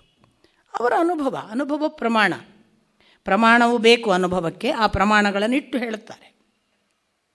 ಹಾಗೆಯೇ ಇನ್ನೊಬ್ಬರಿಗೆ ಅನ್ನಿಸ್ತು ಅದರಂತೆ ಆಗಬಹುದು ಅಂತ, ಅವರು ಅದನ್ನು ಹೇಳಿದರು. ನಾವು ಅವನೇ ಆಗುವುದಲ್ಲ, ಅವನಂತೆ ಆಗುವುದು, ಇಲ್ಲ ಅವನೇ ಆಗುವುದು ಅಂತ. ಈ 3 ಸಾಧ್ಯತೆಗಳನ್ನು ಅವರು ಕಿಶೆಯಿಂದ ತೆಗೆದು ಹೇಳಿದ್ದಲ್ಲ ಅಂತ ನಾನು ನಿಮಗೆ ಹೇಳೋದು. ಅದಕ್ಕೆ ವೇದವ್ಯಾಸರ ಚರಿತ್ರೆ, ಯಾವ ಪುರಾಣ ಕಥೆಗಳ ಘಟನೆಗಳಿವೆ ಮತ್ತು ಭಗವದ್ಗೀತೆಯ ಎಷ್ಟೊಂದು ಸಂಗತಿಗಳಿವೆ, ಅದೆಲ್ಲದರಿಂದ ಅವರು ಪ್ರಚೋದಿತರು ಮತ್ತು ಪ್ರೇರೇಪಿತರು. ಆ ಅರ್ಥದಲ್ಲಿ ಅದು 3 ಆಗುವುದು. ಈ ಭರತ, ನಾನು ಪದೇ ನಿಮಗೆ ಅವನು ಸೇರ್ತಾನೆ ಅಂತ ಹೇಳುವಾಗ ನನ್ನ ಕೈಯಿಂದ ಹೇಳಲ್ಲ, ಈ ಥರದ್ದು ಇದೆ ಅಂತ. ಅವನು ಆ ಹಂತಕ್ಕೆ ಹೋಗಿದ್ದ, ಅವನು ಭಗವಂತನನ್ನೇ ಸೇರ್ತಾನೆ ಅನ್ನುವ ಹಂತಕ್ಕೆ ಹೋಗಿದ್ದ. ಅಷ್ಟು ಒಳ್ಳೆಯ ತಪಸ್ವಿ. ಇದ್ದಕ್ಕಿದ್ದ ಹಾಗೆ ಒಂದು ದಿನ ಅವನು ತನ್ನ ಆಹ್ನಿಕಗಳನ್ನು ಮಾಡಲಿಕ್ಕೆ ನದಿಯಲ್ಲಿ ಮುಳುಗು ಹಾಕಬೇಕು. ಇನ್ನೇನು ನದಿ ದಡಕ್ಕೆ ಬಂದಿದ್ದಾನೆ. ಅವನ ಪಕ್ಕದಲ್ಲಿ ಒಂದು ಪ್ರಾಣಿ, ಅದು ಜಿಂಕೆ, ನೀರು ಕುಡಿಲಿಕ್ಕೆ ಬಾಯಿ ಹಾಕಿದೆ. ಹಿಂದಿಂದ ಹುಲಿಯ ಗರ್ಜನೆ ಕೇಳಿದ ರಭಸಕ್ಕೆ ಬಸುರು ಜಿಂಕೆ ತೆಗೆದ್ದು ಇನ್ನೇನು ಜೀವದ ಆಸೆಗೆ ಎಲ್ಲ ಮರೆತು ಹಾಗೆ ತನ್ನ ಕಾಲುಗಳನ್ನು ಬಲವಾಗಿ ನೆಲಕ್ಕೊತ್ತಿ ನೀರಿಗೆ ಹಾರಿಬಿಡುತ್ತೆ. ಹಾರಿಬಿಡದ ರಭಸದಲ್ಲಿ ಅದರ ಗರ್ಭ ಸ್ರಾವವಾಗಿ ಮರಿ ನೀರಿಗೆ ಬೀಳುತ್ತೆ. ಇದು ಆಚೆ ದಡದಲ್ಲೆಲ್ಲೋ ತಾನು ಸಾಯುತ್ತೆ. ಎಲ್ಲಕ್ಕೂ ಸಾಕ್ಷಿ ಭರತ. ಅವನು ತಕ್ಷಣ, ಅಯ್ಯೋ ದೇವರೇ, ಗಂಡಕಿ ನದಿಯಲ್ಲಿ ಇವನು ಆಹ್ನಿಕಕ್ಕೆ ಇಳಿದಿದ್ದಾನೆ, ಅಯ್ಯೋ ದೇವರೇ ಪಾಪ ಜಿಂಕೆಗೆ ಯಾರಿಲ್ಲ ಆಗ್ತಾರಲ್ಲ ಅಂತ ಈಸು ಬಿದ್ದು ಆ ಮರಿಯನ್ನು ತಗೊಂಬರ್ತಾನೆ. ಒಮ್ಮೆ ಮರಿ ತಗೊಂಡು ಬಂದದಷ್ಟೇ, ಮತ್ತೆ ಮರಿಯೇ ಜೀವನ. ಅದನ್ನು ಮಲಗುವಾಗ ತನ್ನ ಜೊತೆಗೆ ಯಾವ ಪ್ರಾಣಿ ಬಂದು ತಿನ್ನುತ್ತಾಯೇನ ಅಂತ, ಆಮೇಲೆ ಅದನ್ನು ಕರ್ಕೊಂಡೇ ಹೋಗೋದು. ಪೂಜೆ ಆಹ್ನಿಕಗಳ ಯಾವುದೇ ಪುಷ್ಪ ದರ್ಬೆ ಏನೇ ತರಲಿಕ್ಕಿರಲಿ, ತಾನು ತಪಸ್ಸಿ ಕೂತ್ಕೊಳ್ಳೋ ತನ್ನ ಪಕ್ಕದಲ್ಲೇ ಇರಬೇಕು, ತಾನು ಊಟ ಮಾಡೋ ಅದು ಬಿಟ್ಟು ಜಗತ್ತಿಲ್ಲ ಅನ್ನುವಷ್ಟು ಜಿಂಕೆಮಯವಾದ ಭರತ. ದೇಹಕ್ಕೆ ಅವಸಾನ ಕಾಲ ಸಮೀಪ ಬಂತು. ಯಾವ ಭಗವಂತನ ತುದಿಗೆ ಹೋಗಿದ್ದ ಭರತ ಜಿಂಕೆಮಯನಾಗಿ ಜಿಂಕೆಯನ್ನೇ ನೆನೀತಾ ಸತ್ತ. ಪಾಪ, ನಾಳೆ ಇದರ ಗತಿಯೇನಾಯನ, ನಾನು ಇರೋದಿಲ್ಲ, ಅದನ್ನು ಯಾರು ಕಾಯ್ತಾರೋ, ಯಾವ ಪ್ರಾಣಿ ತಿನ್ನುತ್ತೋ. ಜಿಂಕೆಯಾಗಿ ಹುಟ್ಟಿದರೆ ಪೂರ್ವಸ್ಮರಣೆ ಬಹಳ ಬಲಿಷ್ಠವಾಗಿ ಇತ್ತು. ಎಷ್ಟು ಬಲಿಷ್ಠವಾಗಿತ್ತು ಅಂದರೆ ಅದು ಎಷ್ಟು ತುದಿಗೆ ಹೋಗಿದ್ದನಲ್ಲ ಜೀವಕ್ಕೆ. ಇದನ್ನು ನೋಡಿ, ಕೃಷ್ಣ ನಾನು ಪ್ರಾಣ ಹೇಗೆ ಹೋಗ್ತದೆ ಅನ್ನೋದನ್ನು ವಿವರಿಸುವಾಗ ಕೃಷ್ಣ ಹೇಳ್ತಾನೆ, ಒಂದು ಉದ್ಯಾನದ ಕಡೆಗೆ ಗಾಳಿ ಹಾಯ್ದು ಬಂದರೆ ಉದ್ಯಾನದ ಹೂವಿನ ಪರಿಮಳವನ್ನು 2-3 ಕಿಲೋಮೀಟರ್ ತಗೊಂಡು ಬರುತ್ತೆ, ಪುಷ್ಪದ ಪರಿಮಳವನ್ನು. ಹಾಗೆ ಅದು ಮಲದ ದಾರಿಯಲ್ಲಿಯೋ ಕೆಟ್ಟ ವಾಸನೆಯ ದಾರಿಯಲ್ಲಿ ಬಂದರೂ ಎಷ್ಟೋ 3 ಕಿಲೋಮೀಟ್ರ್ ಅದರ ವಾಸನೆ ತೊಗೊಂಡು ಹೋಗುತ್ತೆ. ನಾಟ್ ದ್ಯಾಟ್ ಗಾಳಿಗೆ ವಾಸನೆ ಇದೆ ಅಂತಲ್ಲ, ಗಾಳಿ ತಗೊಂಡು ಬರ್ತದಲ್ಲ, ಹಾಗೆ ಜೀವ ತಗೊಂಡು ಹೋಗ್ತದೆ ವಾಸನೆಯನ್ನು ಅಂತಾನೆ. ನೆನಪಿನ ವಾಸನೆಯನ್ನು ಅದು ವಾಯೋರಿವ, ಅದು ಗಾಳಿಯ ಹಾಗೆ ತಗೊಂಡು ಹೋಗುತ್ತೆ. ತಗೊಂಡು ಹೋಗಿರೋದ್ರಿಂದ ಅದಕ್ಕೆ ಪೂರ್ವಸ್ಮರಣೆ ಇರುತ್ತೆ. ಅದಕ್ಕೆ ನಮ್ಮಲ್ಲಿ ಮಾತು ಇದೆ ನೋಡಿ, ಅವರಿಗೆ ಪೂರ್ವಜನ್ಮದೆಲ್ಲ ಏನು ಅನುಭವವೋ ಯಾವುದೋ ಅನುಗ್ರಹವೋ ಆಗಿರಬೇಕು, ಇಲ್ಲದ್ರೆ ಅವ್ರಿಗೆ ಈಗ ಹೇಗೆ ನೆನಪಿರೋಕ್ಕೆ ಸಾಧ್ಯ ಅಲ್ವಾ? ಇದೆಲ್ಲ ಯಾವುದೋ ಒಂದು ಸುಕೃತ ನಮ್ಮನ್ನು ಕಾಯುತ್ತೆ ಅನ್ನುವ ಜೀವಕ್ಕೆ ಇವತ್ತು ಬಂದದಲ್ಲ 84 ಲಕ್ಷ ಅನ್ನೋದನ್ನು ನಾನು ಮತ್ತೆ ಹೇಳುವಾಗ ಅದೊಂದು ದೊಡ್ಡ ಜೀವಚರಿತ್ರೆ. ಸನಕ ಸನಂದನಾದಿಗಳು ಭೀಷ್ಮರು ಶಾಂತಿ ಪರ್ವದಲ್ಲಿ ಅನೇಕ ಘಟನೆಗಳನ್ನು ಹೇಳುವಲ್ಲಿ ಆ ವಿವರಣೆಗಳೆಲ್ಲ ಇವೆ ಜೀವ ವಿಜ್ಞಾನದ ಬಗ್ಗೆ. ಅದನ್ನೆಲ್ಲ ನೋಡ್ಕೋಬೇಕು. ಅಂದರೆ ನಾನು ಸುಮ್ಮನೆ ಒಂದು ಸೆಂಟೆನ್ಸ್ ಮಾಡ್ತಿದ್ದೀನಿ ನಿಮಗೆ. ಜೀವ ವಿಜ್ಞಾನವೇ ಒಂದು ವಿಶೇಷವಾದ ಬೆಳವಣಿಗೆಯಾಗಿ ಅಲ್ಲಿ ಇದೆ. ಸೊ ಇದಕ್ಕೆ ಸ್ಮರಣೆಯಲ್ಲಿ ಅದು ತಾನು ಜಿಂಕೆ ಅಲ್ಲ, ತಾನು ತಪಸ್ವಿ, ತಾನು ಈಗ ಅಲ್ಲಿ ಹೋಗಬೇಕಾದ ಜಾಗಕ್ಕೆ ಹೋಗಿಲ್ಲ, ಇಲ್ಲೆಲ್ಲೋ ಅಲೀತಿದ್ದೇನೆ ಅಂತ ಗೊತ್ತಾಗಿ ಅದು ವಾಪಸ್ ಗಂಡಕಿ ನದಿಗೆ ಬರುತ್ತೆ. ಎಲ್ಲೋ ಹುಟ್ಟಿರುತ್ತೆ ಅದು ವಾಪಸ್ ಬರುತ್ತೆ. ಕಾರಿಂಜ ಪರ್ವತದಿಂದ ಬಂದು ಮತ್ತೆ ಗಂಡಕಿ ನದಿಯ ದಡದಲ್ಲಿ ಪುನಃ ಅದೇ ಪೂರ್ವಸ್ಮರಣೆಗಳ ಜೊತೆಗೆ ತಾನು ಭಗವಂತನನ್ನು ನೆನೆದು ತಾನೇ ಒಂದು ದಿನ ನೀರಿನಲ್ಲಿ ಯೋಗ ಮಾರ್ಗದ ಮೂಲಕ ಪ್ರಾಣ ಬಿಡುತ್ತೆ. ಸಾಕು ನನಗೆ ಅಂತ ನೀರಿನಲ್ಲಿ ತಾನು ತನ್ನ ಪ್ರಾಣ ಬಿಡುತ್ತೆ. ಆಗ ಅದು ಮತ್ತೆ ಒಬ್ಬ ಅಂಗಿರಸ ಗೋತ್ರದ ಬ್ರಾಹ್ಮಣನ ಮನೆಯಲ್ಲಿ 2 ಹೆಂಡಂದರು ಅವನಿಗೆ. ಆ 2 ಹೆಂಡಂದರಲ್ಲಿ ಕಿರಿಯ ಹೆಂಡತಿಗೆ ಮಗನಾಗಿ ಹುಟ್ಟುತ್ತಾನೆ. ಅವನೇ ಜಡಭರತ. ನಾವು ಜಡಭರತ ಅಂತ ಬಹಳ ಹೇಳ್ತೀವಿ, ಇದೇ ಜಡಭರತ. ಇವನು ಭರತ ಮೂಲದಲ್ಲಿ ಜಿಂಕೆಯಾಗಿ, ಜಿಂಕೆಯ ನಂತರ ಮತ್ತೆ ಹುಟ್ಟಿದಾಗ ಅವನಿಗೆ ಜಡಭರತ ಅನ್ನುವ ಹೆಸರನ್ನು ತಂದೆ. ಅಂದರೆ ಆಗ ಅವನ ಜೊತೆಗೆ ಅವನ ಮಲತಾಯಿಯ ಮಕ್ಕಳು ಇದ್ದಾರೆ. ಅವರ ಜೊತೆಗೆ ಇವನಿಗೆ ವೇದ ಪಾಠ ಎಲ್ಲ ಮಾಡ್ತೇನೆ ಅಂದರೆ ಅವ ಕೇಳಲ್ಲ, ಒಂದು ಕಿವಿಗೊಡಲ್ಲ. ಜಡ ಅಂದರೆ ಜಡ. ಆಮೇಲೆ ಹೋಗೋ, ಅದು ಮಾಡೋ, ಇದು ಮಾಡೋ ಹೇಳಿದ್ದು ಕೆಲಸ ಮಾಡ್ತಾನೆ. ಪೂಜೆಗೆ ಬಾ, ದೇವರ ಹತ್ರ ಕೂತ್ಕೊಂಡು ಹೀಗೆ ಕೂತ್ಕೊಳ್ಳಲ್ಲ. ಎಷ್ಟು ದೈತ್ಯ, ಒಳ್ಳೆ ದಷ್ಟಪುಷ್ಟ. ಇವನು ಏನು ಮಾಡಿದ್ರು ಕೇಳಲ್ಲ. ಇವನನ್ನು ತೆಗೆದುಬಿಟ್ಟು ನಮ್ಮ ದೇವರ ದಾರಿಯೋ, ಹೋಮ ಹವನವೋ, ಯಜ್ಞ, ಮತ್ತೊಂದು ಮಂತ್ರ, ವೇದ, ಶಾಸ್ತ್ರ ಇವನಿಗೆ ರುಚಿಸೋದಿಲ್ಲ ಕಾಣಿಸುತ್ತೆ. ಇರಲಿ ಬಿಡು, ಹೊಲ ನೋಡ್ಕೊಳ್ಳಿ ಅಂತ ಅವನನ್ನು ಹೊಲ ನೋಡ್ಕೊಳ್ಳೋಕೆ ಬಿಡ್ತಾರೆ. ನನಗೆ ಹೊಲ ಯಾಕೆ ಅಂತ ಕೇಳಲ್ಲ. ಹೊಲ ನೋಡ್ಕೊಳ್ಳೋ, ಆಯಿತು, ಹೋಗಿ ಹೊಲ ನೋಡ್ಕೊಂಡು ಕೂತ್ಕೊಳ್ಳೋದು. ರಾತ್ರಿ ಇವತ್ತು ನಿದ್ದೆ ಮಾಡಬೇಡ, ಪ್ರಾಣಿ ಕಾಯ್ಕೊಂಡು ಕೂತ್ಕೋ, ಅಲ್ಲ ಕೂತ್ಕೊಳ್ಳೋದು. ಅವರು ಉಂಡು, ಈ ಮಲತಾಯಿ ಮಕ್ಕಳು ಉಂಡು ವಾಸನೆ ಬಂದ ಹಳಸಲ ಅನ್ನ ಹಾಕಿರ ಆಯಿತು ತಿನ್ನೋದು. ಯಾಕಿದು ಹಳಸಲ ಅನ್ನ ಕೇಳಲ್ಲ. ಪ್ರಶ್ನಾತೀತ ಬದುಕು. ಏನು ಹೇಳ್ತೀರಾ ಅದನ್ನು ಮಾಡ್ತಾನೆ, ಏನು ಕೇಳ್ತೀರಾ ಹ್ಞೂ ಹಾಂ ಅಷ್ಟೇ, ಸದ್ದಿಲ್ಲ. ಹೀಗೊಂದು ದಿನ ಹೊಲದಲ್ಲಿ ಪ್ರಾಣಿ ಕಾವಲಿಗೆ ರಾತ್ರಿ ನಿದ್ದೆ ಬಿಟ್ಟು ಕಾವಲು ಕಾಯ್ತಾ ಕೂತಿದ್ದಾನೆ ದಷ್ಟಪುಷ್ಟ ಬಲಿಷ್ಠನಾದ ಜಡಭರತ. ಅಪ್ಪ ತೀರ್ಕೊಂಡಿದ್ದಾರೆ. ಒಂದು ಕಡೆ ಒಂದಿಷ್ಟು ಡಕಾಯಿತರು ಕಾಳಿಗೆ ಯಾವುದೋ ಒಂದು ಕಾರಣಕ್ಕಾಗಿ ಬಲಿ ಕೊಡಬೇಕು ಅಂತ ಒಂದು ತಮ್ಮ ಹರಕೆ. ಆ ಬಲಿ ಕೊಡ್ತಾರೆ. ಕೊಡೋಕ್ಕೆ ಹೋಗುವಾಗ ಅವರು ಕಟ್ಟಿಟ್ಟ ಆ ಪ್ರಾಣಿ ತಪ್ಪಿಸ್ಕೊಂಡು ಹೋಗಿದೆ. ಬಲಿಗೆ ಯಾವುದೋ ಒಂದು ಹೋತವೋ ಆಡೋ ಕಟ್ಟಿಟ್ಟಿದ್ದಾರೆ, ಅದು ಓಡೋಗಿದೆ. ಹಬ್ಬಕ್ಕೆ ತಂದ ಹರಕೆಯ ಕುರಿ, ಹಬ್ಬಕ್ಕೆ ತಂದ ಹರಕೆಯ ಕುರಿ ಕಟ್ಟಿದ್ದ ತೋರಣವ ಮೇಯ್ದಿತ್ತು. ಕೊಂದಹರು ಎಂಬುದನ್ನರಿಯದೆ. ಕೊಂದಹರು ಉಳಿದರೆ ಹಾಗೆ. ಈ ಬಲಿ ಇದಕ್ಕೆ ಮೊದಲೇ ಗೊತ್ತಾಯ್ತು, ಇವ್ರು ಕೊಲ್ತಾನೆ, ಓಡೋಯ್ತು, ಸಿಗಲಿಲ್ಲ ಅದು. ಇವರಿಗೆ ಟೈಮಿಗೆ ಈಗ ಬಲಿ ಕೊಡಬೇಕು, ಏನೋ ಒಂದು ಸಂಕಲ್ಪ ಮಾಡಿರ್ತೇವಲ್ಲ, ಇವತ್ತು ಕೊಡ್ತೇವೆ. ಇವರು ಓಡ್ಕೊಂಡು ಅದನ್ನು ಹುಡುಕಿಕೊಂಡು ಹೋಗ್ತಾರೆ, ಅದು ಸಿಗಲ್ಲ. ಸಿಕ್ಕದ್ದು ಈ ಆಸಾಮಿ. ಇವಾಗ ಕೂತ್ಕೊಂಡಿದ್ದಾನೆ ಪ್ರಾಣಿ ಕಾಯ್ಕೊಂಡು. ಇದು ಬಲಿಗೆ ಚೆನ್ನಾಗಿದೆ, ಎತ್ಕೋರಿ ಅಂತ ಎಲ್ಲರೊಟ್ಟಿಗೆ ಆ ಡಕಾಯಿತರು ಎತ್ಕೊಂಡು ಬಂದು ಕಾಳಿ ಮುಂದೆ ಬಲಿ ಕೊಡುವ ಆ ಕಲ್ಲಿನ ಮುಂದೆ ಅವನನ್ನು ನಿಲ್ಲಿಸಿ ಖಡ್ಗ ಹಿಡ್ಕೊಂಡು ಅವನ ತಲೆ ಬಾಗಿಸಿ ಆ ಕಲ್ಲಿಗೆ ಇನ್ನು ಅವನ ಕೊರಳನ್ನು ಇಟ್ಟು ಅವನು ಯಾಕೆ ಕೇಳೋದಿಲ್ಲ. ಚಡಪಡಿಕೆ ಇಲ್ಲ, ವಿರೋಧ ಇಲ್ಲ, ಪ್ರತಿಭಟನೆ ಇಲ್ಲ, ಪ್ರಶ್ನೆ ಇಲ್ಲ. ಗೋಣು ಹಾಕಿ ಮಗ್ಗಿಸಿ ಇನ್ನೇನು ಅವನನ್ನು ಬಡಿಬೇಕು. ಕತ್ತಿ ಎತ್ತಿದ್ದಾರೆ. ವಾಕ್ಯ ಅಲ್ಲಿರುವುದನ್ನು ಹೇಳ್ತೇನೆ. ಆ ಜಡಭರತನ ಒಳಗಿರುವ ತೇಜಸ್ಸಿನ ತಾಪವೇ ಕಾಳಿಯ ಮೂರ್ತಿಗೆ ಬಡಿದು ಮೂರ್ತಿ ಒಡೆದು ಒಳಗಿರುವ ಕಾಳಿ ಪ್ರಕಟವಾಗಿ ಆ ಖಡ್ಗವನ್ನು ಕೈಯಲ್ಲಿ ತೆಗೆದುಕೊಂಡು ಅಷ್ಟು ಜನ ಡಕಾಯಿತರನ್ನು ಕೊಂದು ಹಾಕಿದಳು. ಸಂಪೂರ್ಣ ಶರಣಾಗತರಾದರೆ ಕಾಯುವವರು ಕಾಯ್ತಾರೆ. ಎಷ್ಟು ಶರಣಾಗತಿ ಅಂತ ಜಡಭರತನ ಮಟ್ಟಕ್ಕೆ ಹೋಗಬೇಕು, ಅದನ್ನು ಹೇಳ್ತಿದ್ದಾರೆ. ಶರಣಾಗತತ್ವದ ಪರಾಕಾಷ್ಠೆಗೆ ಕಾಳಿ ರಕ್ಷಿಸಲಿ. ಕಾಳಿ ರಕ್ಷಿಸಿದ್ದಾಳೆ, ನಾನು ಪೂಜೆ ಮಾಡ್ಕೊಂಡು ಕೂತ್ಕೊಳ್ತೇನೆ ಅಂತ ಏನಿಲ್ಲ. ಇವನು ಹೊರಟ, ಇವನನ್ನು ಎಲ್ಲೋ ಕರ್ಕೊಂಡೋಗಿದ್ದಾರೆ, ಇವನಿಗೆ ಮನೆ ನೆನಪಿಲ್ಲ, ಇವನು ಮತ್ತೆಲ್ಲೋ ಹೊರಟ. ಇವ ಒಬ್ಬ ಅವಧೂತ. ಹೊರಟ್ರೆ ರಹುಗಣ ರಾಜ ಸೌವೀರ ದೇಶದವ. ಅವನನ್ನು 4 ಜನ ಈ ಬೋಯಿಗಳು ಪಲ್ಲಕ್ಕಿ ಹೊರುವವರು ಹೊತ್ಕೊಂಡು ಹೋಗುವಾಗ ಏನೋ ಒಂದು ಕೊರತೆಯಾಗಿ ಒಬ್ಬ ಬೋಯಿ ಕೈ ಕೊಡ್ತಾನೆ. ಹೊರುವವನೊಬ್ಬನು ಇಲ್ಲ, 3 ಜನ ಹೆಂಗೆ ಹೊತ್ಕೊಂಡು ಹೋಗೋದು? ಹಾಗೆ ಇನ್ನೇನು ಕೈ ಕೊಟ್ಟ ಅವರಿಗೆ ಈ ಆಸಾಮಿ ಕಣ್ಣಿಗೆ ಬಿದ್ದ. ಬೆಸ್ಟ್ ಇದ್ದಾನೆ ಇವ, ಜನ ಅಂದರೆ ಜನ ಹೊರಲಿಕ್ಕೆ, ಇವನನ್ನೇ ತಗೊಳ್ಳು ಅಂತ ಅವನನ್ನು ಕರ್ಕೊಂಡ್ರು. ಇವನನ್ನು ಕರೆದ್ರು, ಬಾರಯ್ಯ ಗೋಣು ಕೊಡು, ಹೆಗಲು ಕೊಡು. ಇವ ಕೊಟ್ಟ, ಯಾಕೆ ಕೇಳಲಿಲ್ಲ. ಹೊತ್ಕೊಂಡು ಹೋದ. ಹೋಗ್ತಾ ಇರುವಾಗ ಯಾಕೋ ಯಾವಾಗಿನ ಸಮತೋಲ ಸ್ಥಿತಿ ಕಾಣಲಿಲ್ಲ ರಾಜನಿಗೆ, ರಹುಗಣನಿಗೆ. ಅವನು ಹೀಗೆ ಮಾಡಿ ಕೇಳಿದ, ಏನು ಯದ್ವಾ ತದ್ವಾ ನಡೀತೀರಿ. ಪಲ್ಲಕ್ಕಿಯಲ್ಲಿ ಕೂತು ನೋಡಬೇಕಾದ್ರೆ ದುಃಖ ಅಂದಿದ್ರು ಮೊನ್ನೆ ಪಲಿಮಾರ ಶ್ರೀಗಳು. ಸುಮ್ಮನೆ ಪಲ್ಲಕ್ಕಿ ಸೇವೆ ಮಾಡ್ತೀರಿ, ನಮಗೆ ಗೊತ್ತು ಅದರೊಳಗೆ ಕೂತವರಿಗೆ ಅಂತ ತುಂಬ ಸುಂದರವಾಗಿ ಹೇಳಿದರು ಅವರು. ನಡ್ಕೊಂಡು ಹೋಗೋವರು ಕೈ ಪ್ರಾಣ ಎಲ್ಲ ಅವ್ರ ಕೈಯಲ್ಲಿ ಕೊಟ್ಟು ಕೂತಿರ್ಬೇಕು. ಇವರು ಅವ್ರು ತಗೊಂಡೋಗಿ ಎಲ್ಲಿ ಹಾಕ್ತಾನೆ ಯಾರಿಗೆ ಗೊತ್ತು ಅಂತ, ಕಾಣಿಸೋದು ಇಲ್ಲ ಬೇರೆ. ಹೀಗೆ ರಹುಗಣನಿಗೆ ಸಿಕ್ಕಾಪಟ್ಟೆ ಸಿಟ್ಟು ಬಂತು. ರಾಜ ಬೇರೆ, ಏನಯ್ಯ ದಿನ ಹೊರಕ್ಕಾಗಲ್ವಾ? ಯಾಕೆ ಎದ್ವಾ ಬೀಳಿಸೋದು ಏಳಿಸೋದು ಕುಂಟಾಡ್ತೀರಿ? ನಾವೆಲ್ಲ ಸರಿ ನಡೀತಾ ಇದ್ದೇವೆ ದೊರೆಗಳೇ. ಒಬ್ಬ ಹೊಸಬ ಬಂದಿದ್ದಾನೆ, ಸರಿ ಇಲ್ಲ. ಯಾವನವ? ಅವನಿಗೆ ನನ್ನ ಆದೇಶ ಗೊತ್ತಿಲ್ವಾ ಸರಿ ನಡಿಬೇಕು ಅಂತ? ಜಡ ಬರುತ್ತೆ ಯಥಾ ಪ್ರಕಾರ. ಅವು ಹೋಗೋದು ಅವನದ್ದೇ ಇಷ್ಟ ಇಲ್ಲ.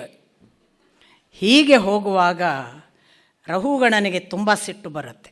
ಅವನು ಭಾಳ ಉಗ್ರನಾಗಿ ಹೇಳ್ತಾನೆ, ಏನು ಮೈ ಮೇಲೆ ಶಕ್ತಿ ಇಲ್ಲ ಪಾಪ, ಸೊರಗಿದ್ದಿ, ಮಾರ್ಗ ದೂರ ಇದೆ, ದಣಿವಾಗಿದೆ ಕಾಣ್ತದೆ, ಎಷ್ಟು ಕೃಶನಾಗಿದ್ದಿ, ಹೊತ್ತು ಹೊತ್ತು ಸಾಕಾಗಿರಬೇಕಲ್ವಾ?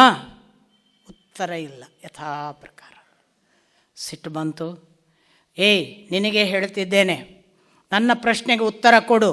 ನೀನೊಂದು ವೇಳೆ ಪ್ರಶ್ನೆಗೆ ಉತ್ತರ ಕೊಡದಿದ್ದರೆ ನಾನು ರಾಜ, ನಿನ್ನನ್ನು ಶಿಕ್ಷಿಸುವ ಎಲ್ಲ ಹಕ್ಕುಗಳು ನನಗಿವೆ, ನಾನು ನಿನ್ನನ್ನು ದಂಡಿಸ್ತೇನೆ. ಯಾರು ಹೊತ್ತಿದ್ದಾರೆ? ಇವನ ಪ್ರಶ್ನೆ ಮರುಳಿ.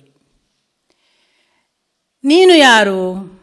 ನಿನ್ನನ್ನು ನಾನೆಲ್ಲಿ ಹೊತ್ತಿದ್ದೇನೆ? ಇದೊಂದು ಭೂಮಂಡಲ. ಈ ಭೂಮಂಡಲದಲ್ಲಿ ನನ್ನನ್ನು ಯಾವುದೋ ಹೊತ್ತಿದೆ. ನನ್ನ ಕಾಲು ಈ ಭೂಮಿಯ ಮೇಲಿದೆ, ಈ ಕಾಲಿನ ಮೇಲೆ ನನ್ನ ಸೊಂಟವಿದೆ, ಸೊಂಟದ ಮೇಲೆ ನನ್ನ ಹೆಗಲು ಇದೆ, ಹೆಗಲಿನ ಮೇಲೆ ಪಲ್ಲಕ್ಕಿ ಇದೆ, ಅದರ ಮೇಲೆ ನೀನು ಕುಳಿತಿದ್ದಿ. ನಾನು ಹೊತ್ತಿದ್ದೇನಾ? ಇವನಿಗೆ ಕಂಗಾಲಾಗ್ತದೆ. ಇವನು ಒಂದು ನಿಮಿಷ ಪಲ್ಲಕ್ಕಿ ನಿಲ್ಲಿಸಿ ಅಂತ ಇಳಿತಾನೆ. ನೋಡಿ, ದೊಡ್ಡವರಿಗೆ ಮಾತ್ರ ದೊಡ್ಡವರು ಭೇಟಿಯಾಗುವುದು. ಅವನೇನು ಪ್ಲ್ಯಾನ್ ಮಾಡಿಲ್ಲ ತನಗೊಬ್ಬ ದೊಡ್ಡವ ಸಿಗಬೇಕು ಅಂತ. ಆದರೆ ನೋಡಿ, ಅವನು ಹೊರಟದ್ದು ಕಪಿಲ ಮುನಿಯನ್ನು ಕಾಣುವುದಕ್ಕೆ. ರಹುಗಣ ರಾಜನಿರಬಹುದು, ಒಳಗೆ ಹಸಿವು ಕಪಿಲ ಮುನಿಯಂತಹ ಮುನಿ. ಕಪಿಲ ಮುನಿ ನಾನೀಗ ಹೇಳಿದ್ನಲ್ಲ, ಆ ಮುನಿ. ಅವನನ್ನು ಕಾಣಬೇಕು, ತತ್ವದರ್ಶನವನ್ನು ತತ್ವಶಾಸ್ತ್ರವನ್ನು ತಿಳಿಬೇಕು ಅನ್ನೋ ಹಸಿವಿನಿಂದ ಹೊರಟವ. ಅವನಿಗಲ್ಲದೆ ಇನ್ನೊಬ್ಬ ಅವಧೂತ ಹೇಗೆ ಮುಖಾಮುಖಿಯಾದನು? ಜಡಭರತ ಹೇಳ್ತಾನೆ, ಕೆಳಗೆ ಇಳಿದು ಬಿಟ್ಟು ಇವ ಕೇಳ್ತಾನೆ, ನೀನು ಯಾರು? ನಾನು ಹುಡುಕಿ ಹೊರಟ ಕಪಿಲ ಮುನಿಯೇ ನನ್ನ ಹತ್ತಿರ ಬಂದಿದ್ದೀಯಾ? ಅಥವಾ ನೀನು ಯಾವುದಾದರೂ ದೇವಪುರುಷನೋ, ಅವಧೂತನೋ, ಜ್ಞಾನಿಯೋ? ನಿನ್ನ ಒಳಗಿರುವ ಏನೊಂದು ಜ್ಞಾನ ಇದೆ ನೋಡಿ. ಇಷ್ಟು ಹೇಳಿದ್ಕೊಳ್ಳೋ ಅವನಿಗೆ ಸ್ಯಾಂಪಲ್ ಗೊತ್ತಾಯ್ತು ಇವ ದೊಡ್ಡವ ಅಂತ. ನಮ್ಗಾರೆ ಗೊತ್ತಾಗಲಿ, ತಲೆ ಬುರುಡೆ ಒಡೆದು ಬಿಟ್ಟೇನು, ಏನೇನೋ ಮಾತಾಡಬೇಡ ಅಂತಿದ್ವಿ ನಾವು. ಇಲ್ಲ, ಅವನಿಗೆ ಗೊತ್ತಾಗೇ ಬಿಡ್ತು ಅದರ ಸೂಚನೆ. ಇವ ಮಾತಾಡೋದು ನಾರ್ಮಲ್ ಇಲ್ಲ, ಇವನೇನೋ ಬೇರೆ ಇದ್ದಾನೆ. ತಕ್ಷಣ ನನಗೆ ಹೇಳು, ನೀನು ಯಾರು? ನನ್ನನ್ನು ನೀನು ದಯವಿಟ್ಟು ಉದ್ಧರಿಸು, ನನಗೆ ಮೋಸ ಮಾಡಬೇಡ, ನಾನು ಪ್ರಾಮಾಣಿಕವಾಗಿ ನಿವೇದಿಸಿಕೊಳ್ಳುತ್ತೇನೆ, ನನಗೆ ಹೇಳು. ಆಗ ಅವನು ಅಷ್ಟು ಕೇಳಿದಾಗ ಇವ ಹೇಳ್ತಾನೆ, ನೀನು ಆಗಲೇ ಹೇಳಿದೆಯಲ್ಲ, ಕೃಶನಾಗಿದ್ದೇನೆ, ದಣಿವಾಗಿರಬೇಕು ಎಂದು. ಯಾರಿಗೆ ದಣಿವು? ಕೃಶನಾಗುವುದು ಮತ್ತು ದಣಿವಾಗುವುದು ದೇಹಕ್ಕಲ್ಲವಾ? ಅದರೊಳಗಿನ ಆತ್ಮಕ್ಕೆ ದಣಿವು ಇದೆಯಾ? ಅದು ಸೊರಗುತ್ತಾ? ಮತ್ತು ನೀನು ಹೇಳಿದಿ ಮಾರ್ಗ ಮುಟ್ಟುವ ಹಸಿವು, ಮಾರ್ಗ ಸೇರಬೇಕಾದದ್ದಕ್ಕಾಗಿ ಒದ್ದಾಡಿ ಒದ್ದಾಡಿ ದಣಿವು. ಯಾವ ಮಾರ್ಗ? ನನಗೆ ಸೇರಲಿಕ್ಕೆ ಯಾವ ಗುರಿಯೂ ಇಲ್ಲ. ಆತ್ಮಕ್ಕೆ ಯಾವ ಗುರಿ? ಈ ಮಾರ್ಗದಿಂದ ಅದಕ್ಕೇನಾಗಲಿಕ್ಕಿದೆ? ಅವನ ಉತ್ತರ ಮತ್ತು ಹೇಳ್ತಾನೆ, ನೀನು ದಂಡಿಸುವುದು ಎಂದೇ ಅಲ್ಲ. ಈಗ ನೀನು ರಾಜ, ನಾಳೆ ಏನಾಗುತ್ತೆ ಯಾರಿಗೆ ಗೊತ್ತು? ನೀನೇ ಸೇವಕನಾಗಬಹುದು, ನಾನು ರಾಜನಾಗಬಹುದು. ಈ ವ್ಯವಸ್ಥೆ ಶಾಶ್ವತವಲ್ಲ. ಈಗ ನಿನಗೆ ಕಾಣಿಸಿದ ಈ ಪಟ್ಟ ಬಿಡಲ್ಲ, ನಾನೇ ಮುಖ್ಯಮಂತ್ರಿ, ಯಾರಿಗೆ ಗೊತ್ತು ನಾಳೆ ಏನಾಗುತ್ತೆ? ಇದಕ್ಕೆ ಅಂಟಿಕೊಂಡು ಈ ಕುರ್ಚಿಯೇ ಸತ್ಯ ಎಂದು ಭಾವಿಸಿದ್ದೀಯಲ್ಲ, ನೀನು ರಾಜನಲ್ಲ. ನಾಳೆ ನನ್ನ ಸೇವಕನಾಗಬಹುದು, ನಾನು ರಾಜನಾಗಿ ಕುಳಿತುಕೊಳ್ಳಬಹುದು, ಆಗ ನಾನು ನಿನ್ನನ್ನು ದಂಡಿಸಬಹುದು. ಇದೆಲ್ಲ ಕಾಯಮಲ್ಲಪ್ಪ. ಇದರ ಆಚೆಗೊಂದು ಇದೆ. ಯಾವುದು? ಇದನ್ನು ಸ್ವಲ್ಪ ನೀನು ಯೋಚಿಸಿದರೆ ನಿನಗೇ ಹೊಳೆಯುತ್ತದೆ ಅಂತ ಹೇಳಿ ಜಡಭರತ ಬಹಳ ಅದ್ಭುತವಾದ ಜಡಭರತನ ಉಪಾಖ್ಯಾನ ಅನ್ನುವಂತಹ ಭವಾಟವಿಯ ಒಂದು ಕಾನ್ಸೆಪ್ಟನ್ನು ತುಂಬ ಸುಂದರವಾಗಿ, ಇದೊಂದು ಕಾಡು, ಇದರಲ್ಲಿ ಯಾವ ಯಾವ ಪ್ರಾಣಿಗಳಿವೆ, ನಮ್ಮನ್ನು ಆಕರ್ಷಿಸುವ ಮಕರಂದ ಹೀರುವ ದುಂಬಿಗಳೆಷ್ಟು, ಜೇನು ನೊಣಗಳು ಹೇಗೆ ನಮ್ಮ ಬದುಕಿನ ಭಾಗವಾಗಿ ಇವೆ, ನಮ್ಮನ್ನು ನುಂಗುವ ಹೆಬ್ಬಾವುಗಳು ಹೇಗೆ ಕಾಯ್ತಿವೆ, ನಮಗೆ ಹೆಡೆಯೆತ್ತಿ ಹೊಡೆಯಲಿಕ್ಕೆ ಸರ್ಪ ಹೇಗಿದೆ, ಅಲ್ಲಲ್ಲಿ ಕೂತು ಹೊಂಚು ಹಾಕುವ ನರಿಗಳು ಹೇಗಿದೆ, ಎಲ್ಲ ಸಂಸಾರಕ್ಕೆ ಸಿಂಬಾಲಿಕ್ ಆಗಿ ಹೇಳುವ ಇಡೀ ಭವಾಟವಿಯನ್ನು ವರ್ಣಿಸ್ತಾನೆ. ತುಂಬ ಸುಂದರವಾಗಿದೆ ಭರತನ ಉಪಾಖ್ಯಾನ. ಅದನ್ನೇ ಒಂದು ದಿನ ಮಾಡ್ಬೋದು, 2 ದಿನ ಮಾಡ್ಬೋದು. ದಯವಿಟ್ಟು ಓದಿ. ಅದನ್ನೆಲ್ಲ ಉಪಾಖ್ಯಾನಗಳನ್ನು ಹೇಳಿದ ಬಳಿಕ ಈ ಭರತನ ನಂತರದಲ್ಲಿ ಅವರ ವಂಶ ಮುಂದೆ ಸುಮತಿ ಅಂತ ಮಗನಿಗೆ ಪಟ್ಟಾಭಿಷೇಕ ಮಾಡಿದ್ದನ್ನು ನಾನು ಹೇಳಿದೆ. ನಾನು ಎಲ್ಲ ಪ್ರಮುಖರನ್ನು ಹೇಳಲ್ಲ, ಕಡೆಗೆ ಅಲ್ಲಿ ಬಹಳ ಹೆಸರು ಮಾಡಿದ ಒಂದು ಹೆಸರು ಗಯ. ನೀವು ಇವತ್ತು ಗಯ ಅಂತ ಯಾವುದನ್ನು ಹೇಳ್ತೀರಿ, ಆ ಹೆಸರು ಬಂದದ್ದು ಆ ಗಯ ಅನ್ನುವ ಆ ಪ್ರಿಯವ್ರತನ ವಂಶದ ಒಬ್ಬ ಪುರುಷನಿಂದ. ಆ ಗಯ ಪುರುಷ ಏನು ಗಯ, ಅವನು ಯಾಕೆ ಹೆಸರು ವಾಸಿ ಅಂದರೆ ಅವನು ಯಾವ ಪರಿ ದಾನ ಮಾಡ್ತಿದ್ದ ಅನ್ನೋದನ್ನು ವಿವರಿಸ್ತಾರೆ ಗಯಾದಲ್ಲಿ. ಅದಕ್ಕೆ ನಾವು ಎಲ್ಲವನ್ನು ಹೋಗಿ ಅರ್ಪಿಸಿಕೊಳ್ಬೇಕು, ಪಿತೃಗಳು ಸಂತೃಪ್ತರಾಗ್ತಾರೆ ಅಂತ ಬಂದದ್ದು ದಾನದ ಪರಿಕಲ್ಪನೆಯನ್ನು ಉಂಟು ಮಾಡಿದ ಗಯನಿಂದಾಗಿ. ಏನು ಗಯ ಮಾಡಿದ್ದು, ಅನ್ನದಾನವನ್ನು ಮತ್ತು ಯಾವುದೇ ಚಿನ್ನ ಮತ್ತೊಂದು ಎಲ್ಲ ರತ್ನ ವೈಡೂರ್ಯಗಳನ್ನು ಹೇಗೆ ದಾನ ಮಾಡ್ತಿದ್ದ ಅನ್ನುವುದನ್ನು ವಿವರಿಸ್ತಾರೆ ವೇದವ್ಯಾಸರು. ಬೇರೆ ಬೇರೆ ಪುರಾಣಗಳಲ್ಲೂ ಕೂಡ ಗಯೆಯ ಚರಿತ್ರೆಯಲ್ಲಿ ಬರುತ್ತೆ. ಅವರು ಅಳತೆ ಕೊಡೋ ನಿಮ್ಗೆ ಸ್ವಲ್ಪ ಆಶ್ಚರ್ಯ ಆಗ್ಬೋದು ಅಥವಾ ಎಕ್ಸಾಜುರೇಷನ್ ಅನಿಸಿದ್ರು ತೊಂದರೆ ಇಲ್ಲ. 1 ದಿನಕ್ಕೆ ಅನ್ನದ ಬೆಟ್ಟ ಅಂತೆ, ಒಂದು ಬೆಟ್ಟದಷ್ಟು ಅನ್ನ, ಅಷ್ಟು ದಾನ ಅಂತ. ಈ ಥರದ ದಾನ ಮಾಡಿದ ಗಯ ಅನ್ನುವ ಆ ವಂಶದಲ್ಲಿ ಮುಕ್ತಾಯ ಆಗ್ತಾನೆ. ಈ ವಂಶಗಳು ಒಂದು ಚರಿತ್ರೆಯ ಭಾಗವಾಗಿ ಮುಕ್ತಾಯ ಆಗುವಾಗ, ಪ್ರಿಯವ್ರತನ ಚರಿತ್ರೆ ಪ್ರಾರಂಭ ಆಗುವಾಗಲೇ ನಿಮಗೆ ಇವನು ವಿದುರ ಮತ್ತು ಮೈತ್ರೇಯ ಸಂಭಾಷಣೆ ಮುಕ್ತಾಯ ಆಗಿರುತ್ತೆ. ಆ ಬಳಿಕದ್ದೆಲ್ಲ ನಮಗೆ ಶುಕಮುನಿಗಳೇ ಹೇಳೋದು. ಅದರ ನಂತರದಲ್ಲಿ ಇವರು ಮುಂದುವರಿಸ್ತಾ, ಹಾಗಾದರೆ ಮುಂದೆ ಏನಾಯಿತು ಅನ್ನೋದನ್ನು ನಮಗೆ ಕೂಡ ಪ್ರಶ್ನಾಭಾಗವಾಗಿ ಇರುತ್ತಲ್ಲ, ಅದನ್ನು ಹೇಳ್ತಾ ಈ ಪ್ರಿಯವ್ರತ ಮುಗಿದ. ಹಾಗಾದರೆ ಮುಂದೆ ಯಾರು ಪ್ರಿಯವ್ರತನ ವಂಶದಲ್ಲಿ ನಾವು ಒಂದು ಪೆಂಡಿಂಗ್ ಇಟ್ಟಿದ್ವಿ, ಪ್ರಚೇತಸರು ಅಂತ. ಅವರು ಸಂಸಾರಕ್ಕಾಗಿ ಸಂತಾನಕ್ಕಾಗಿ ತಪಸ್ಸು ಮಾಡ್ತಿದ್ರು. ಅವರಿಗೆ ಎಷ್ಟೋ 1000 ವರ್ಷಗಳ ನಂತರ ಭಗವಂತ ಒಲಿದು ನೀವು ಮುಂದೊಂದು ದಿನ ವಾರ್ಕ್ಷಿ ಅಥವಾ ಒಬ್ಬ ವೃಕ್ಷ ಕನ್ಯೆಯನ್ನು ಮದುವೆಯಾಗಿ ನಿಮ್ಮ ಸಂತಾನ ಮುಂದುವರಿಯುತ್ತದೆ ಅಂತ ಹೇಳಿದರು. ಅದೇ ಮುಂದೆ ಪ್ರಚೇತಸರಿಗೆ ದಕ್ಷ ಹುಟ್ಟುತ್ತಾನೆ. ಯಾರ ಮೂಲಕ ಅಂದರೆ ಪ್ರಮ್ಲೋಚ ಮತ್ತು ಕಂಡು ಮಹರ್ಷಿಗಳು.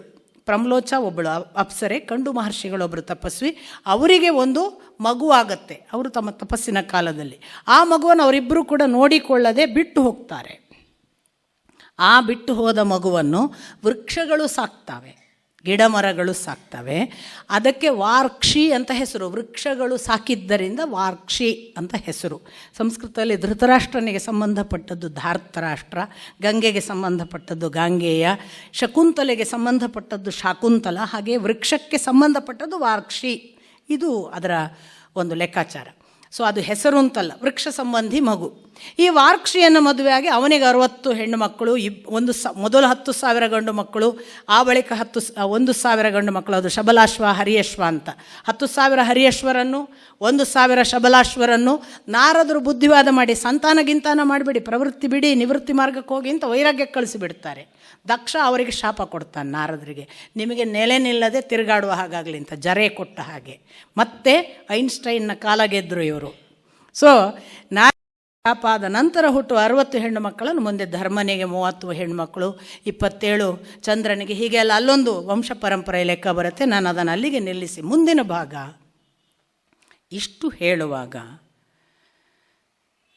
ಈಗ ಒಂದು ಲೆಕ್ಕದಲ್ಲಿ ಜೀವ ಜಗತ್ತನ್ನು ಹೇಳಿದರು. ನಮ್ಮ ಜೀವ ಹೇಗೆ, ಪ್ರಕೃತಿ ತತ್ವ ಹೇಗೆ ಅನ್ನೋದನ್ನು ವಿವರಿಸಿದ್ದಾರೆ. ಈ ಪ್ರಕೃತಿ ತತ್ವದ ಜೊತೆಗೆ ಲೋಕ ಹೇಳಿದ್ದಾರೆ. ಲೋಕಗಳನ್ನು ಹೇಳುವಾಗ ಅಲ್ಲಿ ಬರುವ ರಾಜರ ಚರಿತ್ರೆ ಹೇಳ್ತಾ ಇದ್ದಾರೆ. ಆದರೆ ಇಷ್ಟು ಹೊತ್ತಿನಲ್ಲಿ ಖಗೋಳವನ್ನು ಹೇಳಿಲ್ಲ. ನೇರವಾಗಿ ಪ್ರಶ್ನೆ ಅದಕ್ಕೆ ಆರಂಭ ಆಗುತ್ತೆ. ಖಗೋಳ ಎಲ್ಲ ಹೇಗಿದೆ, ಗ್ರಹ ನಕ್ಷತ್ರಗಳು ಅಂತ ಪ್ರಶ್ನೆ ಕೇಳ್ತಾರೆ ಶುಕಮುನಿಗಳನ್ನು, ಪರೀಕ್ಷಿತ, ಶೌನಕಾದಿಗಳು, ಸೂತ ಪುರಾಣಿಕರನ್ನು. ಆಗ ಖಗೋಳದ ವಿವರಣೆಯನ್ನು ಕೊಡ್ತಾರೆ. ನಾನು ಬಹಳ ಸುದೀರ್ಘವಾಗಿ ಎಲ್ಲ ಹೇಳೋಕ್ಕಾಗಲ್ಲ. ನನಗೆ ಏನಂದರೆ ಭಾಗವತದಲ್ಲಿ ಏನೆಲ್ಲ ಇದೆ ಅಷ್ಟನ್ನು ನಿಮಗೆ ಮುಟ್ಟಿಸುವ ಒಂದು ಪೋಸ್ಟ್ ಮನ್ ಕೆಲಸ. ಯಾವುದು ಬಿಡಬಾರ್ದು. ಅಂಚೆಯವರು ಓದುವಾಗ ಒಂದು ಪ್ಯಾರಾಗ್ರಾಫ್ ಸ್ಕಿಪ್ ಮಾಡಿದರೆ ಲವ್ವರಿಗೆ ಎಷ್ಟು ನೋವು. ಅಲ್ವಾ? ನನ್ನದು ಅಷ್ಟೇ, ನನ್ನ ಕೆಲಸ ನನ್ನ ಎದುರು ಕೂತ ಒಬ್ಬ ದೇವಪ್ರೇಮಿಗೆ ದೇವನೇನೆಲ್ಲ ಹೇಳಿ ಬರೆದು ಕೊಟ್ಟಿದ್ದಾನೆ ನನಗೆ, ಅದನ್ನು ಓದ್ತಿದ್ದೇನೆ ನಾನು. ಖಗೋಳ ಹೇಳು ಅಂತ ಕೇಳಿದ. ಬಹಳ ಜನ ಖಗೋಳ ಹೇಳಲ್ಲ, ಪುರಂಜನ ಉಪಾಖ್ಯಾನ ಹೇಳಲ್ಲ, ಜಡಭರತನ ಉಪಾಖ್ಯಾನ ಹೇಳಲ್ಲ, ಬಹಳ ಸಂಗತಿಗಳು, ಭೂಮಂಡಲದ ಸೃಷ್ಟಿ ಹೇಳೋದೇ ಇಲ್ಲ. ಇವೆಲ್ಲ ಹೇಳದೇ ಇರುವ ಭಾಗಗಳನ್ನೇ ನಾನು ಕಾಲದ ಪರಿಗಣನೆ ಹೇಳೋದಿಲ್ಲ. ನಾನು ಆದಷ್ಟು ಹೇಳ್ತೀನಿ. ಕಪಿಲನನ್ನು ಹೇಳೋದೇ ಇಲ್ಲ, ಕಪಿಲ ಎಂಥ ಅವತಾರ ಹೇಳಲ್ಲ, ಬಟ್ ಒಂದು ಸ್ಯಾಂಪಲ್ ಆದರೂ ಇರಲಿ ಅಂತ ನನ್ನ ಪ್ರಯತ್ನ. ಸೊ ಖಗೋಳವನ್ನು ಹೇಳುವಾಗ ಇಷ್ಟೇ ಹೇಳ್ತಾರೆ, ಒಂದು ಕಾಳಿನ ಒಂದು ದಳವನ್ನು ಪರಿಚಯಿಸಿದರೆ ಇನ್ನೊಂದು ದಳ ಪರಿಚಯವಾದಂತೆ. ಎಷ್ಟು ಬ್ಯೂಟಿಫುಲ್ ನೋಡಿ. ಭೂಮಂಡಲ ಪರಿಚಯವಾದರೆ ಆ ಕಡೆಯ ಆ ಮಂಡಲವು ಪರಿಚಯ ಆದ ಹಾಗೆ, ಆಕಾಶದ್ದು. ಸೊ ಭೂಗೋಳ ಪರಿಚಯವಾದರೆ ಖಗೋಳ ಪರಿಚಯ ಆದ ಹಾಗೆ. ಒಂದು ದಳ ಹೇಳಿದೆ ಅಂದರೆ ಇನ್ನೊಂದು ದಳ ಹೇಳಿದ್ದೇನೆ ಅಂತ ಇಟ್ಟುಕೋ ಅಂತ. ಮೊದಲನೇದವ್ರು ಹೇಳ್ತಾರೆ, ಇಡೀ ಬ್ರಹ್ಮಾಂಡ ಅಂತ ಒಂದಿದೆ, ಆ ಬ್ರಹ್ಮಾಂಡದ ನಾಭಿಯ ಜಾಗ ಸೂರ್ಯ. ಈ ಸೂರ್ಯನಿಂದ ಕೇಂದ್ರಿತ ಮಾಡಿಕೊಂಡು ಲೆಕ್ಕ ಪ್ರಾರಂಭ ಮಾಡ್ತಾರೆ. ನಾನು ಮೊದಲು ಕೆಳಗಿನ ಲೋಕವನ್ನು ಹೇಳ್ತೀನಿ, ಯಾಕೆ ನಾವು ಕೆಳಗಿನವರಲ್ಲ, ನಮಗೆ ಅಧೋಲೋಕವೇ ಪ್ರಿಯ. ಯಾರಿಗಾದರೂ ಸಾಯಲಿಕ್ಕೆ ಯಾಕೆ ಇಷ್ಟ ಇಲ್ಲ ಅಂದರೆ, ಮೇಲಿನ ಲೋಕಕ್ಕೆ ಯಾಕೆ ಹೋಗೋದು, ಇಲ್ಲಿ ಆರಾಮಿದ್ದೀವಿ ಅಂತ ಅಲ್ವಾ? ಯಾರಿಗೆ ಬೇಕು ಅಲ್ಲಿ ಏನಿದೆಯೋ ಯಾರಿಗೆ ಗೊತ್ತು. ಬಟ್ ಅವರು ಸೂರ್ಯನಿಂದ ಆರಂಭ ಮಾಡಿ ಸೂರ್ಯನ ಗುಣಲಕ್ಷಣಗಳು, ಹೆಂಗೆ ಮೂಡ್ತಾನೆ, ಯಾರು ರಥ ಎಲ್ಲ ಇದೆ, ಅದರ ವಿಸ್ತಾರ ಎಷ್ಟು ಕೋಟಿ ಯೋಜನ ಎಲ್ಲ ಓದ್ಕೊಳ್ಳಿ. ಸೂರ್ಯನಿಂದ ಅವರ ಪ್ರಕಾರ 10,000 ಯೋಜನ ಕೆಳಗೆ ರಾಹು ಇದ್ದಾನೆ.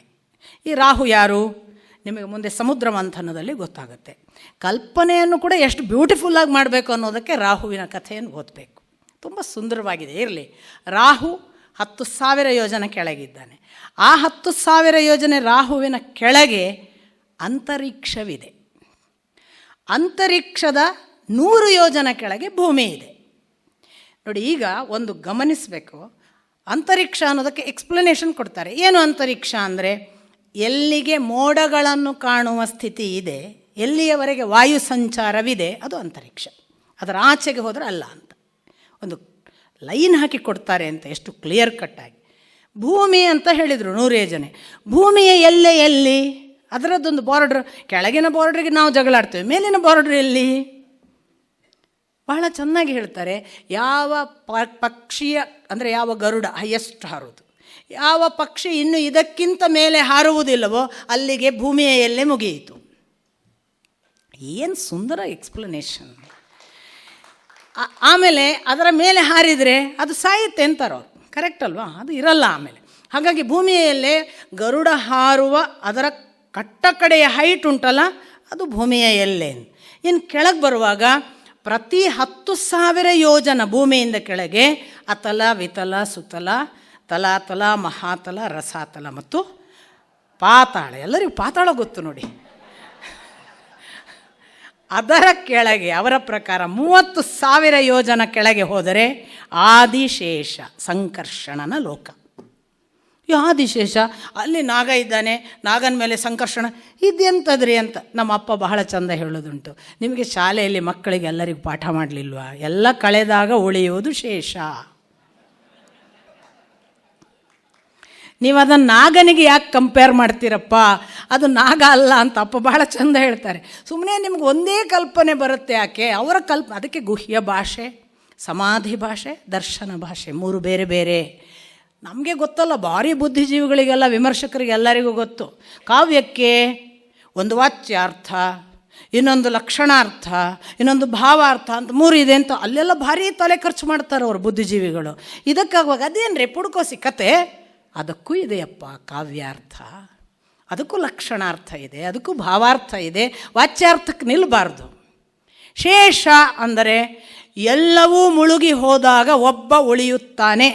ಆ ಶೇಷ ಅನ್ನುವುದೇ ಸುಪ್ರೀಂ ಎನರ್ಜಿ. ಆ ಸುಪ್ರೀಂ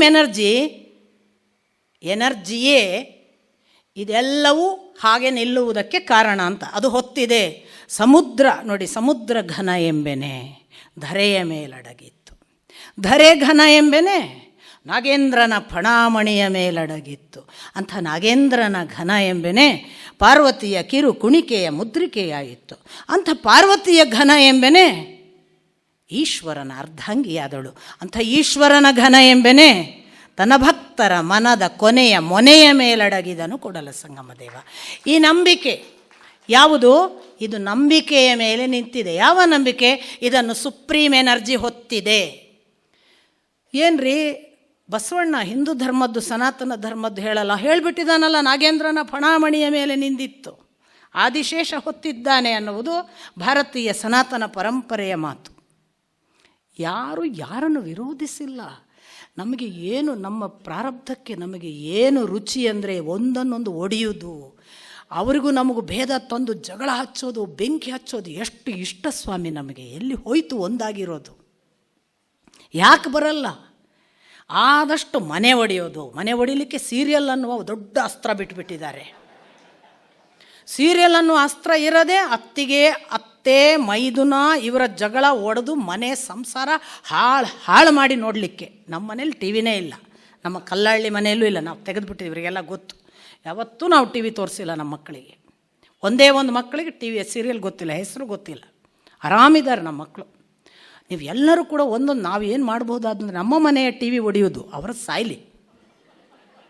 ಎರಡನೆಯದ್ದು, ಮನೆಯ ಒಳಗೆ ಹಾಳು ಮಾಡಿದ್ದು ಏನಾದರೂ ಒಂಚೂರು ಹೊರಗೆ ಹೋಗುವಾಗ ಒಳ್ಳೆಯದುಂಟ, ಹಾಳು ಮಾಡಲಿಕ್ಕೆ ರೆಡಿ ನಿಂತಿದ್ದಾರೆ ಪೊಲಿಟಿಷಿಯನ್ಸ್ ಒಡೆಯಕ್ಕೆ.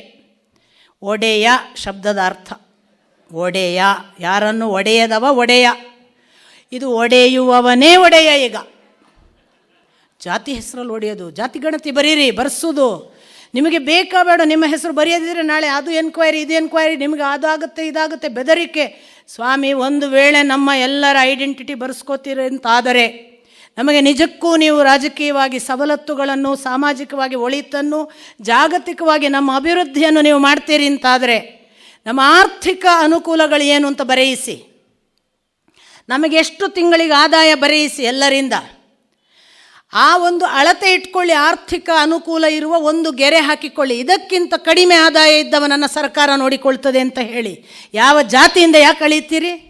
ಯಾಕೆ ಹೊಡಿತೀರಿ?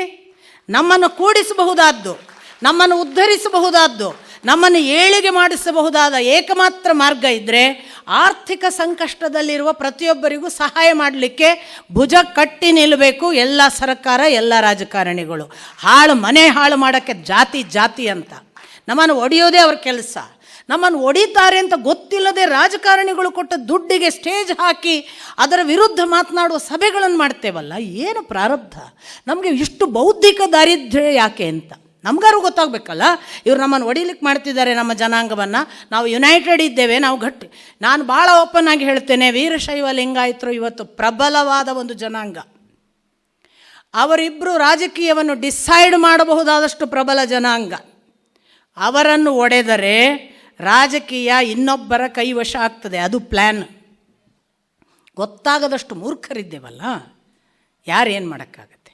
ವಶ ಆಗಬೇಕು ಅಷ್ಟೇ. ಈ ದೃಷ್ಟಿಯಲ್ಲಿ ನೀವು ಒಂದಿಷ್ಟು ನೋಡಿದರೆ, ಶೇಷನಲ್ಲಿ ಇದು ಹೊತ್ತಿದ್ದಾನೆ ಅನ್ನುವಾಗ ಸನಾತನ ಪರಂಪರೆ ಕೊಟ್ಟ ಧಾರ್ಮಿಕ ನಂಬಿಕೆ ಅಲ್ಲ ಅದು. ಅದರೊಳಗೊಂದು ಸೈನ್ಸ್ ಕೂಡ ಇದೆ. ಆಯಿತು, ಇದೆಲ್ಲ ಹೇಳುವಾಗ ಇದು ಭೂಮಂಡಲದ ಕೆಳಗೆ ಹೇಳಿದರು. ನಾನು ಮೊನ್ನೆ ಹೇಳಿದೆ ಯಾಕೆ ಕೆಳಗೆ ಅಂತ, ಪಾತಾಳ. ನಾನು ಅದನ್ನು ನಿಮಗೆ ಮತ್ತೆ ವಿವರಿಸೋದಿಲ್ಲ. ವಿರಾಟ್ ಪುರುಷನ ವಿವರಣೆಯಲ್ಲೇ ಹೇಳಿದೆ, ನಮ್ಮ ಸುಖ ದುಃಖಗಳನ್ನು ನಾವು ನಾಭಿಯಿಂದ ಕೆಳಕ್ಕೆ ಹರಿಸಿದರೆ ನಮ್ಮ ಜೀವನ ಅಧಪ್ಪತನ, ಪಾತಾಳವೇ ನಮಗೆ ಗತಿ. ಅಲ್ಲಿಂದ ನಮ್ಮನ್ನು ಪ್ರಳಯ ಕಾಲದ ಶೇಷ ಅಲುಗಾಡಿಸಿ ನಾವು ನಿರ್ನಾಮ ಆಗುವ ಹಾಗೆ ಮಾಡ್ತಾನೆ. ಇದರ ನಂತರ ಈ ಭೂಮಂಡಲದಿಂದ ಮೇಲೆ ಅಂತರಿಕ್ಷ, ಅಂತರಿಕ್ಷದಿಂದ ಮೇಲೆ ರಾಹುವಿನ ಮೇಲೆ ಸೂರ್ಯ ಅಂದಿದ್ದ. ಸೂರ್ಯನ ಮೇಲೆ ಯಾರು? 1,00,000 ಯೋಜನ ಎತ್ತರದಲ್ಲಿ ಚಂದ್ರ. ಆ ಚಂದ್ರನ ಗುಣಗಳು ಅವನಿಗೆ ಎಲ್ಲರನ್ನು ತಂಪು ಮಾಡುವ ಕೆಲಸ ಅಂತೆ. ಇವ ಬೆಳಗಿನಲ್ಲಿ ನಮ್ಮನ್ನು ಸುಡ್ತಾನಲ್ಲ, ಅದನ್ನು ಬ್ಯಾಲೆನ್ಸ್ ಮಾಡಲಿಕ್ಕೆ ತಂಪು ಮಾಡುವುದಕ್ಕೆ ರಾತ್ರಿ ಚಂದ್ರ. ನೋಡಿ ಎಷ್ಟು ಕಾಂಬಿನೇಷನ್ ಇದೆ. ಮತ್ತು ನಾವು ಚಂದ್ರನನ್ನು ಹೇಗೆ ನೋಡ್ಕೋಬೇಕು ನಮ್ಮ ಪ್ರೀತಿಯ ಭಾಗವಾಗಿ. ಯಾಕೆ ಅಂತಂದರೆ, ಒಂದು ವಾಕ್ಯ ಬರೀತಾರೆ, ಒಂದು ದಿನ ಚಂದ್ರನೇನಾದರೂ ತಂಪು ಕೊಡದಿದ್ದರೆ ಮರುದಿವಸ ನಮಗೆ ಸೂರ್ಯನ ಶಾಖ ತಡೆದುಕೊಳ್ಳುವ ಶಕ್ತಿ ಇರುವುದಿಲ್ಲ. ನಮ್ಗೆ ಗೊತ್ತೇ ಇಲ್ಲ. ನೋಡಿದೆ ಅಲ್ಲ, ಪ್ರತಿ ಗಿಡ, ಮರ, ಬಳ್ಳಿ, ಸಸಿ, ಹುಲ್ಲುಗಳು ಸಹಿತ ಈ ರಾತ್ರಿ ತೆಗೆದುಕೊಂಡ ಅವನ ತಂಪಿನಿಂದ ನಾಳೆಯ ಸೂರ್ಯ ಶಾಖ ಸ್ವೀಕರಿಸಕ್ಕೆ ಸಿದ್ಧ ಆಗ್ತಾವಂತೆ. ಯಾವುದು ಗೊತ್ತಿಲ್ಲದೆ ಅದನ್ನು ಪ್ಲ್ಯಾನೆಟು, ಗ್ರಹ ಏನೇನೋ ಮಾಡಿಬಿಡ್ತೀವಿ. ಅದಕ್ಕೆ ನಮ್ಮ ಪೂರ್ವಜರು ಮಾಮ ಅಂದರು, ಚಂದಮಾಮ ಅಂತ. ಸೂರಪ್ಪ ಅಂದರು, ಈ ಕಾಂಬಿನೇಷನ್ ಯಾಕಿದೆ? ನಮ್ಮೊಟ್ಟಿಗೆ ಸಂವೇದನೆಗಳಿಗೆ ಪಾರ್ಟಾಗಿದ್ದಾರೆ. ಅವರು ನಮ್ಮನ್ನು ಕೊಲ್ಲಕ್ಕೆ ಬಂದವರಲ್ಲ, ಅಥವಾ ಒಂದು ವಸ್ತುಗಳಲ್ಲ. ಇದರ ಆಚೆಗೆ ಈ ಚಂದ್ರ 1 ಲಕ್ಷ ಯೋಜನೆ ಇದ್ದರೆ ಇವನ ಆಚೆಗೆ 3 ಲಕ್ಷ ಯೋಜನೆ ಎತ್ತರದಲ್ಲಿ 27 ಅಭಿಜಿತ್ ಅನ್ನುವ ನಕ್ಷತ್ರ ಸೇರಿ 27 ನಕ್ಷತ್ರಗಳಿವೆ ಅಂತ ಅವರ ಲೆಕ್ಕ. ಈ 27 ನಕ್ಷತ್ರದಿಂದ 1 ಲಕ್ಷ 2 ಲಕ್ಷ ಯೋಜನೆ ಲೆಕ್ಕ ಇಟ್ಕೊಳ್ಳಿ. ಶುಕ್ರನಿದ್ದಾನೆ, ಬುಧ ಇದ್ದಾನೆ, ಮಂಗಳ ಇದ್ದಾನೆ, ಗುರು ಇದ್ದಾನೆ, ಶನಿ ಇದ್ದಾನೆ. ಎಲ್ಲರಿಗೂ 2 ಲಕ್ಷ ಯೋಜನೆ ಅಂತರ ಹೇಳ್ತಾರೆ. ಪ್ರತಿಯೊಬ್ಬರ ಸ್ಪೀಡ್ ಬರೀತಾರೆ. ಶುಕ್ರ ಯಾವ ಸ್ಪೀಡು, ಸೂರ್ಯ ಯಾವ ಸ್ಪೀಡು, ಚಂದ್ರ ಯಾವ ಸ್ಪೀಡು, ಮಂಗಳ ಯಾವುದು, ಬುಧ ಯಾವುದು, ಮತ್ತು ಅದರ ಕ್ರಿಯೆಗಳೇನು, ಯಾವುದು ಪ್ಲ್ಯಾನೆಟ್ಗೆ ಏನು ಮಾಡುತ್ತೆ, ಭೂಮಂಡಲಕ್ಕೆ ಅದರ ಪರಿಣಾಮಗಳು ಎಲ್ಲ ಬರೆದಿದ್ದಾರೆ. ದಯವಿಟ್ಟು ಓದಿ. ಶನಿ ಅತ್ಯಂತ ನಿಧಾನ.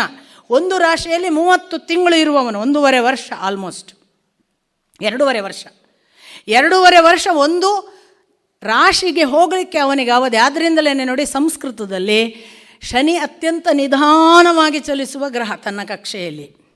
ಅದಕ್ಕೇನೆ ಸಂಸ್ಕೃತದಲ್ಲಿ ನಿಧಾನಕ್ಕೆ ಶನೈ ಅಂತಲೇ ಶಬ್ದ. ಹೇಗೆ ಧ್ರುವ ಅನ್ನೋದು ಶಾಶ್ವತಕ್ಕೆ ಶಬ್ದವೋ, ನಿಧಾನಕ್ಕೆ ಶನೈ ಅಂತ ಶಬ್ದ. ಇದರ ಮೇಲೆ ಸೂರ್ಯನ ಮೇಲೆ ಬಂದಂತಹ ಇಷ್ಟು ಗ್ರಹಗಳ ನಂತರ 13 ಲಕ್ಷ ಯೋಜನೆ ಎತ್ತರದಲ್ಲಿ ಸಪ್ತರ್ಷಿ ಮಂಡಲ. ಯೋಜನಾ ಅಂದರೆ ಏನು ಎಲ್ಲ ಲೆಕ್ಕ ಕೊಡ್ತಾರೆ, ಎಲ್ಲ ಎಷ್ಟು ಕಿಲೋಮೀಟರ್, ಇದೆಲ್ಲ ನೀವು ದಯವಿಟ್ಟು ಗಮನಿಸಿ.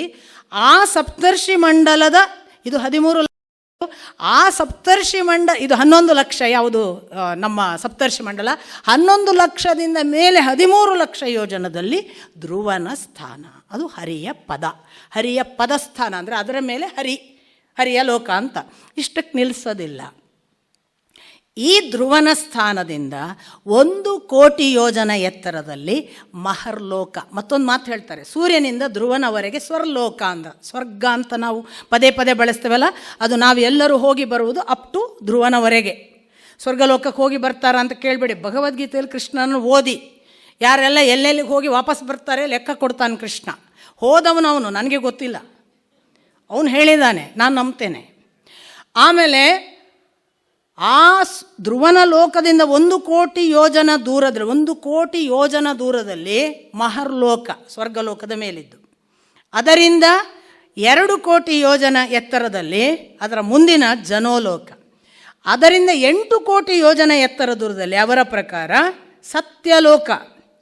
ಆ 8 ಕೋಟಿ ಯೋಜನ ಎತ್ತರದ ಸತ್ಯಲೋಕದ ಆಚೆಗೆ ಬಹಳ ಇಂಟ್ರೆಸ್ಟಿಂಗ್, 12 ಕೋಟಿ ಯೋಜನದಲ್ಲಿ ಅವರ ಪ್ರಕಾರ ಈ ತಪೋಲೋಕದ ಮೇಲಿನ ಸತ್ಯಲೋಕ 12 ಕೋಟಿ ಯೋಜನ ಎತ್ತರದಲ್ಲಿ. ಎಲ್ಲಿ?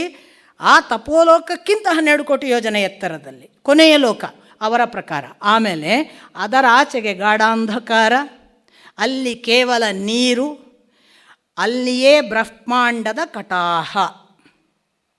ಈ ಬ್ರಹ್ಮಾಂಡದ ಕಟಾಹದ ಇನ್ನೊಂದು ಉಲ್ಲೇಖ ಬರುವುದು ನಿಮಗೆ ತ್ರಿವಿಕ್ರಮ ಆದಾಗ. ವಾಮನ ಅವನು 2 ಪಾದಗಳಿಂದ ಪೂಜೆಯೆಲ್ಲ ಮಾಡಿಸಿಕೊಂಡು 3 ಪಾದ ಬೇಕು ಅಂತ ಹೇಳಿ 1 ಪಾದವನ್ನು ಇಡೀ ಭೂಮಂಡಲ ಆಕಾಶ ದಿಕ್ಕುಗಳನ್ನೆಲ್ಲ ತಗೊಂಡ, 2ನೇ ಪಾದವನ್ನು ಬ್ರಹ್ಮಾಂಡದ ಕಟಾಹಕ್ಕೆ ಇಟ್ಟ ಅಂತ ಹೇಳ್ತಾರೆ. ಆ 2ನೇ ಪಾದವನ್ನು ಇಟ್ಟಾಗ ಕುಂಕುಮ ಕೇಸರಗಳ ಸಹಿತ ಪೂಜೆ ಆಗಿತ್ತು ಅವನ ಪಾದಕ್ಕೆ. ಆ ಬ್ರಹ್ಮಾಂಡದ ಕಟಾಹ ಹರಿದು ಅಲ್ಲಿಂದ ನೀರು ಧಾರೆಯಾಗಿ ಕುಂಕುಮ ಕೇಸರದ ಸಹಿತ ಹರಿಯಿತಂತೆ. ಅದೇ ಗಂಗೆ ಅಂತ ಉಲ್ಲೇಖ. ಅದಕ್ಕೆ ಅದು ಕುಂಕುಮ ಕೇಸರದ ಸಹಿತ ಬಂತು. ಅದನ್ನು ಬ್ರಹ್ಮ ಪೂಜಿಸಿದ. ಈ ಎಲ್ಲ ಸುಂದರವಾದ ವಿವರಣೆಗಳಿವೆ.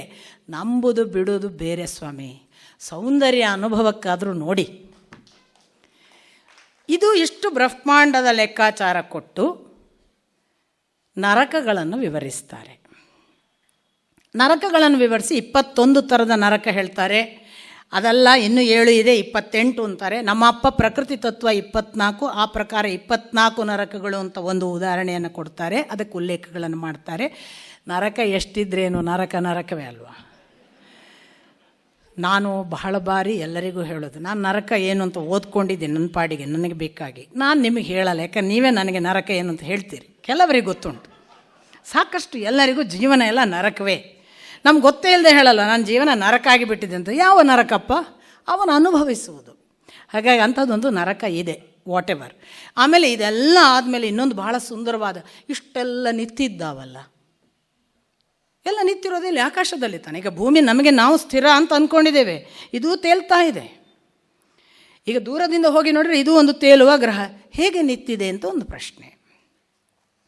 ಅವರು ಒಂದು ವಾಕ್ಯದಲ್ಲಿ ಹೇಳ್ತಾರೆ, ಇದನ್ನು ವಾಯು ತನ್ನ ಬಂಧದಲ್ಲಿ ನಿಲ್ಲಿಸಿದೆ. ವಾಯು ಬಂಧದಲ್ಲಿ ನಿಲ್ಲಿಸೋದು ಹೇಗೆ? ನಾನು ಭಾಳ ತಲೆ ಖರ್ಚು ಮಾಡಿದೆ ಪ್ರಥಮದಲ್ಲಿ ಭಾಗವತ ಓದುವಾಗ. ಹೇಗಪ್ಪ ವಾಯು ಬಂಧದಲ್ಲಿ ನಿಲ್ಲಿಸಿದೆ ಅಂತ ಹೇಗೆ ಇದನ್ನು ಅರ್ಥ ಮಾಡ್ಕೊಳ್ಳೋದು? ನೋಡಿ, ನನಗೆ ಆಗ ಹೊಳೆದದ್ದು ಒಂದು ದೊಡ್ಡ ಕಬ್ಬಿಣದ ಶಾರ್ಟ್ ಪುಟ್ಟಿನಂತಹ ಒಂದು ಗುಂಡು ಇದೆ ಅಂದ್ಕೊಳ್ಳಿ. ಅದನ್ನು ಇಲ್ಲಿ ಟೇಬಲ್ ಮೇಲೆ ಇಡಬಹುದು, ಯಾಕೆ ಸ್ಥಿರವಾದ ಒಂದು ಜಾಗ. ನೆಲದಲ್ಲಿ ಇಡಿ ಅಂದರೆ ನಾನು ಇಡ್ಬೋದು, ಸ್ಥಿರವಾದ ಜಾಗ. ನೀವು ನನ್ನ ಹತ್ರ ಹೇಳಿದ್ರಿ ಅಂತ ಇಟ್ಕೊಳ್ಳಿ, ಒಂದು 5 ನಿಮಿಷ ಅದು ಇಲ್ಲಿರಬೇಕು ಅಂತ ನೀವೇ ನನಗೆ ಹೇಳಿದ್ರಿ ಅಂತ ಇಟ್ಕೊಳ್ಳಿ. ನೀನು ನನಗೆ ಏನು ಬೇಕಾದರೆ ಸಾಧನ ಬಳಸು, ಕೈ ಒಂದು ನೇರವಾಗಿ ಹಿಡಿಬೇಡ, ಇಲ್ಲಿ ಆಕಾಶದಲ್ಲಿ ಅದು ನಿಲ್ಲಬೇಕು. ಯಾವುದೇ ಸಾಧನ ಬಳಸಿ ನಿಲ್ಲು ಅಂತ ನೀವು ನನಗೆ ಹೇಳಿದರೆ ನಾನೇನು ಮಾಡ್ಬೋದು? ನಾನು ಎಣಿಸಿದೆ, ಅದಕ್ಕೊಂದು ಹಗ್ಗ ಕಟ್ತೀನಿ. ನಾನು ಅದರ ಇನ್ನೊಂದು ತುದಿಯನ್ನು ನಾನು ಗರ ಗರ ಗರ ಗರ ಎಷ್ಟು ಹೊತ್ತು ನಾನು ಅದನ್ನು ಗಾಳಿಯಲ್ಲಿ ತಿರುಗಿಸ್ತೇನಲ್ಲ ಅಷ್ಟು ಹೊತ್ತು ಅದು ಇರುತ್ತೆ, ನಾನು ನಿಲ್ಲಿಸಿಕೊಳ್ಳೆ ಬೀಳುತ್ತೆ. ಗಾಳಿ ಹೀಗೆ ಹಿಡಿದಿದೆ ಅಂತ ನನಗಾಗ ಅರ್ಥ ಆಯಿತು. ಯಾವತ್ತು ಗಾಳಿ ಹಾಗೆ ಹಿಡಿದುಕೊಂಡ ಆ ಭರವನ್ನು ನಿಲ್ಲಿಸ್ತದೆ ಆವತ್ತು ಕುಸಿತದೆ ಇದು. ಅದಕ್ಕೆ ವಾಯು ಜೀವೋತ್ತಮ ಅಂತ ಬಂತು ಅಂತ ಕಾಣ್ತದೆ. ಎಲ್ಲ ನಿಂತಿರುವುದು ಅವನಿಂದ. ಸೊ ಇದಿಷ್ಟು ಹೇಳಿ ನರಕಗಳನ್ನು ಎಲ್ಲ ಹೇಳಿದ ನಂತರ ನರಕದ ಪ್ರತಿ ಸಂಗತಿಗಳನ್ನು ಓದಬೇಕು. ಯಾಕೆ ಯಾವುದು ಮಾಡಬಾರ್ದು ಅಂತ ಗೊತ್ತಾಗ್ಲಿಕ್ಕೆ ಓದಬೇಕು. ನಾವು ಏನೇನು ಮಾಡಿದರೆ ಏನೇನು ಆಗ್ತದಾ? ಆ ಶಿಕ್ಷೆ ಆಗ್ತದೆ, ಖಂಡಿತ ಆಗ್ತದೆ. ನಾನು ಇನ್ನೊಂದು ಲೋಕ ಅಂತ ಹೇಳಲ್ಲ, ಇಲ್ಲೇ ಆಗ್ತದೆ. ನಾವೇ ನೋಡಲ್ವ ಸ್ವಾಮಿ, ನಾವಿವತ್ತು ಯಾರಿಗೋ ಒಂದು ಮಧ್ಯಾಹ್ನ ಕಾರಣ ಇಲ್ಲದೆ ಬೈದೇವು ಅಂತ ಇಟ್ಕೊಳ್ಳಿ, ಸಂಜೆ ಹೋಗಿ ನಾವೇ ಅಳ್ತಾ ಕೂತ್ಕೊಳ್ಳಲ್ವ? ಬೈಬಾರ್ದಿತ್ತು, ತಪ್ಪಾಯಿತು. ಆತ್ಮ ಬಿಡಲ್ಲ ನಮ್ಮನ್ನು, ತಪ್ಪು ಮಾಡಿದವನನ್ನು ಆತ್ಮ ಬಿಡಲ್ಲ. ಅವನು ಎಷ್ಟೇ ಹೊರಗೆ ಏನೂ ಆಗಿಲ್ಲದ ಹಾಗೆ ತೋರಿಸ್ಲಿ, ಒಳಗೆ ಸಿಕ್ಕಾಪಟ್ಟೆ ಒದ್ದಾಡ್ತಾನೆ. ಅದೇ ಆ ಕ್ಷಣಕ್ಕೆ ಇದೆ. ಮರ್ತ್ಯಲೋಕ ಸ್ವರ್ಗಲೋಕ ಬೇರಿಲ್ಲ ಕಾಣಿರೋ. ಅಯ್ಯ ಎಂದರೆ ಸ್ವರ್ಗ, ಎಲವೋ ಎಂದರೆ ನರಕ. ಫಿನಿಶ್. ನೀವು ಈಗ ಏನು ಮಾಡಿದ್ದೀರಿ ಅದನ್ನು ಅನುಭವಿಸ್ತೀರಿ. ಅದನ್ನು ಹೇಳ್ತಾರೆ ಅವ್ರು. ನೀನು ಹೀಗೆ ಮಾಡಿದ್ರೆ ಹೀಗಾಗುತ್ತೆ, ಹೀಗೆ ಮಾಡಿದ್ರೆ ಹೀಗಾಗುತ್ತೆ. ಆ ಹೇಗೆ ಮಾಡಬಾರ್ದು, ಹೇಗೆ ಮಾಡಿದರೆ ಒಳ್ಳೆಯ ಬದುಕು ಅಂತ ಗೊತ್ತಾಗಲಿಕ್ಕೆ ಅದನ್ನು ಓದಬೇಕು. ಅಂಥದ್ದೆಲ್ಲ ವಿವರಣೆಗಳನ್ನಾದ ಮೇಲೆ ಅವ ಹೇಳ್ತಾನೆ, ನರಕ ತಪ್ಪಿಸ್ಕೊಳ್ಳೋಕ್ಕೆ ಬರಲ್ವಾ? ಪರೀಕ್ಷಿತನ ಪ್ರಶ್ನೆ. ಒಂದು ದಾರಿ ಇದೆಯಪ್ಪ, ಬದುಕಿನಲ್ಲಿ ತಪ್ಪು ಮಾಡಿಬಿಡ್ತೇವೆ ಗೊತ್ತಾಗದೆ. ಮನುಷ್ಯ ಹುಟ್ಟೋದೇ ತಪ್ಪು ಮಾಡೋಕ್ಕೆ, ಗೊತ್ತೇ ಆಗಲ್ಲ. ಗೊತ್ತಾಗುವಾಗ ಟೈಮ್ ಆಗಿಬಿಟ್ಟಿರುತ್ತೆ. ಹಾಗಾಗಿ ಎಷ್ಟೋ ಸಾರಿ ಯೌವನಕ್ಕೆ ಬರುವಾಗಲೇ ಎಷ್ಟೋ ಮಿಸ್ಟೇಕ್ಸ್ ಮಾಡ್ತೇವೆ. ಸಾಯೋವರೆಗೂ ನಾವು ಹಾಗಾದರೆ ತಪ್ಪಿನಲ್ಲೇ ಇರೋರ? ಇಲ್ಲ, ಸಾಧ್ಯತೆ ಇದೆ, ನರಕದಿಂದ ತಪ್ಪಿಸ್ಕೋಬೋದು ಅನ್ನೋದಕ್ಕೆ ಅಜಾಮಿಳನ ಉಪಾಖ್ಯಾನವನ್ನು ಕಥೆಯಾಗಿ ಹೇಳ್ತಾರೆ. ಏನು ಅಜಾಮಿಳನ ಉಪಾಖ್ಯಾನ?